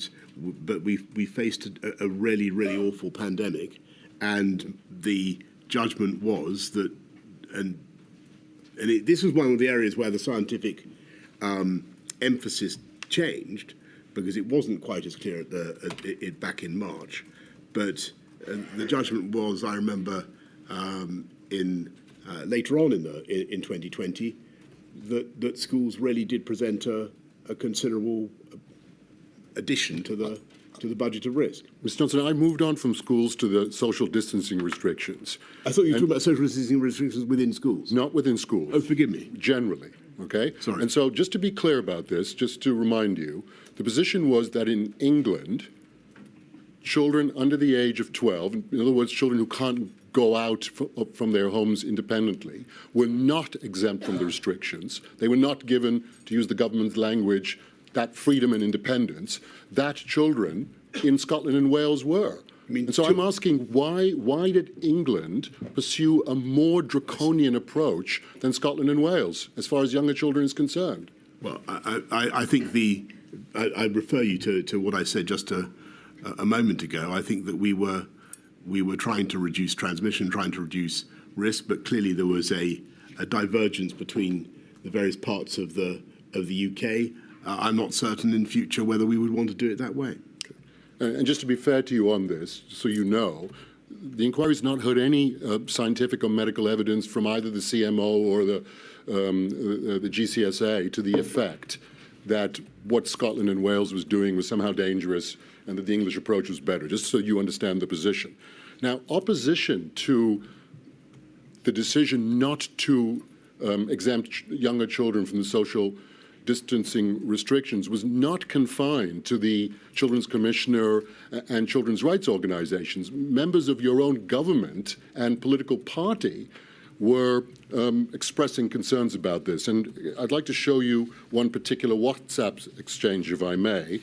The reference is 176785, page 24. And if you could indicate when you have that on your screen, it would be appreciated.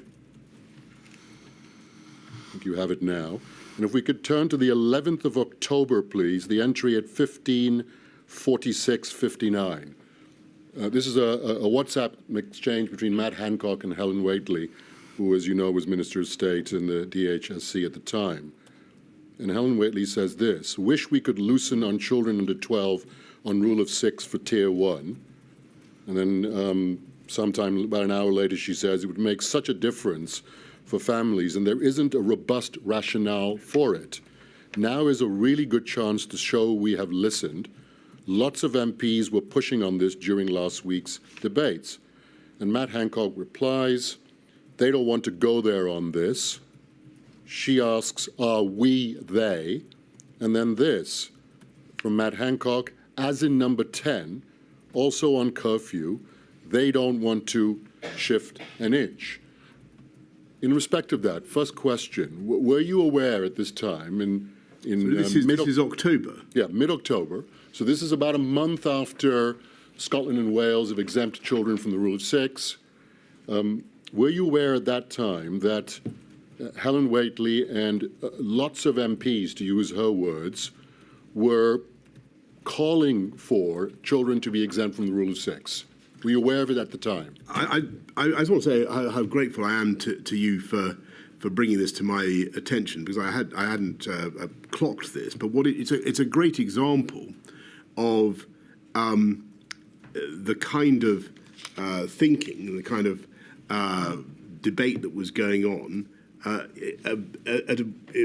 a time when, as everybody knows, and we've been discussing this extensively this morning, the R was going up, and we were about to announce the tiered system. So the 11th of October, we're literally days away from having to ask the country to go back into parts of the country to go back into lockdown, and we are. So the last thing to explain why it might have been difficult for us to signal any kind of relaxation at that stage, to suddenly say that we were going to relax the rules on social distancing for kids, for young people, would have been a very, very peculiar signal to send out at the very moment when we were desperately trying to get the existing measures to work, and we were on the point of toughening them up. And so I think that probably answers your question. So I think what you're saying is that Matt Hancock was right when he said to Helen Whately in this WhatsApp exchange that number 10 doesn't want to shift an inch. He's right about that, isn't it? I don't remember. To be frank, I don't remember a conversation about it, but I can see why we would have been reluctant at that stage, given what was going on in the pandemic. Finally, Mr. Johnson, I hope again this is uncontentious. Taking a global view of the position, although children had fewer health risks from COVID than adults, particularly older and more vulnerable adults, do you agree that children suffered disproportionately from the government's non-pharmaceutical interventions to contain the virus, both in the short and the long term? Taking an overall view of the pandemic. I absolutely do, and that's why we put a lot of money into CAMS, into children and adult mental health services. That's why the government decided to have a big catch-up program, a big tutoring program, not as big perhaps as I would have loved to see, but I do think it was an important thing to do. And the short answer is yes, I do think that the educational detriment was a huge, huge consideration. The loss of life chances for young people has to be put in the scales when you're making these appalling choices, as you say, about MPIs, and kids were very much in our minds. But the priority was to save life. Mr. Johnson, much as I'd like to challenge you on the nature of the government response, the inquiry has understandably decided that that is a matter to be properly explored in 2025 in a separate module. So I don't accept what you've just said, in particular in relation to the catch-up program, but I'm going to have to deal with that on another occasion. Do you understand? Well, I think I've conceded that it wasn't as I wanted a totally massive one. It was pretty big, but I think that it was a big priority of mine. I understand your answer. You've put your marker down, Mr. Mennell. I have. I'm sure you will come back to it, Sam. Thank you very much. Thank you, Mr. Mennell. Mr. Friedman. Mr. Johnson, I act for 4 national disabled people's organisations. They too want to ask you about your repeated comments in meetings and on WhatsApp messages about older people. For example, that they're going to die anyway, have had a good innings, and should accept their fate rather than destroying the economy. Now, please leave aside for a moment what was done by your government and what you say you truly care about, and no doubt the Chair will look at all that evidence.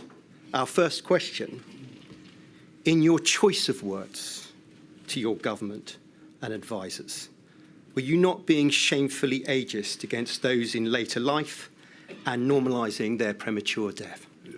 Thank you very much. No, I was doing my best to reflect what was, I'm afraid, a debate that was very live, and live, I may say, with a great number of older people who would make these points to me. And I wanted to get the answers. And we've discussed earlier on today the downsides of the segmentation approach. That wasn't really going to be enough, but people found that very counterintuitive. They didn't understand why segmentation wouldn't be enough, and you really had to explain it to them. Mr. Freeman, can I just put a marker down? I did not give permission for you to ask the question shamefully ageist, just so that people understand. Could we please avoid language which I haven't approved, which could be considered emotive? Absolutely, my lady. Thank you. Yes, I accept and I apologise. It wasn't my lady's choice of words. It's what I call a forensic flourish, Mr. Freeman.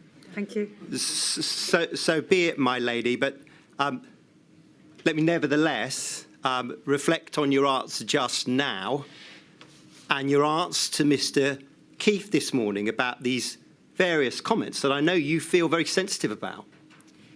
I just want to paraphrase what we understood to be your answer. As the layperson in the room, I, as the Prime Minister, who had to take the ultimate decision, was voicing these ideas about older people to deal with counter-arguments out there in the public domain that only the elderly should be shielded. No, not only the elderly. Sorry, forgive me. Yes. No, so from the beginning, we had a massive programme of shielding for the vulnerable, as you know, and went yes. from about 1.3, 1.5 to ultimately about 2.5 million people, some of whom were shielding for an incredibly long time, and it was a miserable, lonely business. Given all the detriments that people endured, the inability to get the medical health care that they might need, all the downsides of that, it was, I think, reasonable to think about other approaches and whether the continued lockdowns were effective. Yes, of course, Mr. Johnson. But in the end, we had no alternative. And, of course, Mr. Johnson, but forgive me for interrupting you, but I've got to take you to these comments, however one puts them emotively or otherwise.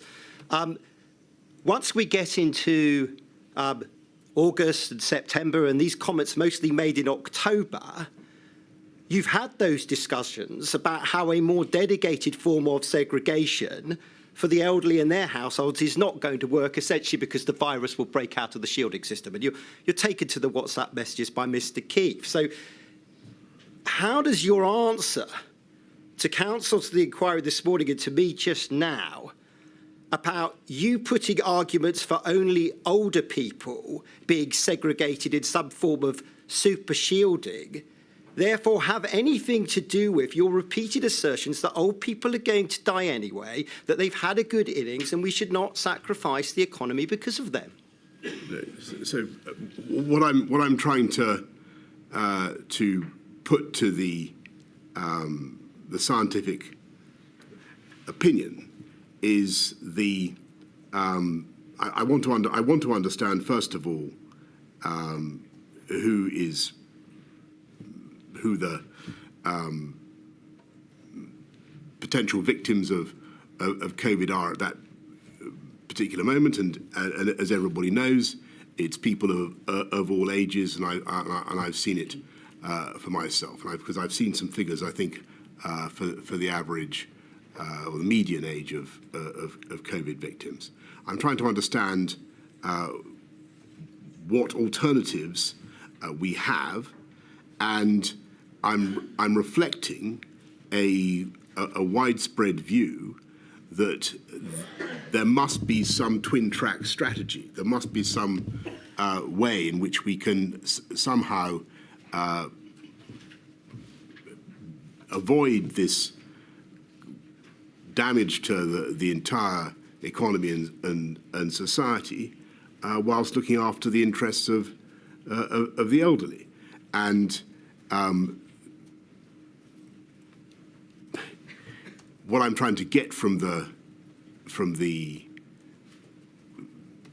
the scientists is, and from everybody in the room is, well, what is the answer to this? And the answer is, as everybody knows, that there is no alternative approach. There is no way of sequestering the elderly population or the vulnerable sufficiently, and they will die tragically in great numbers when the R gets uncontrollable. Well, let me then ask you about your knowledge and your words around the broader population of disabled people that were dying.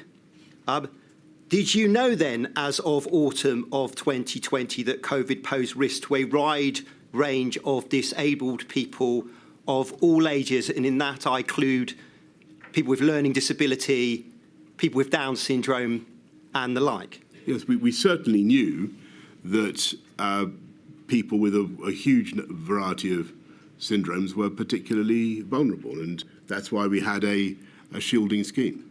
Well, that being the case, we do not find you repeatedly raising at this juncture with your government and your senior advisors in WhatsApps and notes and meetings about that problem, in a sense leading from the front with words and actions to let your government know in no uncertain terms that disabled people's lives are worth living. Why is that?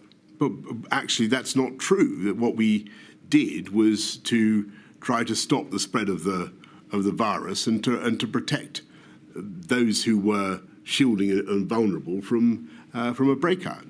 Well, lastly, and standing back, my lady, if I may, and it does follow from what's been said. Public know, you know, that sometimes you use language, florid language, and one way to conclude about your use of language is that's just Boris Johnson being Boris Johnson. It's a matter for my lady, but is that the kind of conclusion you would want her to reach? Or would you rather her reach a conclusion that language of that florid kind of nature, even if said in jest, should not be used by a government official, and especially one who had the power that you enjoyed in autumn 2020? So which language, Mr. Freeman? Well, the kind of language, whether I describe it emotively or not, that old people have had a good innings. Oh, I see what you mean. That they're going to die anyway. Well, let me thank you. It's that. I think you understand the question I put to you. I do understand. You've probably heard it before. No, I do understand that, and so let me give you a straight answer on that. I think first of all, I regret all hurt and offence caused by publication of language that was not intended for publication, whether it's been recorded by someone's notes or diaries or whatever. These were private conversations with officials. Secondly, a lot of what has been reported is incorrect, and there are words that are ascribed to me that I simply don't recognise. But the third thing is, insofar as it's obviously true that I was from time to time speaking bluntly and in an unpolished way about these issues, it was for two reasons. First of all, I wanted to as I say, to represent the layman and to get an answer that was intelligible. Number two, I wanted everybody in the room to feel that they could also speak freely, because I think when you're sitting in a room full of conversations conducted in learned or bureaucratic language about these complex phenomena, you do need people to feel that they have the space, without being embarrassed, to say things simply, even if taken out of context, they can be made to look unfeeling or uncaring, when people really aren't being unfeeling or uncaring. They're trying to express ideas simply and as concisely as they can. Thank you, Mr. Freeman. Thank you, my lady. Ms. Davis is over that way. Mr. Johnson.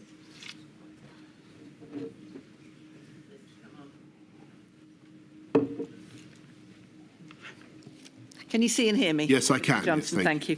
I ask questions on behalf of Southall Black Sisters and Solace Women's Aid, who, as you will know, are part of the violence against women and girls sector. Yes. And so my two topics are on domestic abuse, Yes. which is something that you told us yesterday you were personally very alive to that issue.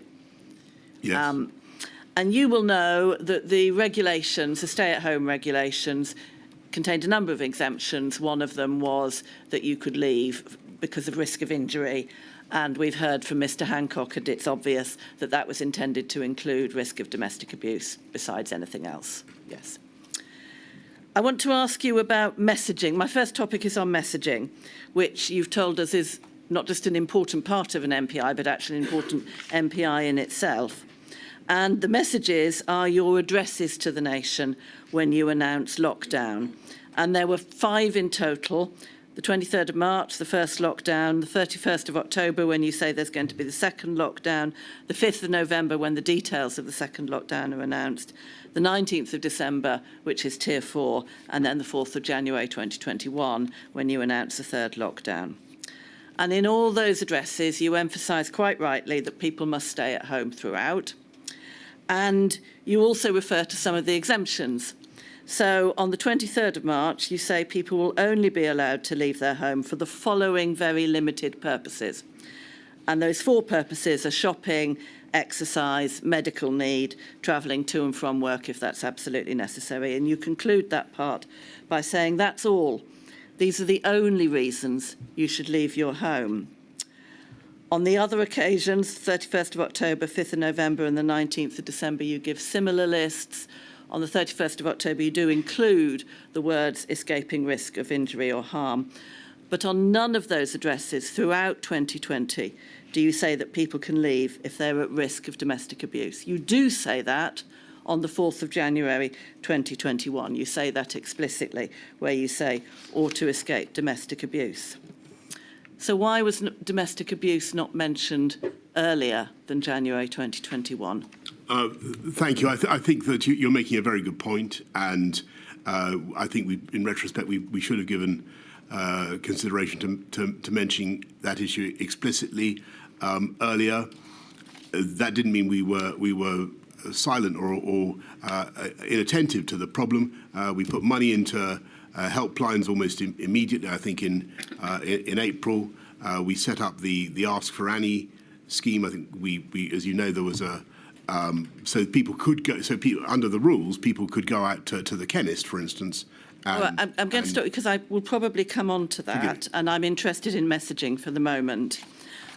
Would you say that the failure to mention it, which you've just acknowledged in hindsight was an error, is compounded by that phrase of the 23rd of March, saying that's all, these are the only reasons you should leave your home?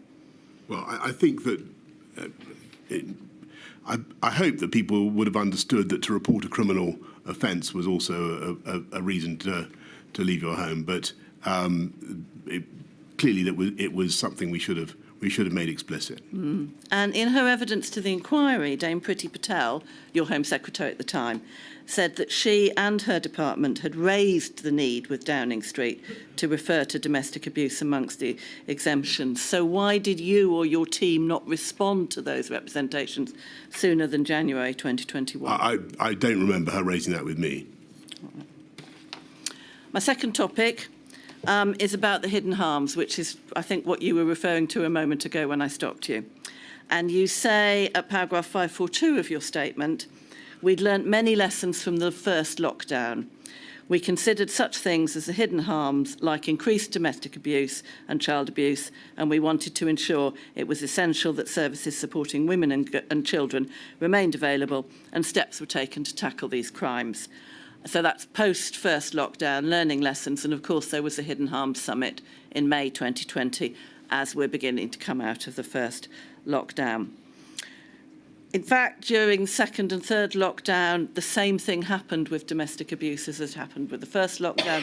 Rates of domestic abuse increased during lockdown.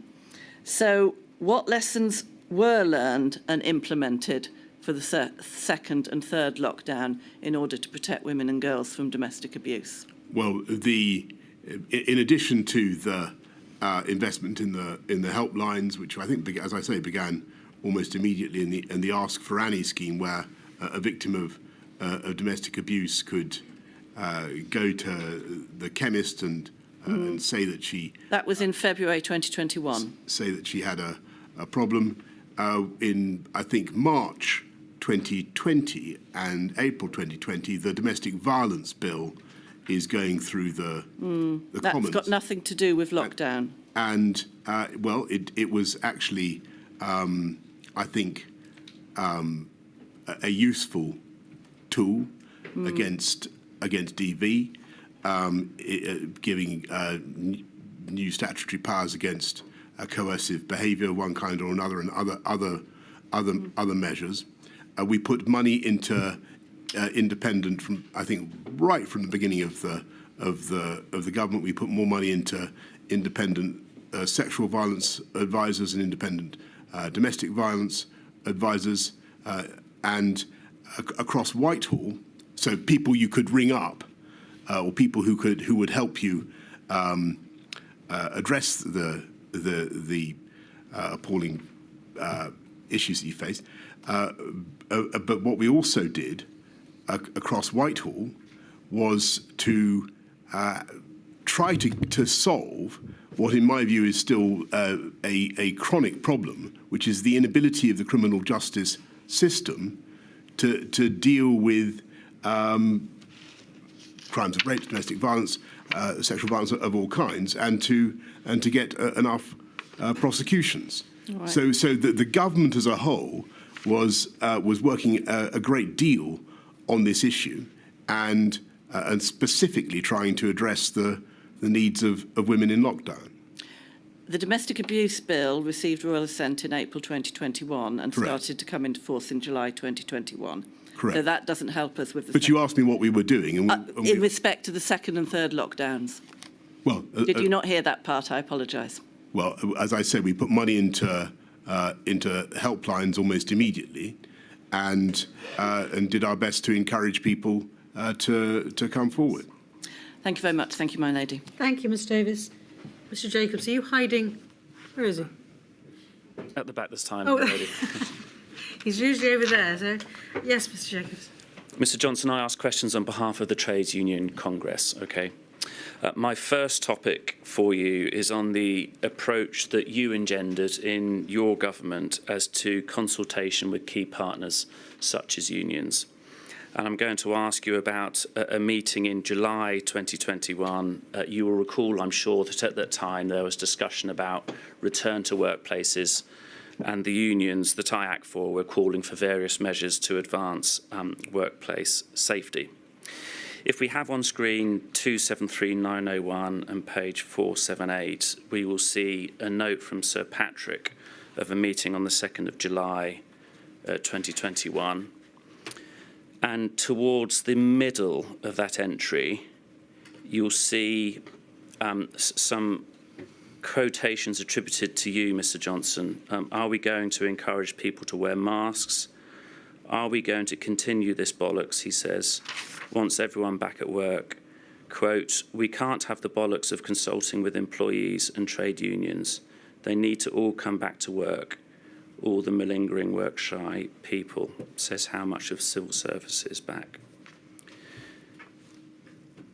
Mr Johnson, was it wrong for you as the Prime Minister to set such a dismissive approach towards consultation with unions? I don't believe that we would ignore the interests of working people at any stage. And I think that the difficulty that we faced was the colossal damage to the interests of people on, particularly on people on lower incomes, of continuing with lockdowns. And Mr. Johnson, and I was very keen to get people back if we possibly could. I understand you're keen for people and to work. If you look at No, I'm sorry, Mr. Johnson. I'm going to put my question again. I'm asking you specifically about the approach you engendered in your government towards consultation with unions. A Prime Minister who says we can't have the bollocks of consulting with employees and trade unions is setting a dismissive approach. Surely you agree with that, Mr. Johnson? Well, I not necessarily. I think what I didn't want to see was this is July 2021. We've vaccinated a huge proportion of the population. I think by July, well over 50%, faster than any other European country. I'm determined to get people back to work if I possibly can. I think that by the superhuman exertions of the vaccine rollout program, we've put ourselves in a very good position to stage a strong bounce back from COVID. It is vital that we take advantage of the sacrifices that we've made, both in lockdowns and in rolling out the vaccines. I want to Mr. Johnson, see people do any back of in those work. do any of those matters sensibly mean that you don't consult openly with key partners such as trade unions? Well, I don't. I'm nothing against consultation. What I didn't want to see was a drag anchor put on people getting back into the workplace after the colossal changes that we've been able to make in the pandemic. The vaccination program had radically changed our relation to the virus, and my worry was, to be absolutely frank with you, that people were going to be slow to acknowledge that, and that there was going to be an inertia and a desire to stay with the working from home pattern, which was not, in my view, necessarily going to be beneficial for a strong economic recovery, which would benefit trades union members and their families. If we move, Mr. Johnson, from the slightly more general to the more specific, an issue on which you may recall a similar difference of view between unions, education unions in particular, and government, was on the issue of masks in schools. And in the summer of 2020, if you recall, education unions were generally advocating guidance requiring masks in schools. Government policy was permissive guidance in communal areas, and Scotland and the World Health Organization took a different approach. If we have on screen 283-369 and page 41, we'll see a text message exchange between you and Dominic Cummings and Lee Kane. And at the very bottom, we see 25th of August, a message, a WhatsApp from you. You say, I'm on a train trying to make sense of our totally fucked up face mask policy. And then if we just hold that in our minds, Mr. Johnson, in terms of your assessment of the face mask policy in schools, if we go to 48313, page 53, we see some messages from the following day with Lee Kane again, Mr. Cummings again, and this time Mr. Case. And at the top, Mr. Cummings asks, in language with which we've become familiar, what's the true reason for the U-turn on masks? We just slow catching up. WHO and Scotland bounce. Gavin fucked up. PM dithering ? And then Simon Case, your soon-to-be Cabinet Secretary, offers an explanation. And point 5 is weeks ago, we recommended to PM that we create permissive guidance around masks because we could foresee it was going to be a drama in September. Gavin discussed it at a COVID committee meeting. Because at that stage it was unions pressing for masks, no science backup. Gavin was in no surrender mode and didn't want to give an inch to the unions, so said we should hold firm. PM gave him full support in this approach. And then in his conclusions, his third conclusion is, at every turn, PM backs bullshit no surrender ideas from Hancock, Williams and Shapps, and then totally regrets it later. Mr. Johnson, when it comes to consultation with, working with unions, do we see here the proof in the pudding, in that we have a policy that you obviously saw as wrong-headed, arrived at further to being pointlessly oppositional with the unions? No, the reality is that the advice on masks, as the inquiry knows very well, the position on masks changed during the pandemic, and the advice initially from Chris and particularly from Patrick was that masks were thought to be of limited benefit. They might be thought to be of some symbolic benefit. That changed as the scientists thought that in the end it was a powerful signal to people to wear a mask, that you were taking precautions and that you felt that the virus was still something that was very dangerous. And there were also, as time went on, there was more evidence about droplet spray and so on, and the potential of masks to interrupt transmission. So what you're seeing there in that exchange is the natural political result of a change in advice and a change in understanding of the virus, eventually bringing about a change in policy, and that's what you'd expect. Mr. Johnson, is what we're seeing here, in fact, quite simply what's on the page, in that you describe, well, I'm not going to repeat your words, but a wrong-headed mask policy. There's then an exchange with... Mr. Johnson, I mean, if you're going to dispute that, I will repeat it. Your phrase was totally... Mr. Jacobs, you're running out of time, so do you want to pursue this? I think you've got an answer. I think the adjective I used, which I won't repeat, was intended to convey my sense that a mask policy which had been in position one was going to have to change because of changing scientific advice and changing appreciation of the value of masks, and that was the reality. It was going to be politically difficult to execute, but we were going to have to do it. Mr. Johnson, I'll try and deal with my final and different topic very quickly. You've described your concern as to lockdown hitting the poorest. Do you think it's right to say that self-isolation also hit the poorest hardest?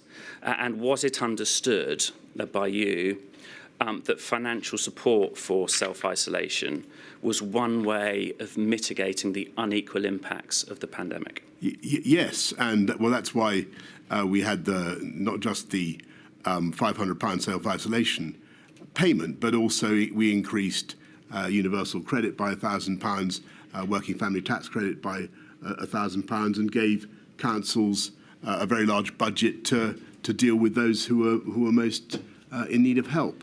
Finally, if that's the case, Mr. Johnson, why was it not until the end of September before that payment to which you refer was introduced?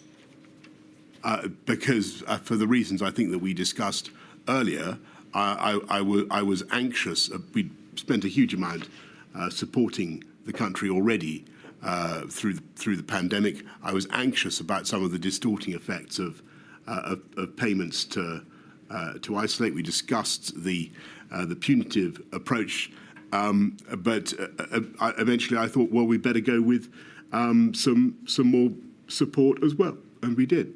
My lady, thank you. Thank you, Mr. Jacobs. Now, Mr. Stanton is hiding in that corner. I can see him. Mr. Johnson, he chose to sit over there. I was put over there, so don't worry. He's used to seeing a back, because we need you to face towards the microphone, Mr. Johnson. Sorry. I will. So if you address your answers to me, then. Yes. Thank you, my lady. Good afternoon, Mr. Johnson. I'd like to ask you a question on behalf of the British Medical Association about the removal of legal limits on social contact during the summer of 2021, which has been described as Freedom Day. In his witness statement to the inquiry, Professor Philip Bamfield, the current chair of the BMA, raises concerns about the government's framing of the removal of restrictions in the context of freedom, which sent the wrong message that the threat of the virus had been fully contained.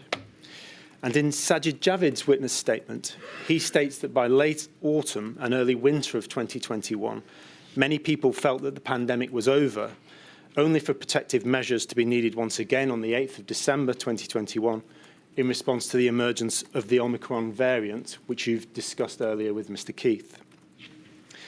Mr. Johnson, the question is, to what extent do you think that this mistaken belief that the pandemic was over was influenced by government messaging which framed the removal of public health protections as freedom?